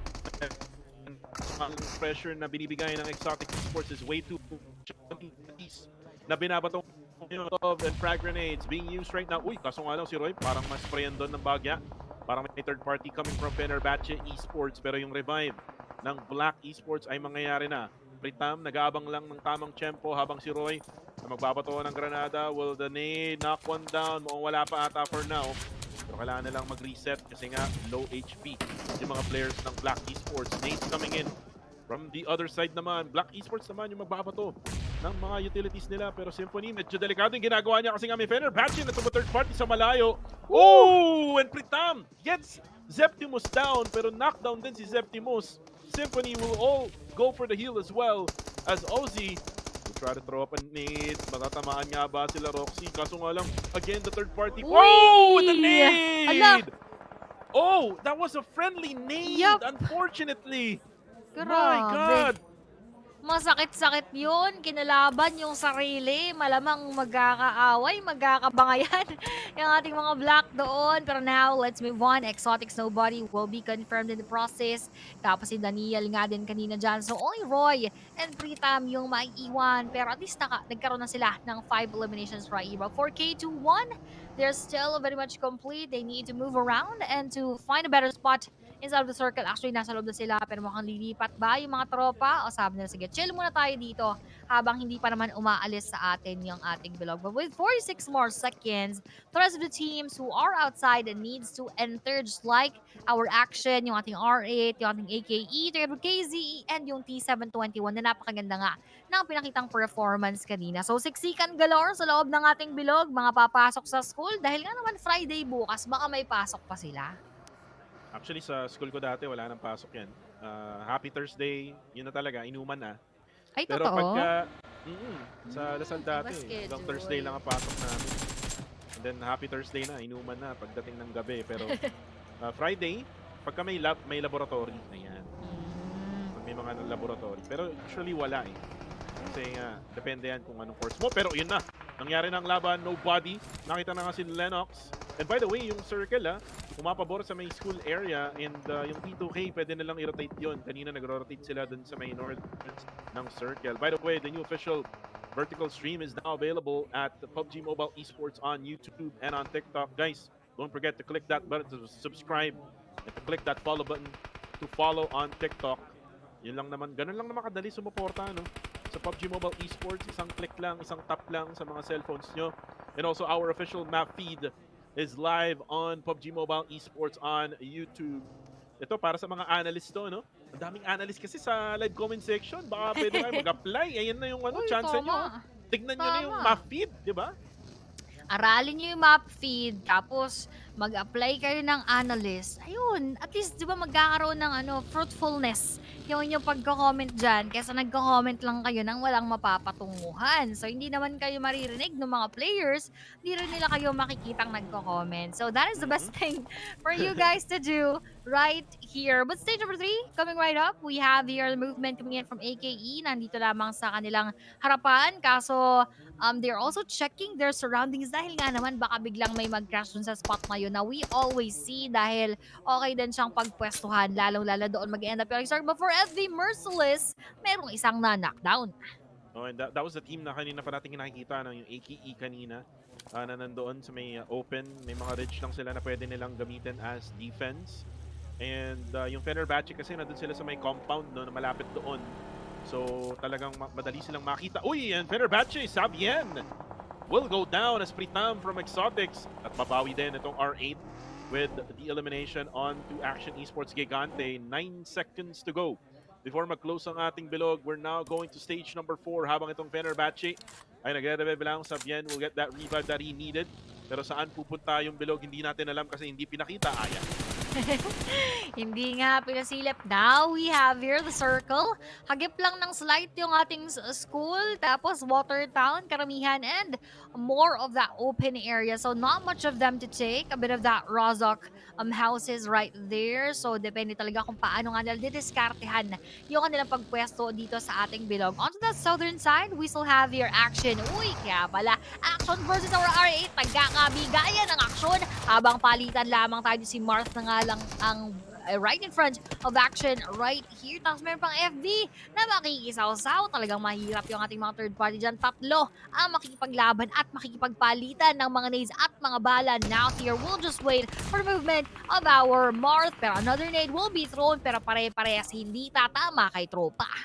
Yung Marth, medyo matalino yung ginagawa niya. No? Isa sa labas, isa manggagaling sa window. Uy, ganda rin yung ginawa ng player na si Notzi ng Action Esports. Oh, and the nade actually, just way too many. And that was for Prestige. Actually, Aya, yung nakakuha ng frag grenade kill na yun. Marth, down to low HP. Kailangan niya mag-heal ng bahagya. For Fenerbahce, buhay pa rin silang 4. And with 3 eliminations na in the bag, pwede nilang mag-gatekeep itong R8 Esports. Now with that gatekeep right there, we're not quite sure what is happening so far. Pero yung ating FB na si Merciless, knockdown nga kanina at kailangan nilang ma-revive. Buti na lamang this is simple Domac to go for that revive and to go for that rescue. But for the rest of the teams, R8 Prestige na po siya naman din ay mana-knockdown. Kanina pa nagkakaroon ng casualties on the side of our R8. They need to go for that heal up as soon as possible kasi sila yung isa sa pinakakailangan ng mga puntos right now. Merciless goes down. And the good thing about this for Fenerbahce is nasa kanila yung bilog. Pero habang nangyayari to, DRG versus T2K. And T2K right now still with 4 members strong. Not sure kung saan nanggagaling yung tatlong players ng T2K. Probably on the northern side kung kita-kita mo yung minimap ng Aya. It's all about rules right now. Tinatry niyang i-stronghold yung kanyang sarili no, na mag-isa lang. Luto siya ng granada. Hindi tumatama sa DRG. Probably mga splash damage lang, no? Nangyayaring damage. And buti na lang umalis yung player na yun na naka-buggy. And for rules, wala na siyang frag grenade. So back muna siya. Nag-aabang sana siya ng knockdown eh. Kaso for now, T2K will have to find a different way para ma-push yung DRG. Yep, exactly right there. They need to push them out of their spot para makuha nila yung maganda nilang pwestuhan. Pero DRG is still sitting pretty on top of this area. They can see a lot of the spaces sa may area ng Rozak, sa may area ng school. But now, they don't have much of that space din na makapag-overextend dahil pwede rin sila makita ng ating mga kalaban. Just like what we have here for Buzz from Upgrade. Sipat na sipat nga yung ating mga divergent game. Ooh, pero maganda-ganda yung pagkakahead sa kanila tropa. Buzz here will receive a lot of that damage and will need to heal up as soon as possible. And Ramses, reload lang niya, and now we'll try to go for the spray down again onto DRG. Uy, parang ito na ata yung push ng T2K na knockdown na nila. Yung isang player ng DRG. This might be the chance for Train to Kill na mag-push dyan sa may Rozok Hill. And Melody, together with the gang of Upgrade, tamang tambay lang sa school. Though yung circle kasi ay nag-update, no? Aya, pumunta sa Watertown. If ever lang talaga nag-stick sa plano itong Exotic. Remember, nag-2-split sila. Drop pa lang. 2 in Watertown, 2 in Pochinki. Di sana pala, no? Kung pumunta sila sa Watertown, dun na talaga sila magsistay kasi yung circle ay dun na nga pumabor. Pero ito na yung T2K. Hindi lang pala DRG ang kalaban nila. Meron din silang kalaban sa may bandang ilalim. This is K21 right now. And parang isang granada lang ata to, Aya. Parang delikado ang K21. Oh no, napakadelikado baka mangyari no, katulad na nangyari kanina as we ended match number 2. But right here, mukhang nakaiwas naman yung ating mga kaibigan. So, now all they need to do is find a better spot dahil napaka-open kuku ng ating next circle which will give everyone that struggle. Pero KZE, Ray Gods na naging MVP natin for our match earlier, siya ay the knockdown right there. Pero FB Merciless, mababawian naman ng kanyang mga katropa. KZE, buhay pa rin. 4 members strong. Isa nga lang yung naka-knockdown. Dynamo ay mana-knockdown din on the kill feeds. Spidey din ay mana-knockdown. At si Dynamo ay mawawala na nga. Force will be able to take him down. Pritam will take down Spidey. Ang dami nangyayaring laban, di na lang natin nakikita. Pero si Lonely na lang pala ang natitira dyan sa may itaas. As Shadow goes down together with Lonely, Devan for KZE. Kailangan niya muna maglagay ng mga smoke and probably kailangan din niya magbato ng granada on the side pero mukhang magre-revive muna siya. Cassie will get the revive that he needs pero parang alam yata ng Fenerbahce. Oh! At babanggawi! Kamunti ka pa, simple Domac. Na-miss lang niya yun pero again, with that duo gameplay coming from Fenerbahce Esports, sila ang makakakuha ng pwesto na to down on the bottom side of the circle. 6 eliminations na rin ang meron sila. At kung titignan mo rin yung mapa, Aya, walang gaanong katabi ang Fenerbahce. Wala nga, so swerte ay nga sa kanila pati ang pabor pero hindi pinaboran yung DRG na pinuri ko pa rin kanina dahil very consistent now being eliminated inside of the match with UPG or upgrade. Surviving that battle, they could have their points upgraded later on pag mas tumagal pa nga sa ating mga bakbakan. But dito kay Love, ma-eliminate isa mo pa nga si Ajaya na kanilang tropa na na-knockdown na rin pero may chance pa namang ma-revive mamaya onti lamang. But for Buzz, they have the best of the chances to loot these crates na kanilang nakill nga earlier on, but they need to enter the circle din mamayang onte. Pero swerte mukhang nakakuha na smoke si Idol para sila ay makapasok sa ating bilog. But for T2K, just amidst that smoke area, now going for that revive onto Love, they need to move around para hindi madali basta-basta ng K21. T2K, tamang scout lang sa area nila. Uy, kaso dumaan na! Itong si Buzz at nakita na nga ni Igneous. And now si Ramses na lang natitira for team upgrade. Mr. Rules, inuna na nga. Siya ang unang papasok with 1 HP left. Unfortunately, the blue zone will eat Ramses alive. At kailangan na rin pumasok ni Rules kasi napakalakas na ng blue zone. Pero mukhang mag-replenish muna ng items itong T2K. And then eventually, their next target will be K21. Yes, exactly. And with K21 just right in front of them, kaso ayun na naman yung mangyayari, pare-pareha silang maiiwan ng ating zone at kailangan nga talaga they will be forced to take down each other. Depende lamang kung sino nga ang magwawagi into doing so. We have T2K going all for those nades. On to K21, Master ganda din ang hinahanda. Lumipad yung kanilang Kup RB, buti lamang hindi sila nasama pero nade will go on to Love at kalahati yung naihatid na damage. And again, ito yung area na ayokong puntahan ng mga teams na pwede kong ma-manage. Kasi nga, grabe to, no? Isang frag grenade lang. Oh! That one frag grenade, Master goes down. Pero down to low HP, Siguran, another nade coming from T2K. Just eliminates K21. And now it's time for T2K to get that northern side of the circle as Prestige will go out, courtesy of Savien of Fenerbahce. Now, for Savien here, talagang tinadali niya yung ating R8. Pero mga nade, hatid sa kanya. Uy, may muntik-muntikan pa mag-bounce back na para siya ay madali. Pero nakaiwas naman siya. And he needs to go for that revive onto Simple Domak right here. But with the movement coming from R8, naramdaman nila na nagre-revive yung ating Fenerbahce. So, pushing slowly but surely ang kanilang ginagawa. Nades will be thrown. And fortunate for them, hindi sila matatapos. Pero yung kaka-revive lamang na si Simple Domak mahagip ng mga shrapnel. Savien naman dito, onti na lang mga buhay, kakaharapin pa si ID7 from behind. He needs to hide very well dahil hindi makapag-replenish basta-basta sa personal yung pag-akyat. R8 Marth will be knocked down pero the rest of Fenerbahce will also be taken down. Nice play para sa R8 Esports, pushing in yung dalawa laban sa Fenerbahce. Pero ito na, narinig ng mga players na nasa ilalim din. Uy, look at this. Nati, nasa may taas. At siya pala ang nagpapahirap ngayon sa train to kill. At medyo nagkahiwa-hiwalay na ang mga T2K. Andito na si Ego, ang GOAT quality. Mukhang nararamdaman na niya yung pagmamahal ni Love, mga kaibigan. Naririnig na niya yung pag-andar niya. Uy, frag grenade, down to half HP. Meron ding frag grenade manggagaling kay Love. Can Love clutch it out? May nade din. Uy, another nade, walang bawas. May bawas naman kay Ego. For GOAT quality, siya ay mag-heal for now. And this will give Love a chance to go for the push na. Another nade, may nagkakabasagan pa. Narinig mo yun, Aya? Nabasag yung bintana, mga kaibigan. Ito na si Ego. Medyo bababa na siya. Labanan ng frag grenade to. Pero ubos na ata yung kay Love. At meron siyang dala-dala S12K. I'm not so sure anong secondary. Ay, actually, DBS yata. Or hindi. Parang iba ata yung baril niya as a secondary.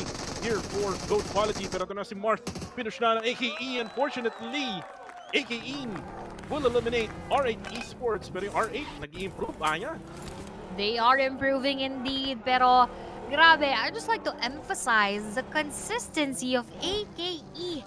Palong-palo, 9 eliminations, still surviving. Idagdag mo sa previous nila mga puntos. Grabe yung kanilang ginagawa dito. So I really commend them for being very consistent because it's quite rare for a team to be consistent. At rare din sa totoong buhay yung mga consistent na mga tao. Pero ngayon, titignan natin. Dahil 3 teams na lang ito kukuha. T2K Love na nasa loob pa rin ng ating building together with GOAT right here. Siyempre, the least chance will go to him for taking that chicken dinner dahil nga naman sa Luisa na. Pero doon sa dalawa, halos malaki talaga yung chance dahil pare-parehas pang kompleto ang kanilang members. And Love, merong 3 granada na pwede niyang gamitin. Pero parang inikutan na ni Ego. Ego, kailangan niya mag-ingat kasi baka mabaril siya ng players ng AKE. As right now, the gunfire coming from Pernati as they find itong si Love ng T2K. So it's now going to be a 4v4 situation. It's gonna be GOAT Quality versus AKE. At rinig na natin ang cheers ng hometown crowd. Talagang yun yung maganda sa on-site no? Rinig mo yung mga sigawan, rinig mo yung mga nag-cheer sa inyo. Although minsan mahirapan din siguro sila marinig yung mga yung ating mga tawag dito, mga kalaban, lalong-lalo na pag medyo may kalakasan, buti lamang they have those headsets and everything else. But in any case, sobrang loud, baka makadagdag sa noise that they will be hearing. But now, moving on to the final 2 teams that will go head to head. This will be AKE versus GOAT. The other team is very consistent and the other started very strong. So it's a battle of a consistent one versus an inconsistent but started very, very well. Nakakuha pa nga ng ghillie suit, mga kaibigan. Ang taong damo, ang taong malunggay ay nandarito na. AKE Cyber try to use their heal. But the big question is where the circle will go after this one, Aya. Mas pabor to sa GOAT Quality. If you look at the mini-map right now, mas pumapagitna sila. Pero meron pa tayong final circle which is yung stage number 8. And then by the time stage number 9 comes in, magpo-close na yung blue zone. Just ending up the whole match itself.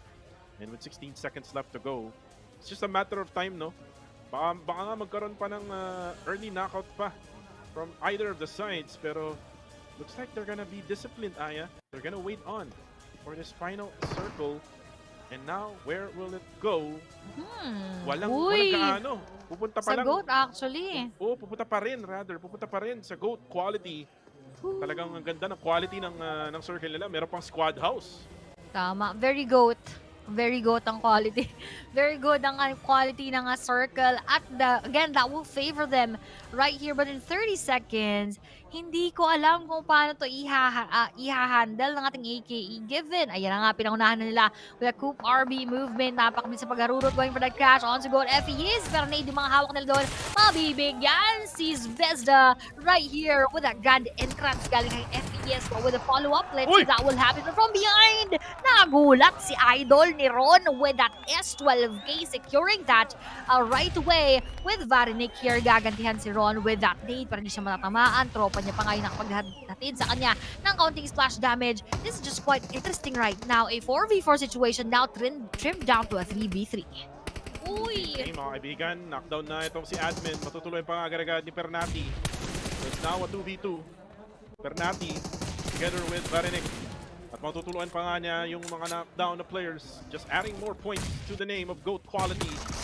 Varinik papush na. TPS laban sa SAT-97 at mananalo yung shotgun na kinakawan na player left for the side of AKE Cyber. And this is Ron. Meron dala-dalang S12K. Ang taong malunggay, mga kaibigan. And he go for the clutch. Yun lang, anong ginagawa mo doon? Oh my gosh! Now, going to be a 1v1. A lot of 1v1s for today, Aya. This is the 3rd time na magkakaroon tayo ng 1v1. And now Ron knows where to throw the nade. Will that connect? Mukhang wala pa. Wala ring splash damage at makakapag-loot pa. One more utility left. This is gonna be a Molotov and looks like he's gonna save it for now, Aya. Again, a 1v1 AKE versus GOAT Quality. Who will win match number 4? Nakakakabako ko. This is very uncertain at this point. Parehas kasi silang pwedeng masilatan mamaya. Pero with Ron holding that Groza right here and with that shotgun later on, pwedeng mas pabor sa ating AKE Cyber. But for Pernati, pwede pa rin naman niyang madiskartehan ito. Pero with that nade, with the final throw, hindi niya alam nakalihis na ng slide si Pernati ng ating GOAT Quality right here. But with Ron going for that smokes para maitago ng saglit at bahagya yung kanyang pagdadaanan. Tignan natin sino nga kaya ang makakuha ng panalo. Pero 5 granada ang nakuha ni Ron. Pabor na naman ito sa kanya. 5 frag grenades versus none. 4 na lang to, na smoke grenades na gagamitin ni Pernati. Tignan natin kung sino mas makunat. Ang taong malunggay ba na si Ron or si Pernati na ngayon ay naglalagay na ng mga smoke. Nades are now gonna be thrown out. Ito na, pinato na ni Ron. Wala mo na matatamaan. Kapang matatag mga kaibigan kay Pernati. Si Ron, nakagamit na ng dalawa. Wala pa rin tinatamaan, ladies and gentlemen. And Ron right now will try to use the broken wall as cover. And alam yata ni Pernati kung nasan siya specifically, lalo na't narinig niya yung mga footsteps ni Ron. Pero a nade is gonna be thrown out. Uy! Mali yung pinupuntahan ni Pernati. Nakita niya yung granada na yun, kaya umiwas siya. Pumunta siya sa kaliwa. Ay, shocks. Pero may granada pa rin. Ang layo ng binabatuan ni Ron. Hindi tinatamaan itong si Pernati. At pabor sa circle ng GOAT quality. Ngayon, Pernati right now, daan na kaya shotgun. It's gonna be SAT-97 versus SLK. Nagpupush na itong si Ron. Final circle at hand. Stage number 9 is now trickling down to the very last second, ladies and gentlemen. Yung nade niya, 5 ang nasayang mga kaibigan. Oh my goodness, and Pernati alam na niya kung nasaan. Itong si Ron. And now the shotgun. Nabawasan pa nga. SLK versus SAT-97. Sino nga bang mas malakas mag-shotgun? Oh my goodness, wala pata ng bala. At binarlangan niya with M4 as GOAT quality gets the win in match number 4. Getting another winner chicken dinner. Grabe. Grabe. Speechless ako doon ha. Ano, ang daming nasayang na moment sa ating AKE and he lacked so much of that trigger discipline. Masyadong naging pabaya, masyadong naging excited. He wasn't able to calculate the situations. Kita mo, pinapagalitan siya ni tropa. Pre, bakit ganun yung ginawa mo kasi? Sabi niya dun sa kanyang tropa. So that was very unfortunate for AKE, but at least we have your GOAT quality redeeming themselves after that first winner chicken dinner. Ngayon nakuha naman nila onto our 4th one as we end our Erangel map. So final blows we will see here yung ating GOAT versus our AKE na naging maganda nga yung kanilang palitan dito sa area na to. And it now boils down to a 4v4. Actually, nagulat din yung tao dun sa loob ng bahay na yun, no? Bigla na lang may dumating na tao sa likod. And it was Ron. Ito lang yung mali ni, na Barenik, no? Dapat naging patient siya. You have to be patient in the latter part. Even though na alam mo na numbers advantage ka. Pero again, with a clutch play coming for Pernati, even though na nawalan na siya ng shells sa kanyang SAT-97, he was able to clutch it out, take out his M4, spray it down onto Ron. And most likely, he will be the MVP for this one. Tingnan natin mamaya, no? Pero tingnan muna natin yung stats ng Team GOAT quality for match number 4.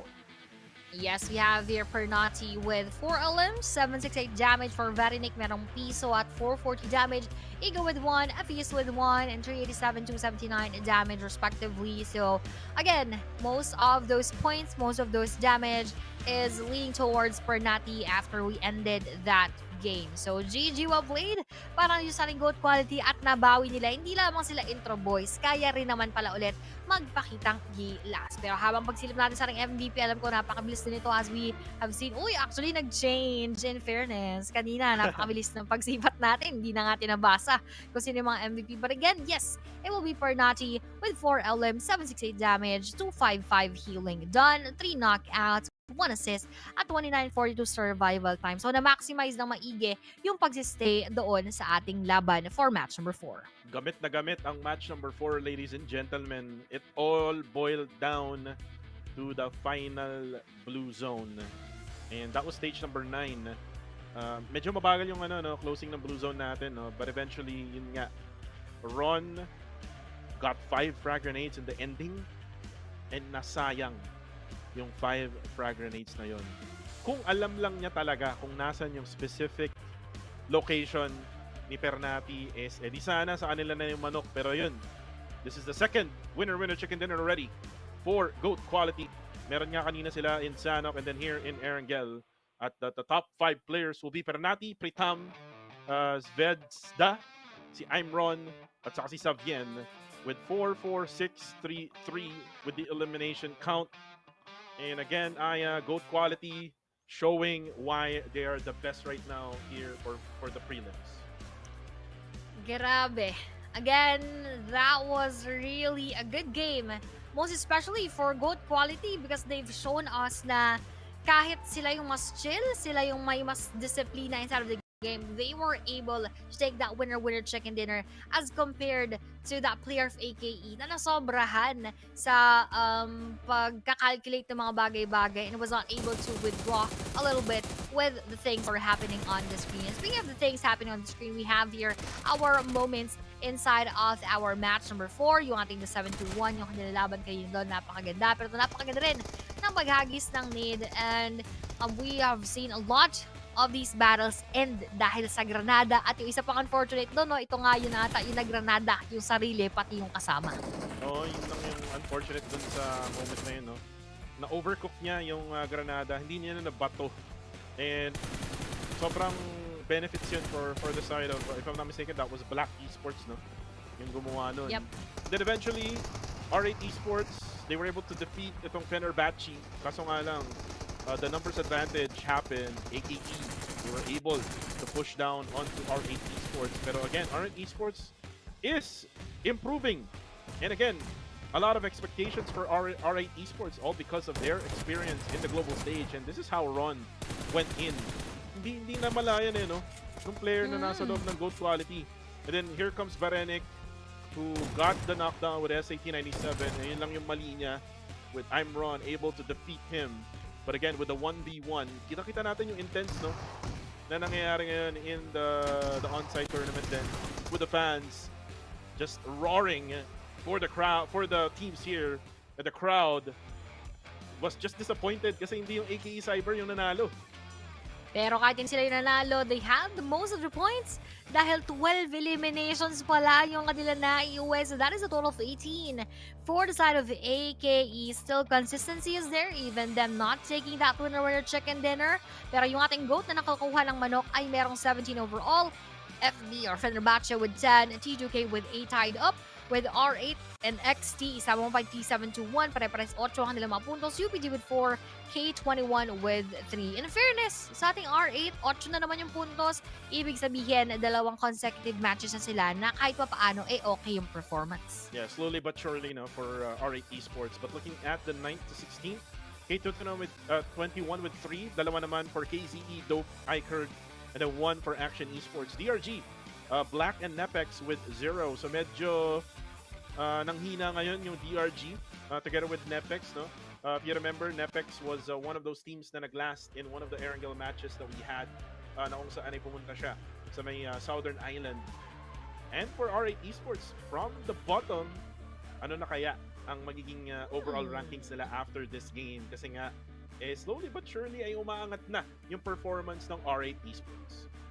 Interesting performance. And lalo na bukas, no, for the last day of the prelims, we would see a lot more of these moments. Halininan, palitan ng mga puntos, palitan ng mga rankings. So, ibig sabihin, marami pang changes na pwedeng maganap. Even for the last 2 matches that we have today. At syempre, lalo na for tomorrow, 6 matches pa rin yung kanilang paglalabanan para makuha nga yung kanilang slot onto our main event. So, for the remaining matches, all they need to do is give it their best para nga naman hindi na sila maghapol bukas ng mga puntos, or if ever man, hindi na masyadong malaki yung kanilang kailangang ipunin ng mga puntos. Well, ang kukunin lang naman talaga natin dito is top 1 to 7. So, yun lang naman talaga ang dapat maging goal, no, ng ibang mga ng lahat ng mga teams. Pero ang maganda dito is yung GOAT quality. They got already 2 chicken dinners for today. Yep. And very much consistent yung laro ngayon ng GOAT quality Aya. If you look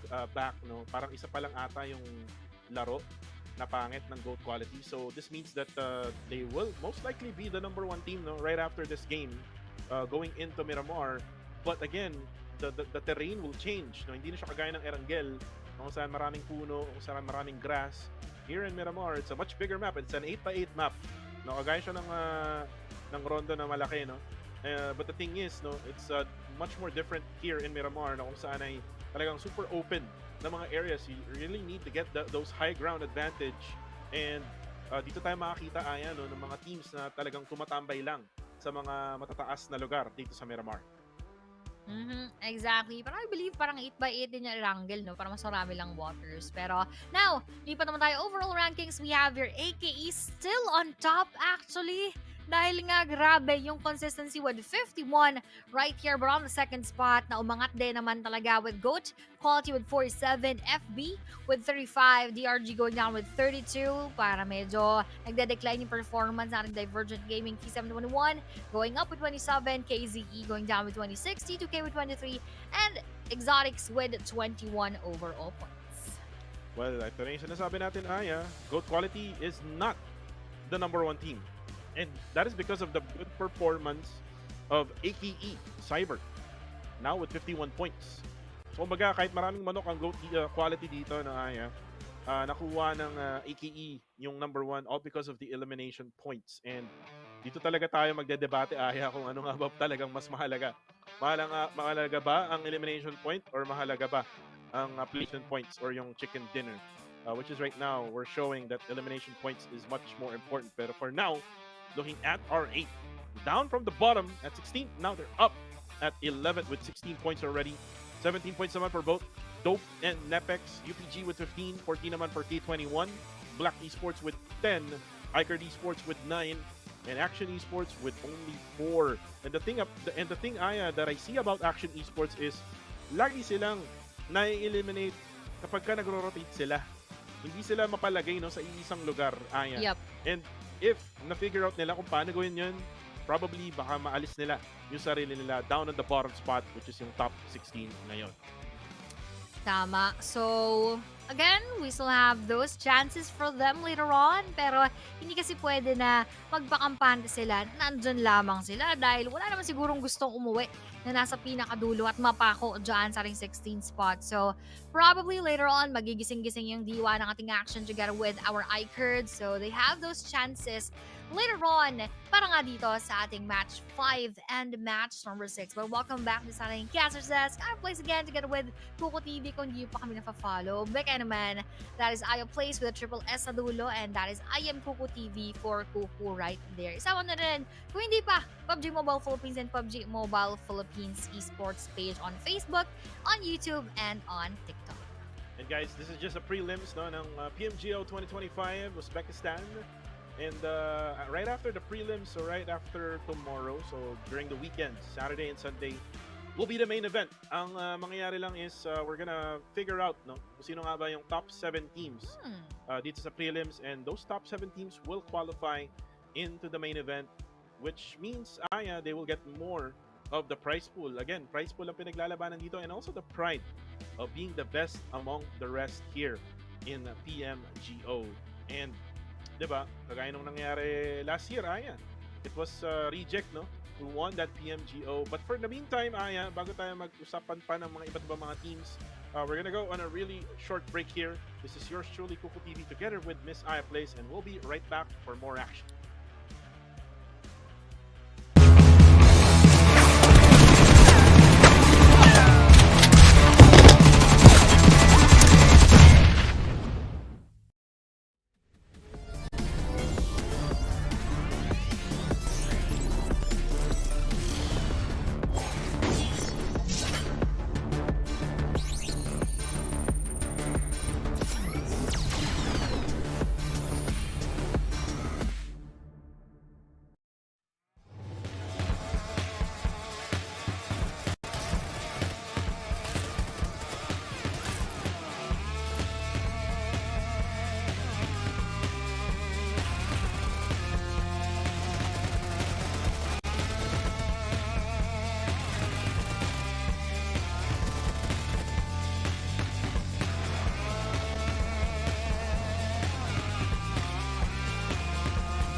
happy dito sa PUBG Mobile Global Open 2025 Uzbekistan Prelims. At kita-kita naman natin no, yung mga nangyari during the 3 angle maps and also with the 1 Sanok map. Again, this is yours truly, Coco TV. Kasama natin si Miss Aya. And we're now going in through the 2 Miramar maps. And Aya, 2 winner-winner chicken dinners na ang nagagawa ng GOAT quality. Sa tingin mo, kaya pa ba nila ng isa or dalawa? Actually, para sa akin, parang hindi na. Parang, I believe 2 would be the maximum for GOAT. And the other teams, pwedeng AKE makakuha ng chicken dinner or probably a different team. Pero for GOAT, I do not feel that they would take one. Well, speaking of teams, Aya, I looked back din sa mga predictions natin. I predicted Fenerbahce Esports nung match number 4. Tapos sa'yo, AKE Cyber. Kamuntigan pa pala, Aya, no? For your side, na makuha nga yung prediction na yan na correct. For match number 5, since nga hindi natin napag-usapan yung prediction ng madalas, no? K21 Esports yung napili ko for match 5. Sa'yo naman ay Dope Esports. So, parang mga underdog teams yung napili natin for match number 5. And again, looking back, no, sa mga kakapasok lang, sa mga kakauwi lang, sa mga work nila, we have GOAT Esports, KZE, AKE, and GOAT Esports again for match number 4. Ang mga nakakuha ng winner chicken dinner. For match number 5, yun na nga yung napili natin. No? Again, para sa akin is K21. Para nga sa'yo, Aya, is Dope Esports from USA.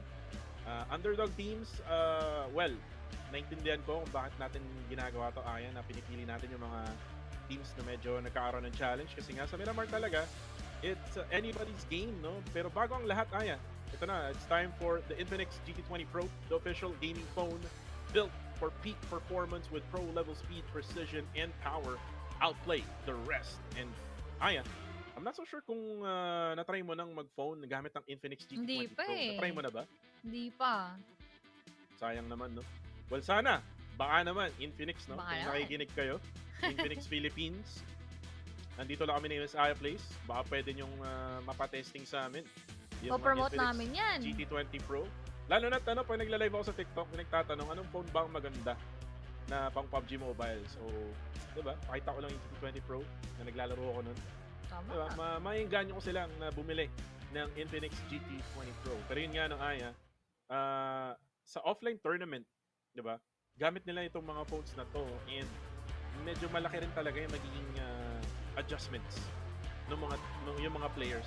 Especially na alam naman natin, iba talaga yung usual na device na ginagamit playing PUBG Mobile. But you can see naman na talagang sanay na, no? Karamihan sa mga Uzbekistan teams. Diba? Parang pinagandaan talaga nila na itong araw na to, you know?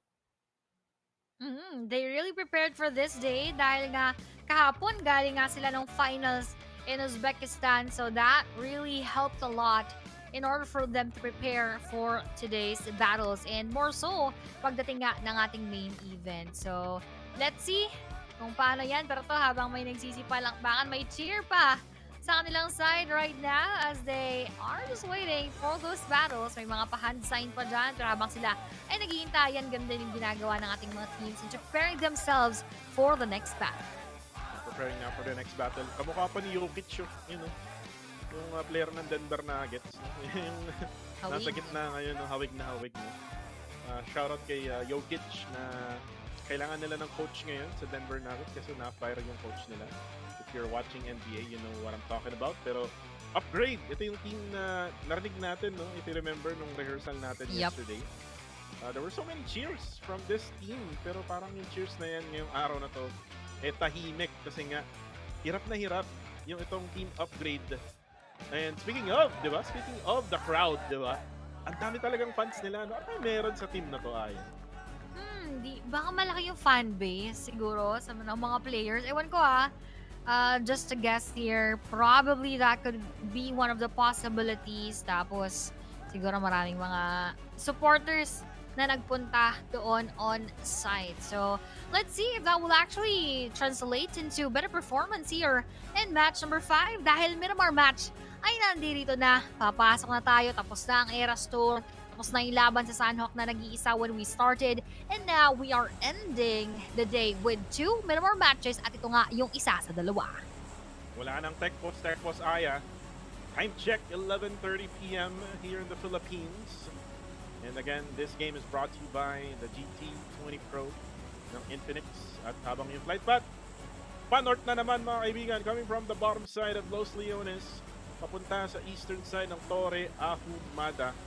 And for teams na bumababa ng El Pozo, medyo malayo to. Same goes to Montenivo and also yung La Cobriera and Ruins. So again, kailangan nilang maganap ng mga sasakyan. Most likely itong KZE, itong KZ underage. We'll have to find vehicles in order for them na makapunta dyan sa Valle del Mar. And again, that's because that the flight path is way too far dyan sa may dropping point nila. Who will drop in Pecado? Yun yung tanong natin lagi no, sa mga maps natin. Who will drop at the middle portion of the map? Kanina nakita natin in Erangel, yung exotics rather. Yung nakakuha nga ng Pochinki, pero dito, looks like it's going to be Dope's area for Pecado. Yup, exactly right there and now. Uy, yung ating circle nga papabor doon sa may middle portion of our circle. Uy, bakbakan agad-agad. We have our 2 teams right here, Exotics versus our C721. And with that happening right here, kitang-kita naman at aggressor babagsak. Hindi naman sila ngayon yung sobrang aggressive. Doon nagkaroon lang tayo ng palitan. 1-1 trade right there. Exotics Esports. Hinahanap na kanila yung isang player na nasa itaas. This is gonna be Butcher. And gusto ko lang sabihin, ito yung dropping point namin sa scrims. Sumali ako nung nakaraan sa PMST. Ooh. And the reason why we get this area is because merong garahe dyan na pwedeng kunin yung kotse. Oh, and there we go! Butcher! Natagpuan itong si Nobody, and Nobody is now a Nobody. Back to the lobby. And now it's going to be a 1v1. Pritam versus Butcher at this brick house. Tignan natin kung sinong mas mananaig. Makakuha na nga ng level 3 backpack din. Itong si Daniel pala, yung nasa ilalim. Akala ko si Pritam. Daniel does have the DBS rather. And it's gonna be Butcher na merong UMP. Dalawa ba yung nasa ilalim niya? I'm not sure. Oh, dalawa nga. Dalawa. Si Pritam niya. Oo, dalawa. Akala ko isa lang. Pero ito yung maganda sa area ng P721. Ito yung garahe na sinasabi ko. Kitang-kita na nga doon. Jonic spots Daniel. Pritam will be the next one. And that is it. For Exotics, wala agad ang Exotics. Ang bilis. Hindi man lang umabot ng 3 minutes inside of the game. Now, being eliminated right there. Masakit-sakit for them kasi they could possibly have overtaken T2K or even KZE if ever mas tumagal sila sa laban. Kaso hindi nga yun ang naganap at sila ang pinakaunang mawawala dito sa ating laban. So stage 1 closing right up in just 40 seconds. Kaso may ibang chuma-challenge sa ating the 721. Grabe, may chumachepi no, ng HP. Ng the 721 aggressor rather. I think it's coming from the area of Chumasera. Malapit sa may bandang Chumasera kasi yung simbahan. If you know what I'm talking about, yung simbahan na malapit sa Chumasera. So kailangan na nilang lumayas. The Mirado will be the best option for a vehicle dyan sa may garahe na yan. And again, going back dun sa sinasabi ko, yun yung dropping point namin, no? Sa PMST or sa mga, actually even sa UR, tinatry namin mag-drop dyan. And maraming ang gusto kumuha ng mga sasakyan kasi sa mga garahe ng PUBG Mobile. And again, with the vehicle na pwede mong gamitin, especially dito sa mapa na to, napakalaking mapa to ng Miramar, you would be able to mobilize your way sa mga areas na gusto mong puntahan, especially if the circle is not within your reach. Exactly. So those vehicles would really be essential later on. Kaso nga, depende kung sino ba yung magiging kaagaw mo doon sa mga vehicles na yon. But for Black Esports, I just hope na hindi maulit yung panggagranada sa sarili at doon sa kanyang kasamahan kasi napakalaking error nang naihatid doon sa kanilang koponan. And if that didn't happen, they could probably have lasted even longer. But again, it is what it is and that is what happened for Black Esports earlier on dito sa ating mga laban. Pero now that we still have 15 teams, at narinig nyo nga yung mga prediction namin kanina, K21 for Kuku and Dope for me. So, pare-parehas na. Hindi masyadong malaki yung mga puntos na nagawa. Pero ngayon, lipat muna kala Barney. Esports with me, it is of course Stars. Stars, we're talking about coach things. I want to know, what's your coaching style and what kind of unique thing do you bring to the table as a coach? So I used to be a player and I just became a coach not so long ago. One of the biggest things I hate as a player is coaches forcing their opinions on me. So the approach I take is I try to put all my tactics in a structure and align everyone's thoughts on the same page. I love that. And you know, all of the players, when they come here, when they come to a LAN event, there's the lights, there's the big stage, there's the cameras. A lot of them can seize up and get a bit worried. How do you keep your players calm and focused? So first of all, our players are very experienced in the game. And also during our daily training, this is when we prepare for the tournament. So right here, all we have to do is perform like how we have trained ourselves to. Stars, a brilliant interview, but I'm going to have to cut it there because we've got to get back into the action. Thank you so much. Best of luck to R8 Esports and the rest of the tournament. Thank you very much. And we'll head back into the action.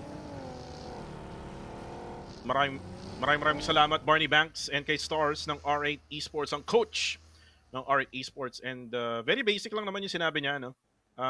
Tinanong kasi ni Barney Banks kung paano ba mag-prepare sa gantong kalaking stage, no? I mean, the lights, the big stage and everything, no? The phones na ginagamit nila on-site. Ang sinasabi lang naman ni Stars is just do whatever they have done in the daily trainings. Kumbaga, gawin lang nila yung lagi nilang ginagawa, no? In the normal training every day, and it will result into good things. Kaso nga lang, no? When you talk about R8 Esports, medyo maalat sila during the first couple of maps. Bumawi sila with some elimination points, no, during match number 3 and match number 4. So they're now up to top 11. But again, I'm seeing them na mas tataas pa, no, especially now that we're in Miramar. But again, our official map feed is available right now on YouTube, guys. Go to PUBG Mobile Esports. Hanapin nyo lang yan.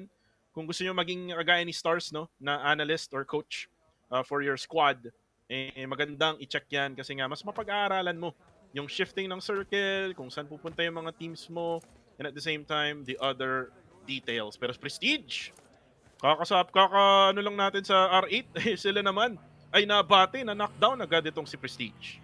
Nako, mabilis talaga ang mga kaganapan dito. Dope naman ngayon na prediction ko nga. Let's see kung ano nga ba yung mangyayari dyan as they will be facing with R8 right here. Prestige nga lang, up and alive again.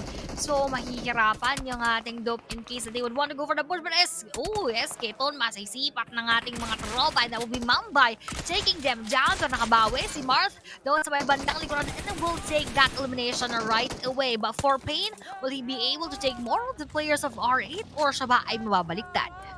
Marth, kukunin na nga yung buggy na yan. For now, si Prestige. Siyang magsusuppress fire dyan kay Pain. It looks like he's gonna try to go for ID7. Kukunin pa nga ba niya? Hindi. Kukunin niya ang Mirado instead. Uy, kaso nga lang, medyo delikado ginagawa niya, pero binangga niya. Bastos play onto ID7. But look at his Mirado. It's now going up in flames. Pero yun na nga yung nangyari. R8, mga kabawi, knockdown. Itong si Pain at may eliminate din all at the same time. Pero ito yung problema ng R8 Esports, they're now down to only 2 players remaining just in 8.5 minutes dito sa panglimang mapa natin sa araw na to. Oo, actually, tied up sila ng ating Dope. Parehas nagkaroon ng 2-2 trade. So, hindi ko masabing naging worth it yung laban nila kasi parehas din sila ng kinahinatnan. Pero, depende lang yan kung sino yung unang mai-eliminate doon sa dalawa. Pero looking at the movement of the circle, now just moving around towards Graveyard, around the area of San Martin, mahahagip ng very, very light. Yung pangalan lang actually. Tapos, yung mga nasa loob, truck stop as well, they could have that best chance. Pero napakadami pa ko. We still have 15 teams and the circle is not gonna be favoring so much everyone. So, kailangan meron at meron talagang maubos in the process. And right now, Goran, for K21, ito yung pick ko, no, to win this matchup. Yung sa'yo rin, Dope. Yep. Medyo delikado, no, with only 2 players left remaining. Parang yung mga napipili natin, no, it's either magta-top 2 or either matutuson. Tama. Parang ganun yung trend din, no? Walang Pero for now, winner eh. Walang winner talaga, kumbaga, either fail talaga or just top 3, top 4, maybe top 2. Itong si Domain. Ngayon, ginagranada itong si Master ng K21. Meron nga bang tatama from... actually yung Nepex, makakaisa from a different area. It's gonna be precious for the side of Nepex at makuha na nga agad-agad itong si Goran. And now for K21, They're at the area of Minas Generales. Uy, lumapit na itong si Master. Uy, binangga pa. And K21, all now down to only 1. Bakit ganito yung mga napipick natin? Aya, parang naka-curse natin. Yun yung mahirap eh. Parang Delix yung mga nape-predict natin dyan. So, let's just hope na hindi naman tayo makapaghatid lalo ng caster's curse sa kanila at mas makapag-survive kahit papaano. Pero naku po, maghaharap pa yung dalawa nating prediction. K21 versus Dope, bumabangga-bangga pa yung tropa mong si Shroud. Buti nila lamang takot na rin muna lumabas yung Dope dahil hindi nila alam kung sino nga ba yung makakarap nila. Meron nga bang kasama pa yan or solo na lang. So, they did not take that risk right there. So, for K21 Shroud, let's see what will happen right now. Well, for K21 Shroud, all he needs to do is just hide. Para naman manalo tayo, no? Magkaroon tayo ng 1 point sa prediction. Tama. Pero again, mahirap yan, Aya. Especially sa'yo rin, no? Actually, sa Dope. Dalawa na lang din yung natitira. Gigante maglalagay ng smoke. Looks like magta-try siya mag-escape. Kasi nga, uy, mukhang mapupush siya. AKE, delikado tong si Gigante. Mag-isa lang siya dito. Asan na yung tropa niya? Hindi ko rin kita sa minimap. At the same time sa areas, no? Na nakikita natin. Oh, nice nade from Gigante! Knocks down itong si Force. Pero kailangan niya munang maging patient kasi sobrang dami ng kalaban niya. At andito na yung backup ng Action Esports. Here comes Ron. Yung kaninang taong malunggay. Walang tumatama ngayon sa kanyang SAT-97. At siya muna ay magiging patient, pero ito na yung push niya.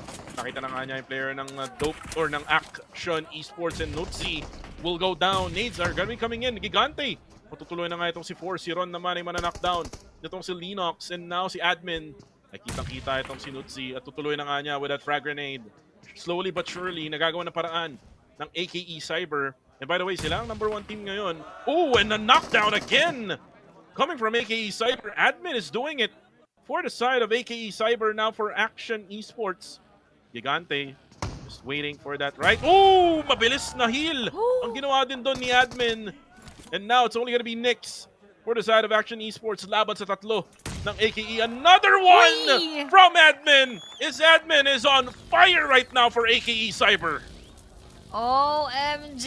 Grabe na naman yung pinaparamdam sa atin. Pero kita mo si Ron, kailangan maghilap. Di ko alam kung ba't di pa naghihilap. Ayun, kinabahan ako kay tropa na he is up and alive with all those HPs replenished. Pero stage 3 na kasi kami na may kahapdian yung pag-bleed out nila right here. Oh, we have Lonely being knocked down. Galing naman doon sa ating mga tropa. So may ibang kalaban yung ating Divergent right here. And all they need to do is get inside of the circle dahil nga delikado na kung sakaling hindi pa rin sila makakapwesto dahil gumalaw na naman yung ating bilog.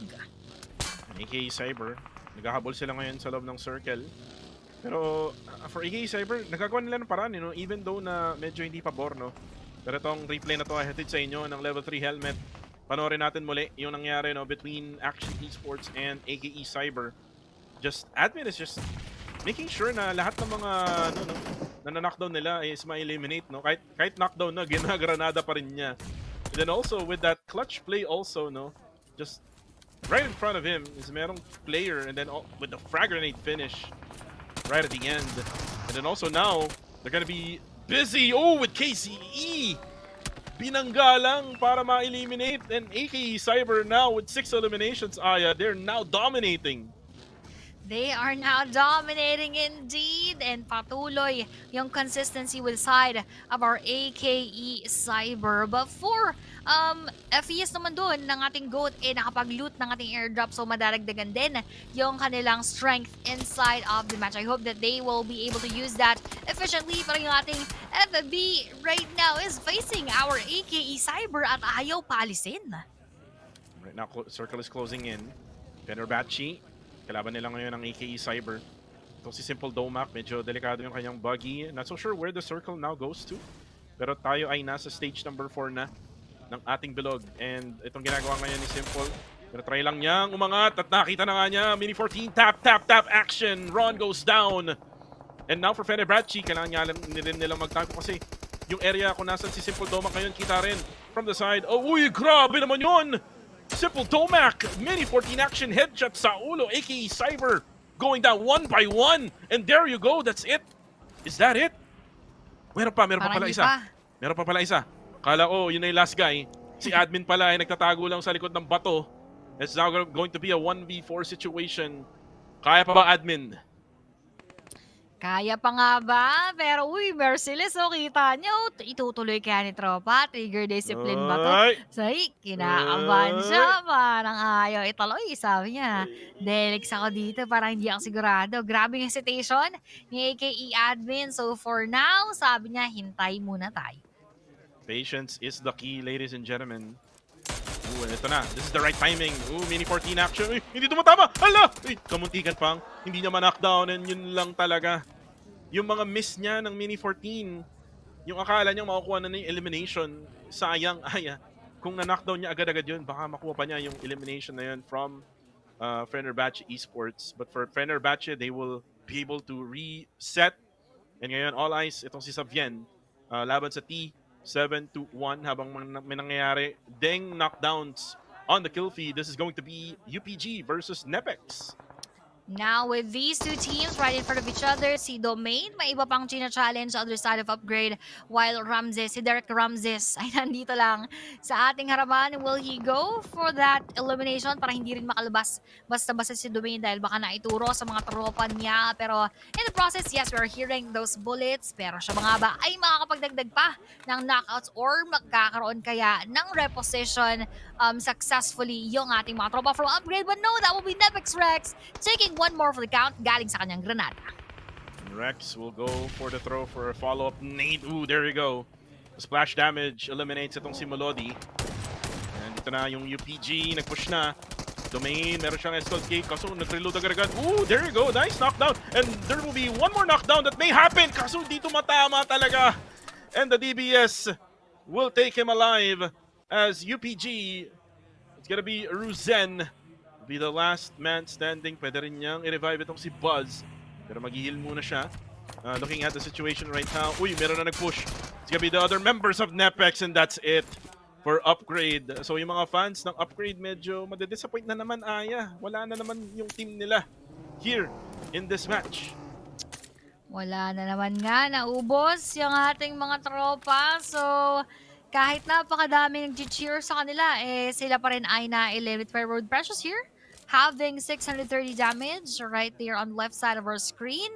So now moving on to our next circle, sino nga kaya ang makakakuha niyan? Pero yung mga nasa gitna, most likely parang dyan din naman iikot, so not much movement is needed from them unless magkaroon tayo na extreme and a hard shift movement coming in from this circle. Uy, sabi ko na nga ba, gitnaan moments lamang, may ilan-ilan lang maiiwan sa labas.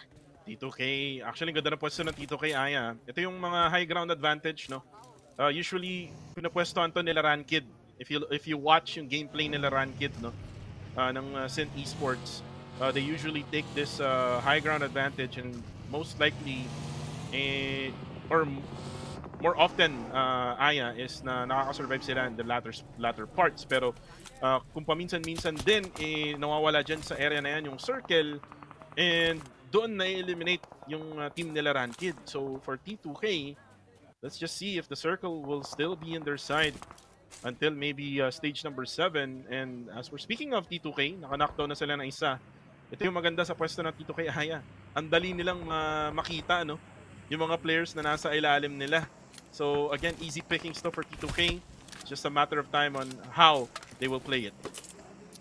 Yep, they are really the one who's gonna decide kung paano nga ba nila laruin, kung paano nila i-handle yung mga sitwasyon. But with Aleko here, once again, looting that airdrop. Napakaswerte na may mga hulog ng langit na mga airdrop, pwedeng biglang mabago yung kanilang path and they could take that level 3 helmet, level 3 vest at kung ano pa yung laman ng ating mga airdrops right there. So for the rest, right now siksikan sa may bandang baba yung aking Dope Esports nandun lamang sa loob and they're still both alive for Nepex. Precious makikita ng FB, maragdagan pa kay Nepex Tech at na-eliminate on the number 10th spot. So FB now is prioritizing getting that area pero Dope nakikisaw-saw sa bakbakan. Itong si Simple Domac, no, nagpapakitang gilas when it comes to that mini 14 action. And again, normal lang talaga na makakita ka ng mga DMR action dito sa mapa ng Miramar, especially with those high ground advantage na pwede nilang makuha. Pero yung Fenerbahce, down to just 3 players remaining. And Dope, yung pick mo to win this matchup. Down to only 2, pero ang ganda ng pwesto nila. I think they're probably in the middle portion, no? Actually, no, parang sa southern side lang ng circle. Kasama nila actually ang dami, no? And again, ganito talaga yung mangyayari kapag pumunta sa city area. Ooh, and Merciless! And sabi ni Mambay, bye-bye, Merciless. Bye-bye talaga. Akala ko, Uy, teka lang. Yung dope ko, bakit niya naman inaagrabyado? Kailangan ko magkapuntos. Kala mo may prize no? Pero nakaka-pressure din actually no may pa-point system yung ating mga prediction right here. But for Dope Esports, let's see how they will survive. Lilipat tayo sa nangyari nga doon sa Nepex versus that K21, that last player. Uy, yung gusto ng sipat pala ni Merciless, no? On to our team right there. Pero nabawian din sila ng ating Dope in the process. But with the movement of everyone else, we have our Dope Mamba is still surviving at na-revive niya pa nga si Baby Tang. And actually, no, going back to the point that I had with T2K, usually, no, yung mga players kasi nasa northern side ng area ng T2K, giving them much more of an advantage. Pero kung nasa ilalim lahat halos, no, ng T2K yung mga players, mahihirapan silang makita yung mga players na yan kasi nga may mga bahay-bahay na pwede nilang taguan. So, that is why parang isa pa lang yata yung nakikita nating knockdown ng T2K in the kill feed. And look at them, 0 eliminations, no? Yung meron dito for T2K. And if you look at the mini-map, 2 lang na teams ang nagtatry na kunin itong northern side ng circle. And they're not challenging much doon sa mga other teams right there. So, right around the middle, this will be T2K.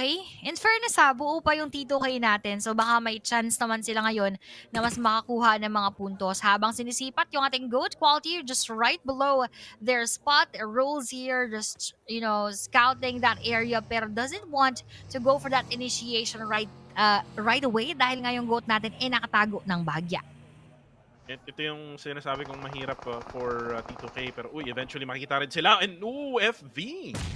Nakikita ng Dope Esports and it's all because of the pressure na magagaling sa Divergent Gaming, no? And Dope Esports, umaariba medyo nagkakaroon ka ng tsansa.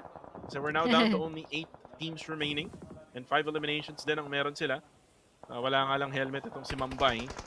At tingnan natin kung lumbay nga ba ang mangyayari sa kanila habang itong T7, 2-1. Uy! Ako pa ba't tumigil sa gitna ng daan? Oh no!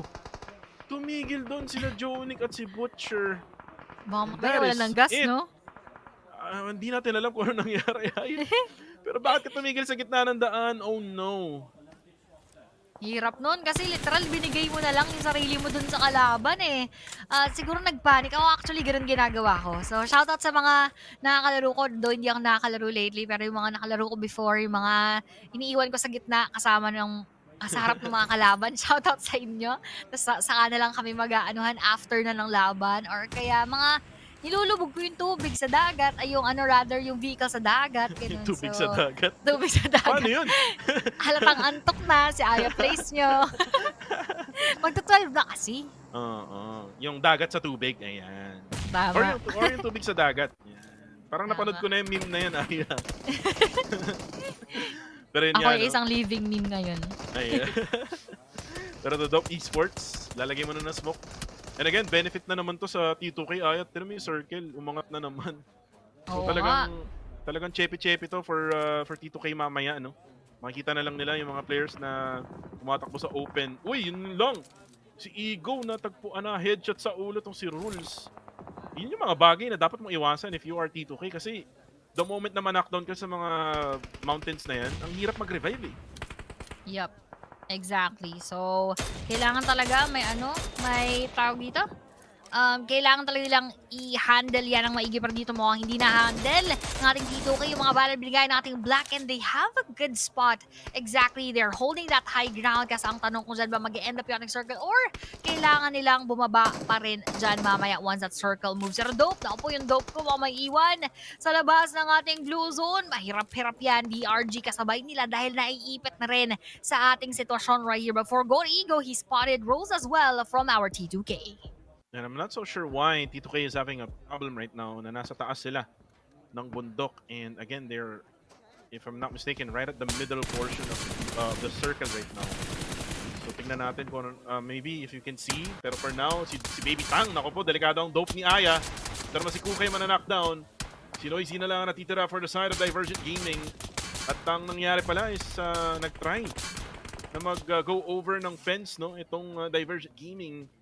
And it's just Noisy na lang ang natitira for them. For Dope Esports naman, makapag-revive pa sila. Oh, with the nade actually, that's it for Baby Tang. At isa pa ang buhay for Dope, pero buhay pa rin. I think parang 10 or 20 HP na lang ang natitira sa kanya. Ayan, makaka-heal pa. Mambay. Inaabangan na lang niya yung paglabas niya dyan sa area na yan kasi kakainin na siya ng blue zone. Hindi tumama ang kanyang UMP. Uy, tumama na nga. Nakuha na nga niya itong si Ozzy. May nade na sasabog din. Pero yung blue zone, Aya, sobrang lakas. Uy! At yun na nga yung nangyari. Zeptimus ang makakita sa Dope at wala na ang bet namin. Wala na, nagsiubusan na ng mga life ng ating mga tropa. DRG din, naipit na ng tuloy doon sa ating circle. Now, Goat, kita mo yun. Nasa taas, walang ibang kalaban, literal, na nasa kanila lang yung corona. Unless T2K rises up so much, they will not be able to get naman mga 26 points para malagpasan yung ating Goat. So, Goat still would have that chance to be on top. And if ever, pwede lang lagpasan yung AKE if they get those eliminations and if they are gonna be able to get that winner chicken dinner. But for the rest of the teams, I'm rooting for Icard actually right now and Black dahil sila nasa pinakababa and they are still a full squad at pwede pang makakuha ng chicken dinner as their first time here. And si Love, naku po, nakulangan ng pagmamahal na naman. Prestige, nakuha na nga si Love. And now it's gonna be Icard versus R8 Esports. It's a 2v4 by the way, so medyo numbers advantage ang Icard. And that's what they needed right now. Uy, Pernati, yung kaninang nag-clutch na knockdown on the kill feed.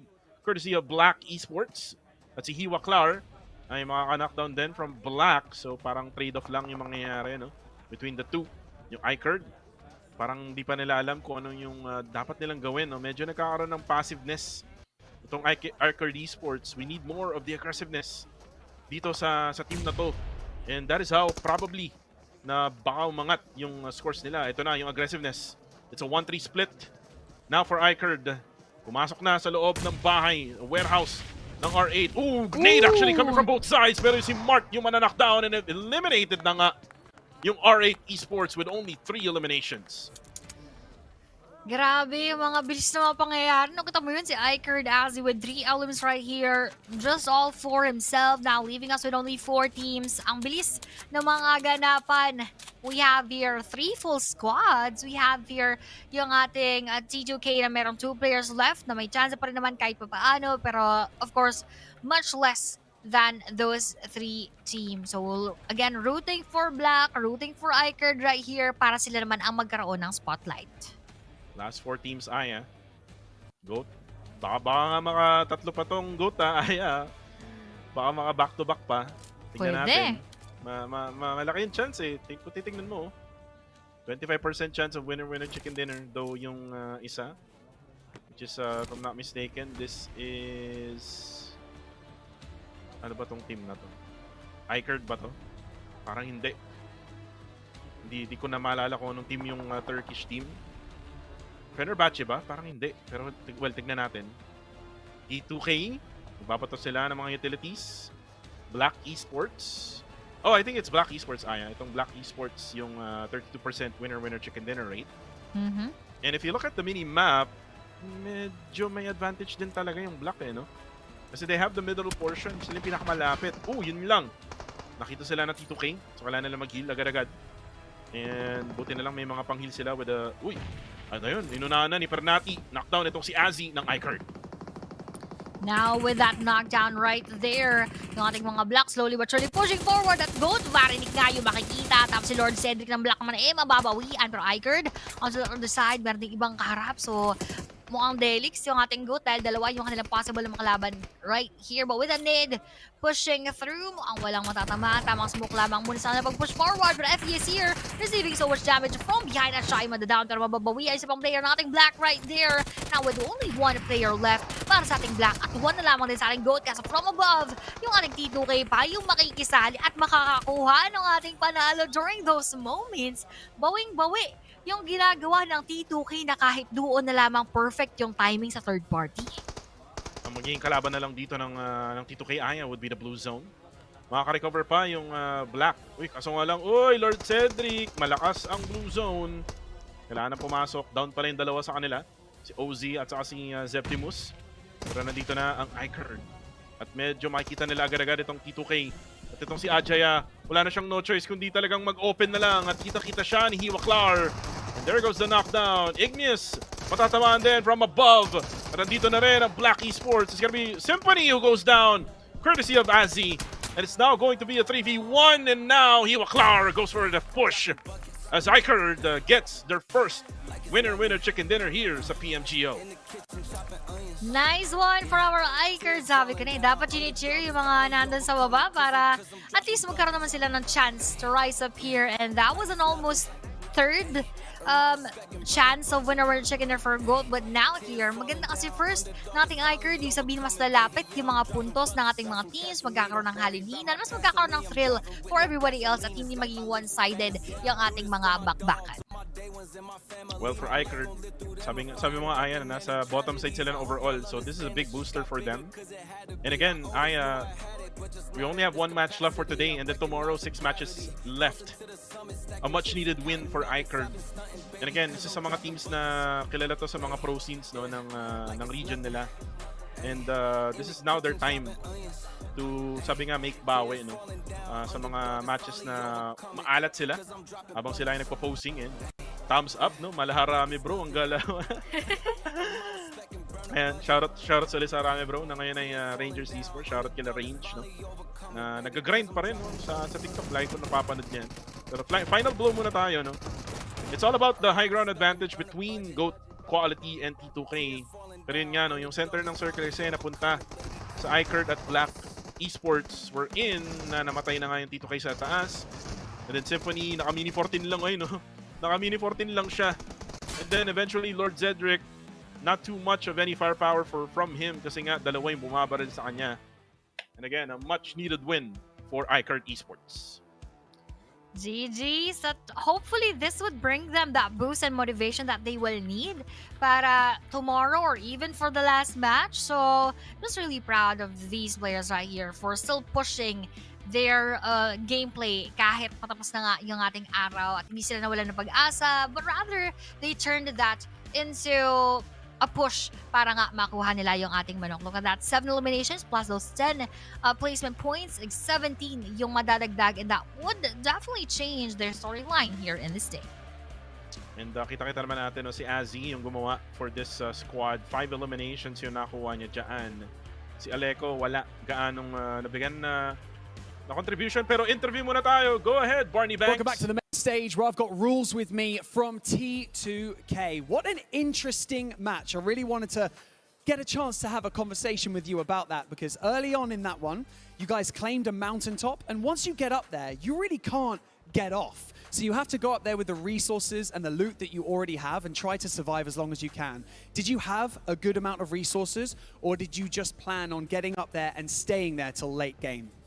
हामीले चाहिँ अर्ली अन high ground लिइरहेको थियो अनि high ground लिइसके पछाडि धेरै बडी लुट्न पनि पाइँदैन, जति रिसोर्सेस छ त्यतिमै खेल्नुपर्छ. सो हाई लिने बेलामा लुट थियो कि अलि डिफिकल्ट नै थियो लुट वाइज चाहिँ यो गेममा? हामीसँग चाहिँ लुट अलि डिफिकल्ट नै थियो भनौँ न. अब छिटो लुटेर डाँडा च्यापौँ किनकि रोटेसनहरू कट अफ गर्न सकिन्छ कि भनेको, बट जोन त्यहीँको त्यहीँ इन भएको कारणले चाहिँ हामीलाई अलि प्रेसर पऱ्यो भनौँ.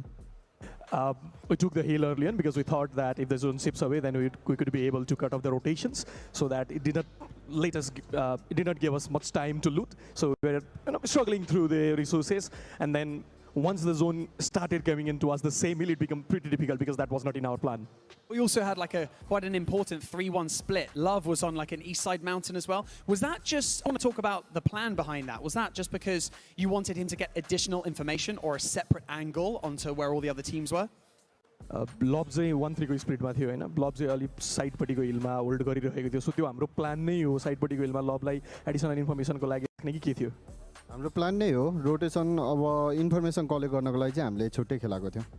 That's under our plan because in such zone we try and keep one player in that hill as well because we get additional info from there as well. Okay, so it was mainly for the information. Rules, thank you so much for joining me in this post-match interview. I really, really appreciate it. You guys are doing so well. Let's hope C2K can make their way into the main event. But for now, we're going to head back to the analysts to continue day one of the prelims.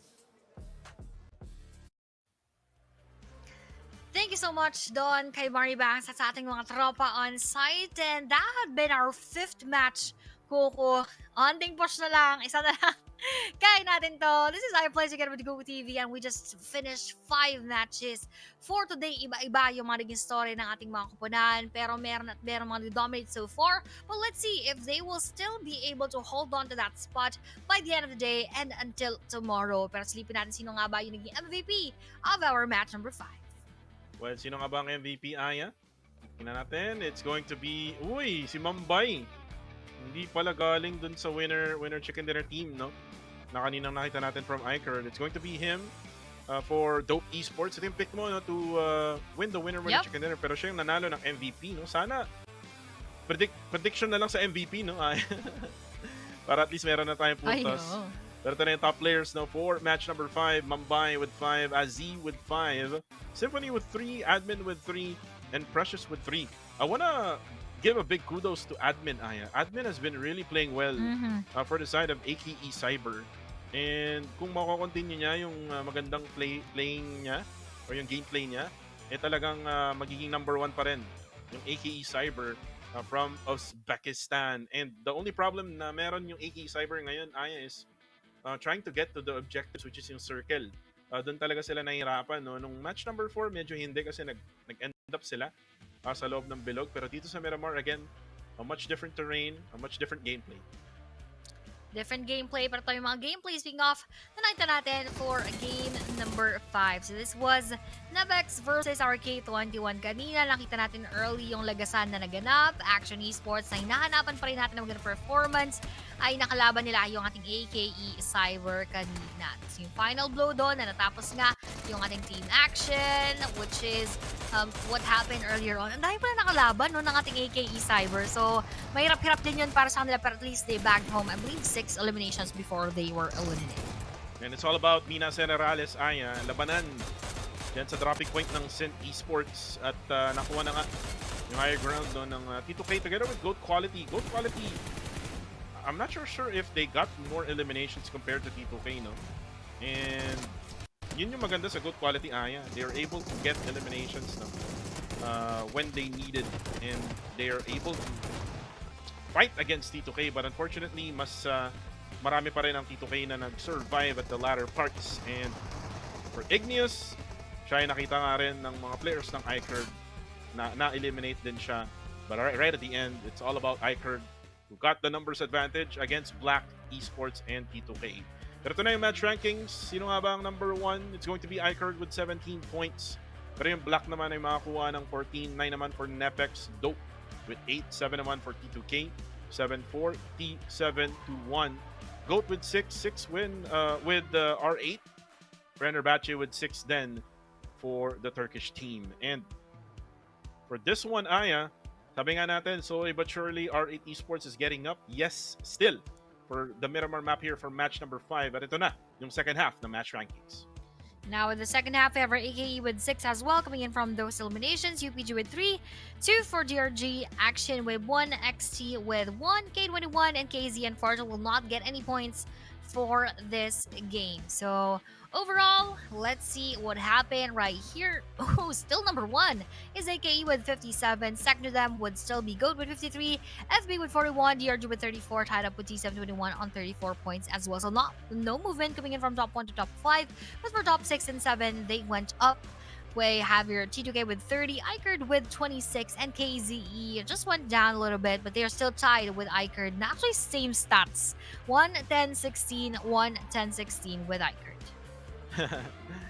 Copy-paste lang, no? For KZE and Ikerd. Yung KZE underage, no? Dito natin nakikita yung ano nila. Yung inexperience nila sa ganitong klaseng stage, Aya. They got the clutch play with a 1v3 after nung clutch play na yun, Aya. Nowhere to be found ang KZE. Lagi natutuson. And that's what they need to learn, no? Now that they're in the global stage, kailangan nilang maging consistent every single match. They need to adjust every single match na meron tayo ngayon. And kung titingnan natin yung second half, you can see that R8, even though nakakuha sila ng 6 additional points, medyo bumaba siya, no? All because of Black Esports impressive match doon sa match number 5. So if R8 Esports really would love to get into the top 7 para nga makasali sa main event scene ng PMGO 2025, in my opinion, kailangan na nilang mag-winner-winner chicken dinner dito sa mapa na to. Yup, they need to do that right away. Dito pa lamang sa ating last match. Parang hindi mahirap bukas kasi yung momentum kahit pa paano nandun. And they will end the day ng kahit a little bit, meron silang ngiti sa kanilang mga labi at hindi sila masyadong pressured when it comes to those points that they still need to come up with. But again, we already have finished 5 matches. First was taken by Good.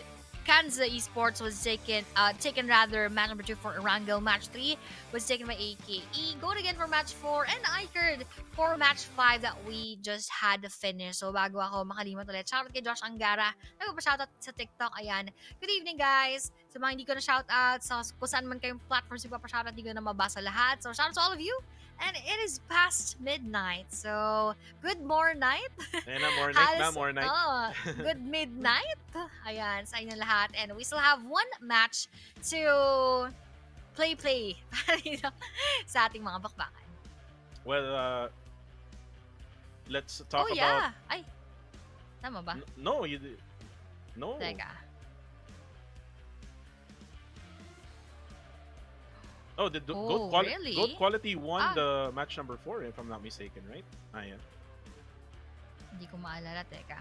Ayan, parang I think Goat Quality won that match number 4. If I'm not mistaken. Okay. Well, may naririnig kasi kami sa mga tenga namin. Sabi nung director namin is AKE Cyber yung nanalo for match number 4. But if I remember it correctly, it was Goat Quality who won. Yep. Match number 4. So wala pa ring points, no? No points yet for both casters when it comes to prediction and namin. Thank you. So nagkakaroon tayo ng sabaw moments, Siguro no? sabaw moments. At saka feeling ko kasi dahil AKE Cyber yung number 1 exactly ng match rankings, exactly. pero hindi chicken dinner. Yeah. Pero yun nga, more than yung points nila. Exactly. Pero yun nga, going back to the matchup itself, no? Match number 6, prediction-wise, ang predict ko for match number 6 is Upgrade. Sa'yo naman is Action Esports. Why? Why Action Esports? Sila yung parang kolelat ngayon, no? When it comes to overall rankings.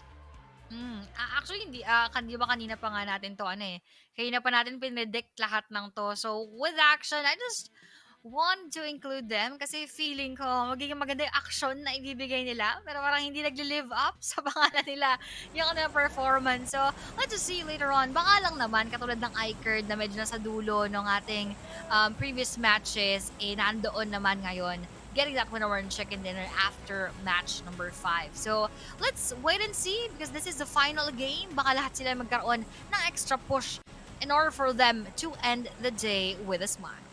Uy, parang kanta yan Eraserheads ang galawan ni Aya. With smart. And parang tumigil yata yung map feed natin. Oo nga Ayan. medyo. Yan. Nag-skip yung aeroplano, no? Nag-teleport. Sana meron ganong klaseng skills din in real life, no? Teleportation, yung instant transmission ni San Goku. Pero yung flight path coming from Puerto Paraiso patungo sa may Ruins area or just on the northern side of Ruins area. This one is a much easier flight path compared dun sa mga nakaraang flight paths, no? Even in Erangel Aya, there was like 2 consecutive flight paths na kung saan ay medyo galing siya sa may waters ng Sosnovka, sa may kanan or kaliwa, patungo sa may Lipovka. Pero dito, it's gonna be a much easier one. Ang nakita natin nung kanina, Aya, in the early stages of Miramar, yung sinabi kong dropping point namin din sa may malapit lang sa Chumacera. Uy, look at this circle, Aya. And Aya, if you remember, PMCL, paunahan yan dun sa edges ng mountains sa may western side ng circle ngayon. Grabe talaga yung ganitong moments makikita natin, no? Pinakadulo ng ating mga bakbakan. Kaya naman, let's see how they would actually face this type of struggle with the movement of the circle. Going on to the extreme western side of our map. So now let's see, kitang-kita naman natin yung pag-drop ng ating previous winner chicken takers. Icard just going above trailer park right there. They could have access later on pag bumaba sila onto the western side of El Pozo. But let's see if how else that would turn out for them, dahil pwedeng yun din ang gawin ng ating Goat Esports. But for those who are just right inside of the circle, delikado dahil yung eastern side nila, doon yung entry point ng most of the teams. Uy, itong si Zvedza or Zveda ay bawas na. Not so sure what happened to him. aka Cyber. Looks like they got the vehicles that they needed doon sa may garahe. At makakuha rin sila ng mga additional vehicles with the UAZ and the buggy. And again, sabi ko nga kanina, Aya, with this type of circle, if you remember, Aya, nung nangyari between Fearless Esports and YG, I'm pretty sure na na-post ko yung highlights na yun, no, sa mga reels ko. Nagpaunahan sila doon. Even yung Silent Gods, sila Claire, nagpaunahan sila doon sa area na yun, which is yung high ground advantage, the mountains onto the western side of the map of Miramar. And the moment na makuha nila yun here, dito sa PMGO, no, in the prelims, malaking advantage yun. Especially that yung area kasi dun sa tabi ng mountains na yun is very much open, Aya. Indeed, that is very much open. A good place for them to take later on. Pero tingnan nga natin kung paano nila gagawin yan. Pero may nag-good morning sa comment section. Good morning and good night, sabi ni Peanut Butter. And good morning, casters. And good night po. Yan, thanks so much sa mga nakisama at dumaan. So sa mga matutulog na, pwede niyo naman kaming going background music, lullaby. Parang ano to, no? Late night talks with Kuko TV and Aya. Oo, pag ganito mga podcast na yung mga usapan yung pang podcast. Baka meron tayong caller dyan, Aya. Baka meron tayong caller dyan, mga gustong tumawag sa tanggapan ng Late Night Talks with Kuko TV and Miss Aya, please. And by the way, Aya, do you remember meron kaming Late Night Talks with Kuko TV and Ray Ray dati? Uy, hindi ko alam kung naabutan ko yun, to be honest. Talaga? Meron kaming Late Night Talks dati with Kuko TV and Ray Ray way back 2020 and 2019. 2019 lang ako nakapasok late. And ito yung maganda, Aya. Doon sa Late Night Talks namin, pinag-uusapan namin talaga mga issues sa PUBG Mobile Philippines. Interesting. Diba? So, yun yung mga pinag-uusapan namin, yung mga cheater, mga team up sa PMCOC wildcard. Yun yung mga mga pinag-uusapan namin doon sa Late Night Talks. Nakakamiss yung mga ganong moment, with Kuko TV and isa sa mga OG din si Ray Ray na kakabalik lang din mag-cast sa PUBG Mobile sa shout out at Ray. Yeah, sa Queens of the Battleground, no? Together with Batang Enya and Miss Air. There you go. Yup, and I also watched yung ating mga moments doon sa ating mga binibini. So, ayan, na-miss ko rin si Ate Ray na mag-cast. So, hopefully, next time ulit kami ay magkasama sa pagkakas. At once again, i-promote mo na ulit yung sa baka makita nila yung mga idol nila sa Sunday. Oy, yun. Promote ko lang sa inyo guys, no? PUBG Mobile Philippines 7th anniversary party coming in this Sunday, April 13. At may mga idols tayo na pupunta dyan. Si Zen Pro, si Casey Bay, si Bella Joyce, si Aningning, si God's Fury, si Sam. At saka si Cherizawa. May mga pro players din habang nawala na nga first blood itong si ID7 ng R8 Esports, courtesy of Sabien. Going back sa mga idols natin na mga pro players, nandoon lahat ng Hive International players na si Dahil, Red, Claude 762, at saka si Yumi Boy. Nandoon din si Shibi, at saka si Damon. And just so you know, Aya, ang teammate ni Damon ngayon going in PMNC Summer is sila Lupa. Interesting. Parang parang magandang panoorin. So abangan natin lahat ng ating PMNC Summer right there before Dope Esports right here.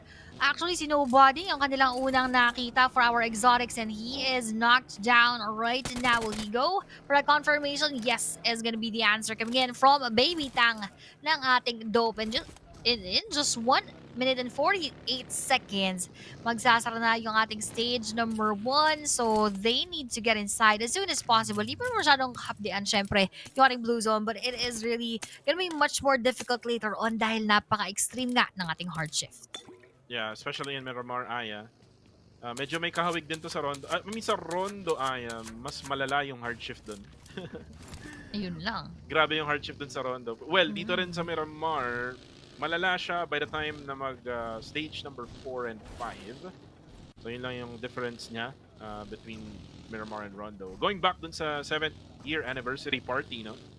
Gaganapin to sa The Vibe. So kung meron kayong time, no, na pumunta sa Quezon City, sa 71 Scout, Limbaga Street sa Diliman, Quezon City, guys.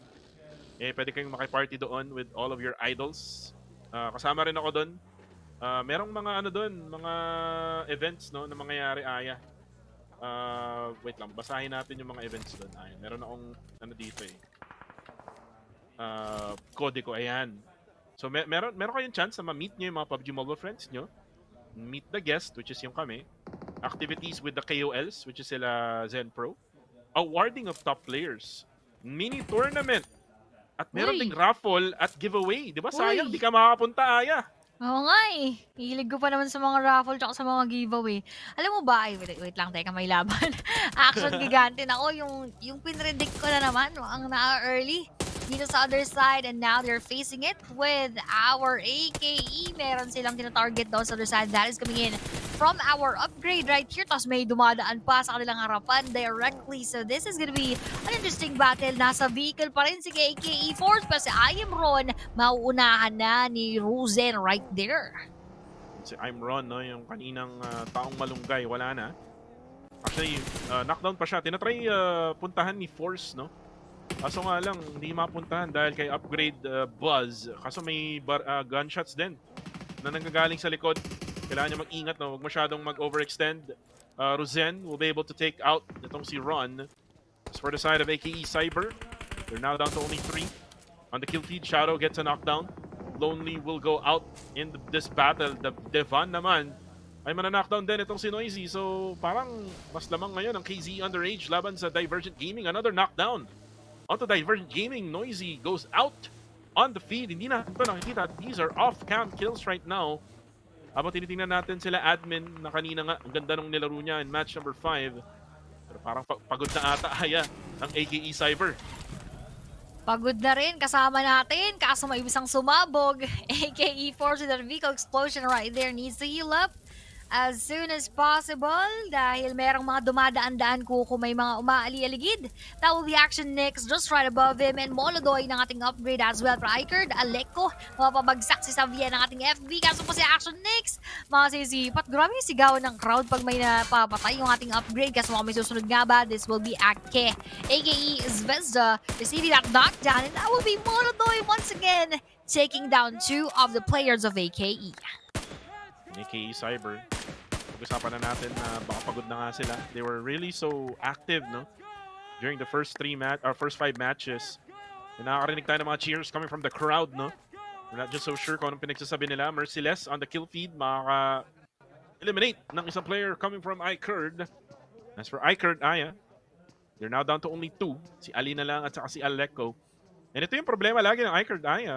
Lagi silang napipitasan sa early stages, no? Medyo naswertehan lang sila in match number 5 na kung saan ay pumabor din sa kanila yung circle. Wala gaanong engagement na nangyari rin for Ikerd during the mid-game. Nung latter parts na lang ng laro, nagkaroon sila ng engagement as Divergent will be eliminated at 16.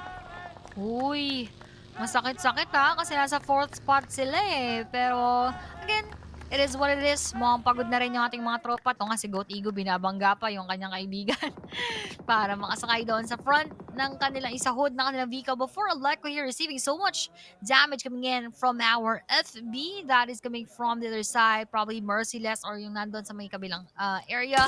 But right now, let's see if they will be able to take that win right in front of our Fenerbahce, or sila nga ba ay mababaliktad dahil closing na yung ating circle. They would want to move right away, pero yung vehicle ang kanilang target for now. And nagigets ko yung ginagawa ni Merciless doon.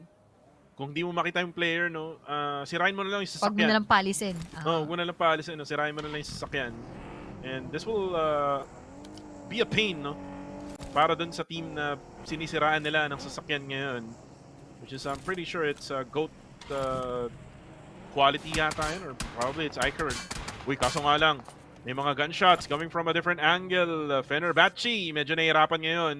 As Prestige on the kill feed, ma-eliminate niya yung isang player ng KZE underage. And, you know, wala na si Devan. So it's only just, if I'm not mistaken, dalawa na lang ata for KZE underage at pumapasok sila on the bottom side of the circle. And with that movement right here, let's see who will survive. Literal na survival of the fittest pag ganito. Yung ating circle na malayong panggagalingan. Tapos merong several teams na may possibility to gatekeep those who would want to enter that same ground right there. Fenerbahce, tamang sipat onto iCurd right here. Tapos Goat Esports just right behind them. Pero T2K at Jaya, mako-confirm ni Netflix Domain with that BBS as ayaw pang palisin yung ibang tropa na papasok ng bilog, which is Love right there. And Rex, yun lang, nakita si Love doon as Nepex. Kalaban nila ngayon ang kapwa nilang taga Nepal. T2K, Love, most likely wala na to. And for T2K, isa na lang pala ang natitira para sa kanila. At yun na nga, makukuha na nga siya. Mag-bleed out na itong si Love. At makapag-replenish ng mga items itong si Precious for Nepex. And si Rules na lang, ang IGL na lang ang buhay for T2K. As if you look at the minimap, wala pa pala siya sa loob ng circle. So medyo mahirap to for Rules. It is gonna be difficult for him. Biruin mo yun, mag-isa ka na lang doon, no? So, he needs to stay very, very safe at kailangan mas well-calculated ngayon yung lahat ng kanyang mga galaw. Before R8, still facing it with our UPG na palong-palo so far with 4 eliminations. They have the most kills among all of the other teams. So, they have that advantage and that upper hand onto R8. But with Ramses being knocked down, they need to also go and opt to prioritize healing him up. But for Molodoy, kailangan talagang ihayos yung mga nade para mabawasan at madagdagan splash damage onto R8 as they push a bit forward para maging madali later on. The splash damage has been dealt, but will that actually translate to a knockdown with the follow-up of the bullets? Or makakapagtago nga ba si Tropa? Molodoy medyo naging aggressive. Kailangan niya mag-ingat though. Habang yung blue zone ay binabawasan na rin sila pareho. Ubusan ng first aids to. Ubusan ng healing for the side of R8 Esports together with upgrade. Oh, nice shot from Ruzen as he takes out player of R8 Esports. Circle will now close in 3 seconds. Habang itong mga players ng T721 ay naglalaban versus Nepex. Nade will actually knock one player down of T721. Si Domain na mawawala na nga. And looks like Nepex will be out. And ito na rin yung kalaban ng upgrade. The blue zone will knock down itong si Molodoy.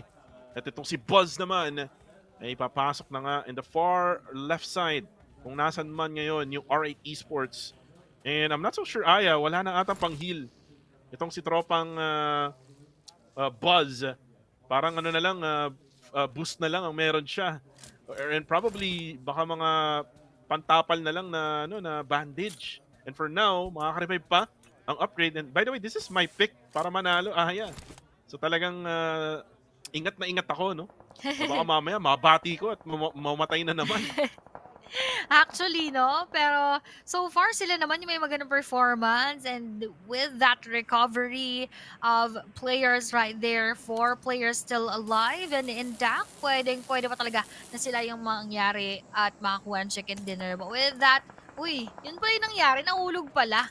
Nag-slide down si Molodoy, so hindi niya napigil yung kanyang pagragasa doon sa my other side of the hill, so that actually cost his downfall. But luckily for him, siya naman ay na-revive. Tapos pagbabalik natin sa ating mga bakbakan, GOAT quality here, merong kasabay na ibang kuponan just right around the corner, habang yung ating T721, mukhang makakaharap naman yung ating Black.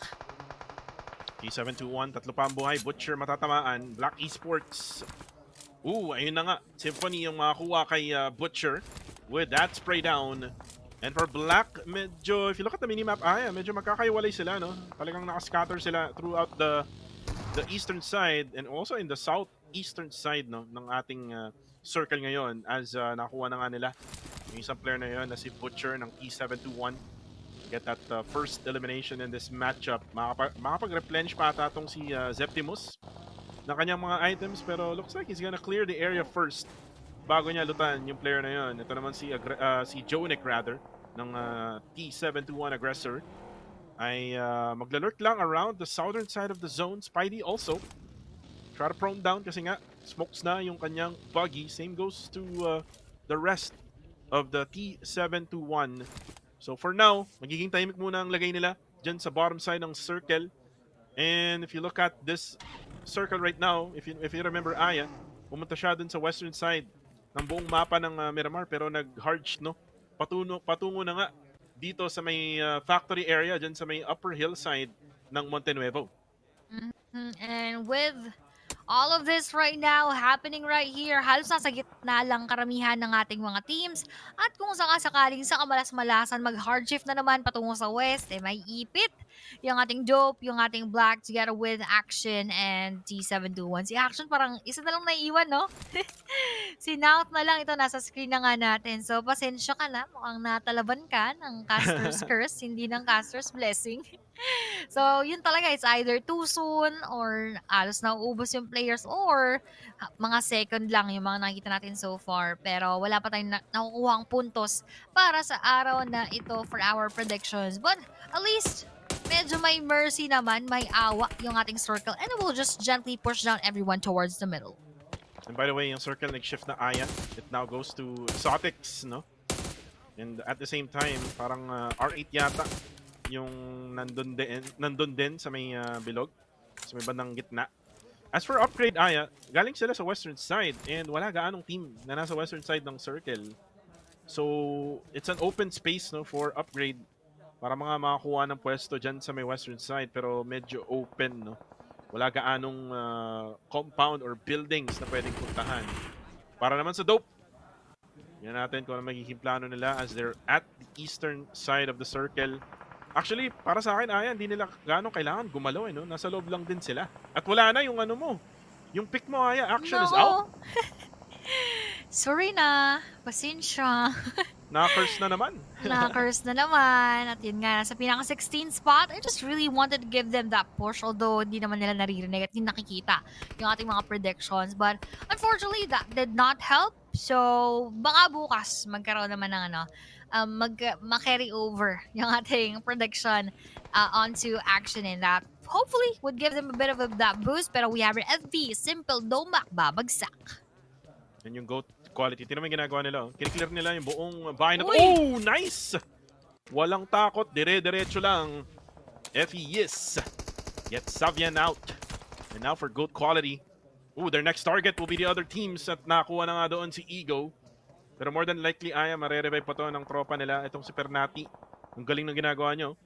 Tamang tago lang sa Mirado na umuusok na at umaapoy pa. Wala naman ding babaril dyan kasi hindi nila ina-expect na may tao dyan. Buhay pa pala yung Fenerbahce. It's Merciless. Still alive for the Turkish squad. Pero yung K21, medyo maganda ang nilalaro ngayon. Especially, pumapabor sa kanila yung bilog. Exactly, that has favored them so much right here. So, yung ating GOAT, mukhang delikado din kung sakasakaling matatimingan sila. Nating K21 pero doon na timingan ng ating R8 na prestige yung ating tropa sa kabilang side with that sniper rifle right there. So, meron ng isang napabagsak, maitutuloy kaya niya yung elimination or would that distance actually hinder them for that confirmation? And T721, medyo lumalapit na dito sa T2K. Si Rules na kanina pa nagtatago, no? Kasi siya ay nag-iisa na for the squad. And ang swerte lang ni Rules din, no? Nakuha pa niya yung bilog. Uy, pero ito na yung upgrade. Ito yung sinasabi ko, medyo open din itong upgrade. Very much open for the side of T721 and also Exotics, Aya. So they need to really be careful when it comes to rotating in towards sa loob ng bilog. Pero mukhang matatamaan lang silang bagya at makaka-recover din agad-agad. At parang yayakapin din yata nila yung bundok. Kagaya na ginagawa ngayon ng T721. And with D721 doing that, look at this. We have our GOAT versus FB Merciless. Nagulat si GOAT Ego sa pagsilip niya sa bintana ni Merciless. Nakaabang pala yung shotgun ni tropa at tuloy yung ating pagda-knockdown. Buti na lamang kay Merciless naman hindi siya nahagip ng ating Molly right here. So he can't move even an inch dahil makahagip nga siya ng mga apoy na lumalagablab sa kanyang harapan. Pero yung nade ang ko-connect at madadamage siya ng malala. So with that push coming in from GOAT quality, pwede siyang ma-eliminate eliminate kaso hindi yung push ang makakadali sa kanya kung hindi yung nade ni Pernati. And Pernati was just far away from that building. And siya yung kanina pang nagpapanggap na na merado kanina. And now, 6 frag grenades, target niya will be Master of K21. Medyo mahirap makakit dyan. Pero kailangan din niya mag-ingat, Aya, kasi merong isang player, or I'm not sure if isang player lang, nasa minimap yung blue team. I'm not so sure kung which team yung team na yan. So Pernati needs to be careful. Pwede naman siyang umangat dyan sa bundok na yan, pero medyo mahihirapan siya. So kailangan niyang gawin is kailangan niyang sundan yung bundok na yan. It's actually I-card pala, Aya. Yung nasa tabi lang niya. It's gonna be Ruzen. Mananockdown yung player ng Black Esports on the kill feed. And right now, it's gonna be a triple threat matchup pala. T721 versus Black versus Upgrade. At si Symphony, medyo malapit na kay Jonic. Pero medyo tinamaan siya doon. I think coming from Spidey. At medyo magbabak muna siya for now. Most likely baka mag-heal to. Uy, Jonic, tinatamaan na. Ooh, there we go. That's gonna be Ruzen from behind Aya. And again, the backstab, the sandwich by Black and Upgrade. It eliminated T721. Lagas yung mga nasa gitna, 3, 4, 5, 6, 7, sunod-sunod. Yung mga nasa baba, parang sila pa yung nag-play safe dito sa ating final match for today. I-card Ali right there would be knocked down as well. Black Symphony naman bagsak pa rin para sa side ng Black Esports, and Black OLZ here would still want to push for those bullets, or rather for that nade to connect onto our XT. Kaso mukhang mababaliktad pa yung ating mga Black doon, pero XT Daniel matatamaan ni Zeptimus coming in from Black Esports. Before pre-time, sino nga kaya kayo na makikita? Dahil from behind them will be our Upgrade na makiki-third party. Yung Upgrade right now, ito yung pick ko para manalo for match number 6. Makakaisa na ba si Coco TV? Oh, yun lang! Nabati ko na naman, Aya. As Black right now, Ozzy with that frag grenade. And Ruzen, hindi niya kayang madepensahan. Oh! Kakasabi ko lang hindi, pero sabi niya, kayang-kaya ko to, boss. Pero ito na si Septimus. And si Symphony mo ang babato rin ng granada niya. And yung Exotics, hindi pa nagta-third party, ha? Pero mukhang bibigyan nila ng time itong Upgrade na maka-recover at magkaroon ng magandang laban. Kaso si Ramses bumaba na agad-agad. Zeptimus gets 2 knocked down onto Upgrade. And only 1 player left. Si Molody na lang ang natitira. Anong nangyari? Bigla na lang nabati. Naka po, si Melody mana-knockdown at rather siya na lang ang buhay, yung mga kasama niya na knockdown na.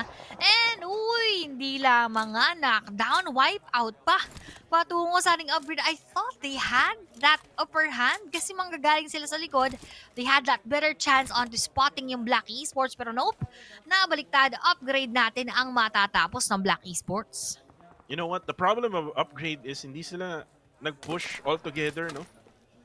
Parang nag-antayan sila, and I mean, they had the high ground advantage. Bakit sila bababa? Yun yung tanong dyan, eh. And that was a big error coming from Upgrade. Well, nagsisisi ako sa pick ko. Bakit bigla na lang ginawa yun, no? I mean, those are basic stuff, no? For PUBG Mobile. You have the high ground advantage, just, you know, keep it. Kumbaga, nasa advantage ka na, eh. Bakit ka pa magpapa-disadvantage sa kalaban mo? And it was Black Esports, no? Binate nila itong Upgrade. Pero itong iCard, mukhang stuck na sila dyan sa small shock nila. Kanina pa yan, Aya. Yung 3 players ng iCard. And looks like that's the story of their gameplay, Aya. Nag-aabang sila ng magandang pwesto. Kung papaboran sila ng bilog. Uy, pero maganda rin ang tutok ni Aleco. Kaso the blue zone is way too much. iCard is out. iCard is out right there. Sa GOAT naman, kita mo si Igo, inantok na, nag-disconnect na. Iniwan niya na yung mga tropa niya dito, pero natin na lamang ang naiiwan na magtataguyod ng kanilang koponan. Meanwhile, for XT, we still have our Pritam together with Roy and Daniel na na-up nga doon sa kanina pagkakabagsak niya sa kamay ng ating Black. But with that nade connecting on the Symphony, madalagdagan yung pag-bleed out niya. Pero now with that rescue onto him, mukhang may chance pa naman to live another day in the next few more minutes inside of the game. Kaso naipit sila sa gilid. Yes, they have these vehicles, pero any move that they make, kahit bumaba pa sila dyan, makikita sila. At pwedeng meron pa sa iba makasalubong as they move forward. Pero no, they will go for that crash onto Pritam right here. At dahil walang kasama si tropa, tinake advantage ng ating Black Esports, and that would be one more elimination in their hands. Ang ganda ng push na ginawa ng Black doon. Ganda ng synergy na meron sila. Sabay-sabaw mga kaibigan. Ang nangyari ngayon, it's gonna be Daniel. For Exotic Esports, he will try to defend against 3 pero merong backup sa galing sa taas. Ooh! And Daniel gets Ozzy down at the same time, mananockdown din si Daniel. Pero ito na si Roy. Oh! Frag grenade from Zeptimus! Mala Autobots, no? Zeptimus Prime, mga kaibigan. Ang galawan niya. Now the revive happens onto Black Esports and they have a lot of time. I have 40 seconds left to go. At makaka-recover sila at makapag-replenish pa ng items. Yup, and they can go for that replenish. Siyempre, magkakaroon sila ng tsansa para maging better yung laruan later on. Pero dope, nako po, maninade down ni KZE Shadow. And that will be that initial knock. Will they go for that push? Mukhang pinaplano nilang gawin. Pero isa pa munang nade galing naman dito kay Ray Gods para malagdagan. Kaso wala nagsistay doon sa may bandang taas. And this will be one more para doon sa baba ng kanilang area. But Ray Gods will receive a lot of that as well. Pero uy, nice one. Galing naman kay Dope Baby Tang. Na-knockdown si Ray Gods. Tapos yung delay na nagawa nung kanilang molly ay maganda rin. Pero doon sa spray ng UMP ni KZE Shadow, dalawa ang babagsak. And Shadow right now tries to go through the shadows of the smoke. Yun lang. Kaso nga lang, Baby Tang, isang wanit na lang mga kaibigan. Pero knockdown pa rin yung dalawang players ng Dope, Pain and Guliang. Still needs help, pero labas muna tayo dyan. It's gonna be K21. Nasa high ground advantage sila together with Black Esports at tinitignan nila ngayon ang R8.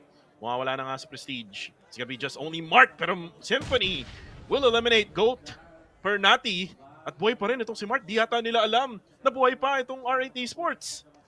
Di talaga nila sure pa, kaya naman, ngayon naman, lipat muna tayo sa K21 versus our Black na hindi sila actually umalis dito, no? Kanina pa, nandun lang sa may lower end of that area, but they're taking advantage of this high ground para mas magkaroon sila ng vision onto either K21, Dope, at syempre yung last player pa nga ng ating R8 right there. Baby Tang, tamang kapit lamang sa may paanan ng spot na yun together with his teammate Golyang, pero K21 Goran ay nakatanggap ng maraming damage.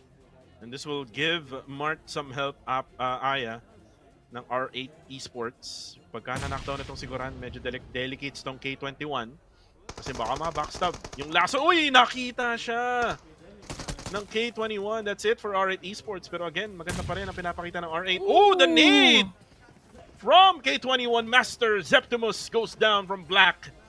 At ipit pala yung Black Esports. Kaya naman pala sila yung napupuntarya ngayon. Ipit na ipit, literal. So they don't have any other choice but to move around. Pero K21 Shroud, masisipat si Dope Pain. Binigyan ng ganang pain. K21 Shroud naman mabawian. Ganun kay K21 Master. Galing man sa ating Black. But Dope Golyang will confirm that knockout on K21 Marco Master as well. Will be down with Goran here. Will try to survive with that Groza right there. Connecting on to Ozzy. Pero hindi na. Pinalampas pa. And the rest of K21 will also be wiped out. Leaving us with only Dope together with Black Esports. And a 4v3.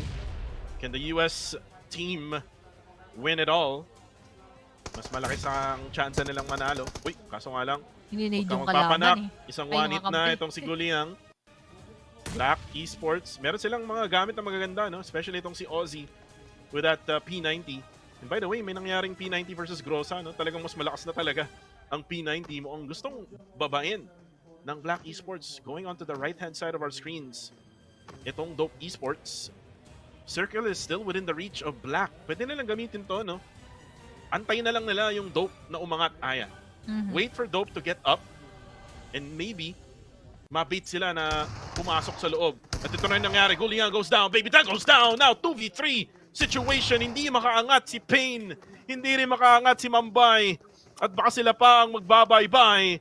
As now Black Esports is the king of the hill. Oh, there you go, Ozzy with the P90. Takes down Pain. Mumbai will be the only man standing for Dope. And that's it. Black Esports wins in match number 6. GG's para sa Black. Sabi ko na eh. Sabi ko yung mga dapat pinupush natin yung mga nasa baba. Kanina sila yung pinush ko.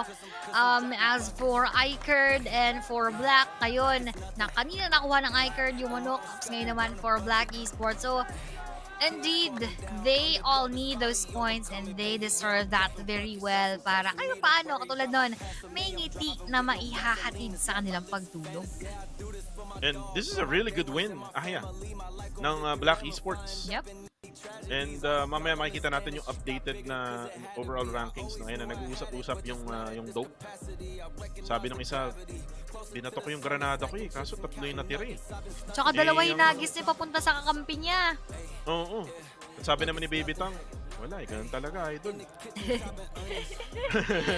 Wala tayong magagawa doon. Sabi niya. Sabi ni Baby Tang, ganun talaga, ang minsan ay sometimes. Ayun.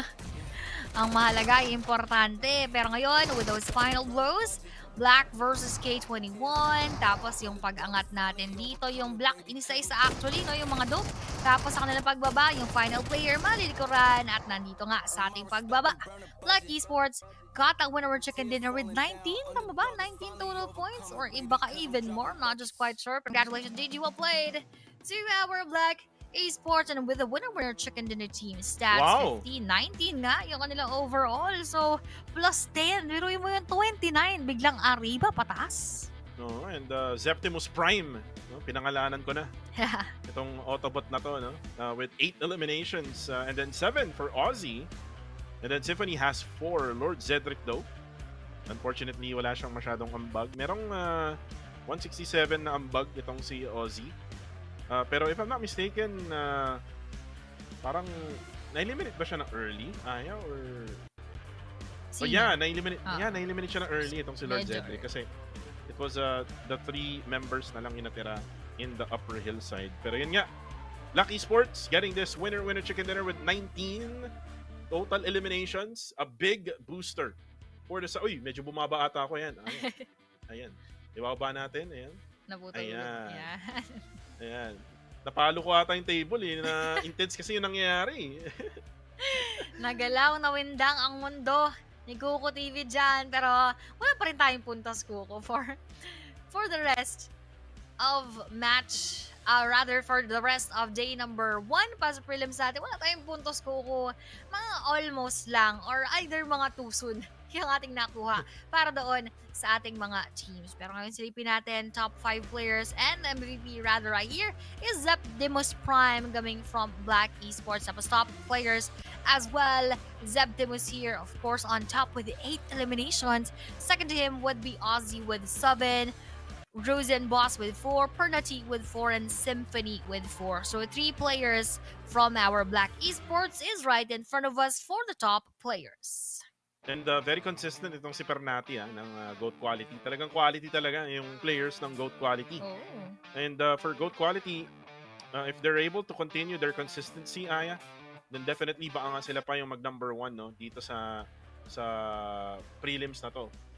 Which is, again, a really good momentum going through the main event. No? Kasi nga, medyo magiging mas mahirap. Hindi naman medyo, actually mas magiging mahirap pa talaga yung pagdadaanan nila in the main event, especially na talagang top tier teams yung mga kalaban nila doon with RCB, with Reject, with 4 Miracle Vibes and Enigma Galaxy. Pero yung highlights, again, it started with some eliminations coming from the side of Upgrade, and then yung pag-ubos din sa R8 Esports and also yung T2K. Ito yung nangyaring pag-slide ni Melody, no? Kumbaga, wala talaga. Walang slide paangat ng bundok. Pa-slide lang pababa.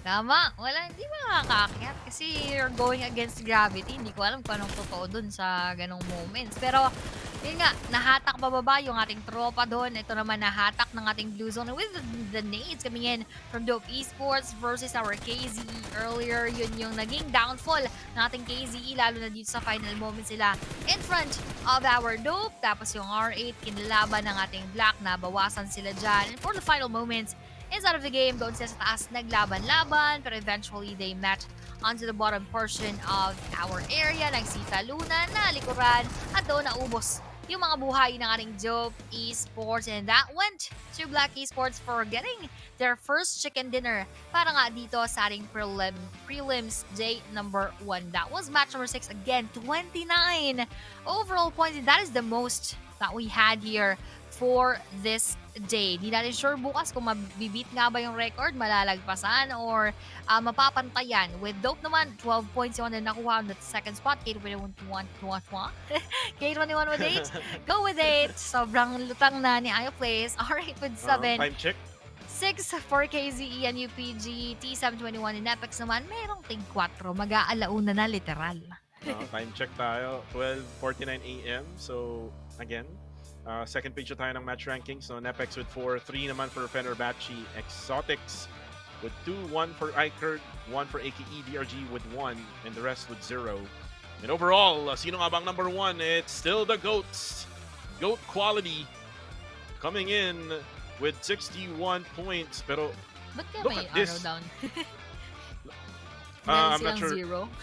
Yeah, I'm not sure why there's an arrow down beside GOAT. But, look, I was about to say, Aya, look at this. Black. Oh Black yeah, is now top third spot. 3. OMG. Yeah. From the bottom, now we're here. And yung R8 na lagi nating hinahype, no, wala pa rin sa first page. Siguro babawi sila tomorrow. Kasi siguro baka mag-adjust sila, no, with their strategy now that they know kung paano nga ba maglaro tong mga to. But you can see also Fenerbahce just really consistent, no, even though nawala silang masyadong winner-winner chicken dinner, even though ayan na hindi sila masyadong swerte when it comes to placement points, dinadaan nila sa elimination points with 32 elimination points.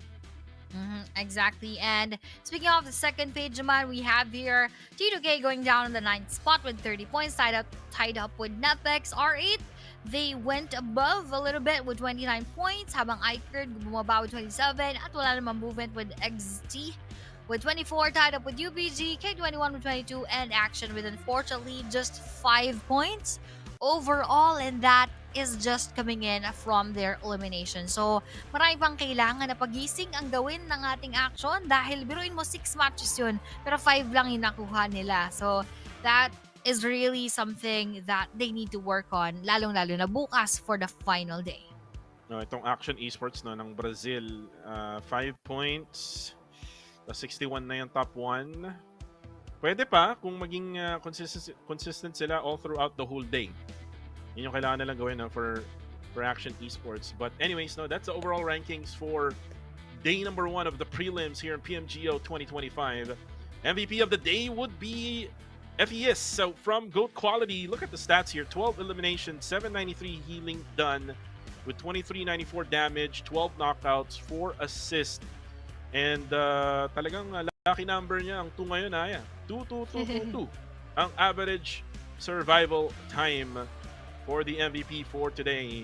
And other than that, sino nga ba ang mga leaders ng eliminations? Uy, we have your Butcher MVP ha. Kahit hindi natin sobrang ramdam yung kanilang koponan, the 7-2-1. They still have that first spot here for Butcher MVP with 13 total eliminations. Habang we have here naman for Admin with 12, tied up with FES with 12 as well. Zvezda with 11 at ganoon din kay Ma'am Bai. So very surprising lang sa akin dito si Butcher MVP, but the rest kasi nakakuha naman ng ating winner in chicken dinner, or at least had been very consistent being on top of the leaderboards. Pero si Mambay though, ganun din, hindi naman sila masyado nagkaroon ng magandang performance, pero nandun pa rin siya sa top 5. In the top 5 gunslingers for today, it's gonna be Groza with 3297 damage. Si Obito naman, parang 438 lang, bakit siya nandyan? FES with 2394. Don will be the 4th one, and then Azik with the 5th one for the gunslingers of the day. Pero day summary, guys, sa mga hindi nakanood ng buong live, ito na yung match 1 to 6 na winner-winner chicken dinner teams. GOAT will get match 1 and 4. Match 2 naman for KZE Underage, AKE Cyber naman for match number 3.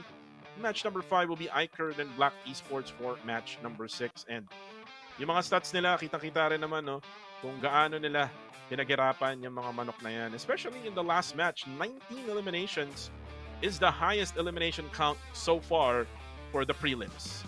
Oo, kasi biruin mo yun. Yung iba, 10 points for the placement na eliminations. Yun pa lang yung total points nila. Pero yun, eliminations overall ng ating mga tropa for that final game. So, ganon yung laruan kailangan nating hanapin for the rest of the teams bukas na magta-try na makuha yung spot doon sa taas. Well, we are done for the first 6 matches of the day. And again, guys, meron pa tayong 6 more matches to go. Hindi ngayon, tomorrow. Kasi tapos na tayo magpuyat, guys. It's gonna be technically for later kasi tomorrow is now today. Tama. Yeah. So again, it's just the time difference, no? na ayan, may narinig lang ako. Medyo nawala ako sa sinasabi ko, Aya. Pero yun nga, no? It's just a matter of the time zone, no? Yung sinasabi ko, no? Sa Uzbekistan kasi medyo may 3-hour difference tayo. Yes. So, for later on, no? Aya will not be casting for the meantime. She will be back in the main event scene during the weekends. At ang makakasama ko tomorrow ay si Quinn Toyo, ang pinakasikat na caster ng award na maraming award na caster sa balat ng PUBG Mobile Philippines. So we will see you tomorrow with Quinn Toyo and Coco TV. And guys, good night everybody. See you on the next one. Tomorrow they'll have to come out swinging. Qadrli kibersport ishqibozlari, bugungi kunning albatta saralash bosqichlarini bir pog'ona yuqorilab, albatta qiziqarli bahslarga bizni shohid qilgan guruhlarning barchasiga minnatdorchilik izhor etamiz. PUBG Mobile Global Open'ning ertangi kunida 6 ta xaritida birgalikda jangchilarni mana shunday shijoatiga guvoh bo'lishimiz mumkin va jadvalni to'ldiradigan 6 ta emas 7 ta jamoani siz bilan birgalikda aniqlaymiz. Barcha ishtirokchilarga esa ertangi kunda shijoatga to'la omadlar yor bo'lishini tilaymiz. Once again, thank you so much for tuning in and supporting all of your favorite teams. It really does mean a lot, and continue to share everything across social media platforms. And I do have to say, thank you so much to all the hard work so far from production, from the casters, and from all of the analysts. Keep doing what you're doing and keep up the hard work. But for now, we're going to see you back here tomorrow, same place, same time, to see how the prelims come to an end. See you then. Ertaga esa barcha sevimli jamoalaringizga sizning ovozingiz va qo'llab-quvvatlashingiz juda muhim. Ertaga shu vaqtda yana siz bilan birgalikda bog'lanamiz. Hozircha esa xayr deymiz. Omon bo'ling.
Yeah.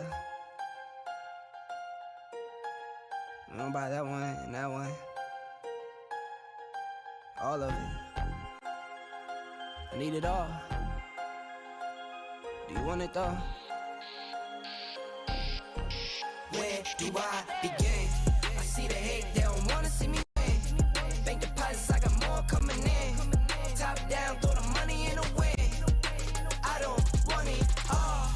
Heard he scammer, had to switch up the accounts. Moving paper, gotta call it my account. It's all in, I can have it coming out. Been through the struggle, I can see another drought. Yeah, it's not a purse, it's a merch. 6 figures to go, now it's 9 or a hearse. Put it work.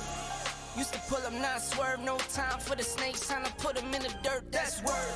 I gotta get it, it's in my DNA. You only see the highlights, don't know what it takes. Last year stressing, got no sleep. Now I'm right between the courts, out of nosebleed. I see the hate, they don't wanna see me win. Bank deposits, I got more coming in. Top down, throw the money in the wind. I don't want it all. Heard he scammer, had to switch up the accounts. Moving paper, gotta call it my account. It's all in, I can have it coming out. Been through the struggle, I can see another drought. Yeah, same circles to the same gang. We just get to it, we don't gangbang. Lost some friends to the same thing. Keep a low pro when we maintain. Find us in a lost somewhere, kicking back. Find you on computers, type of Twitter facts. You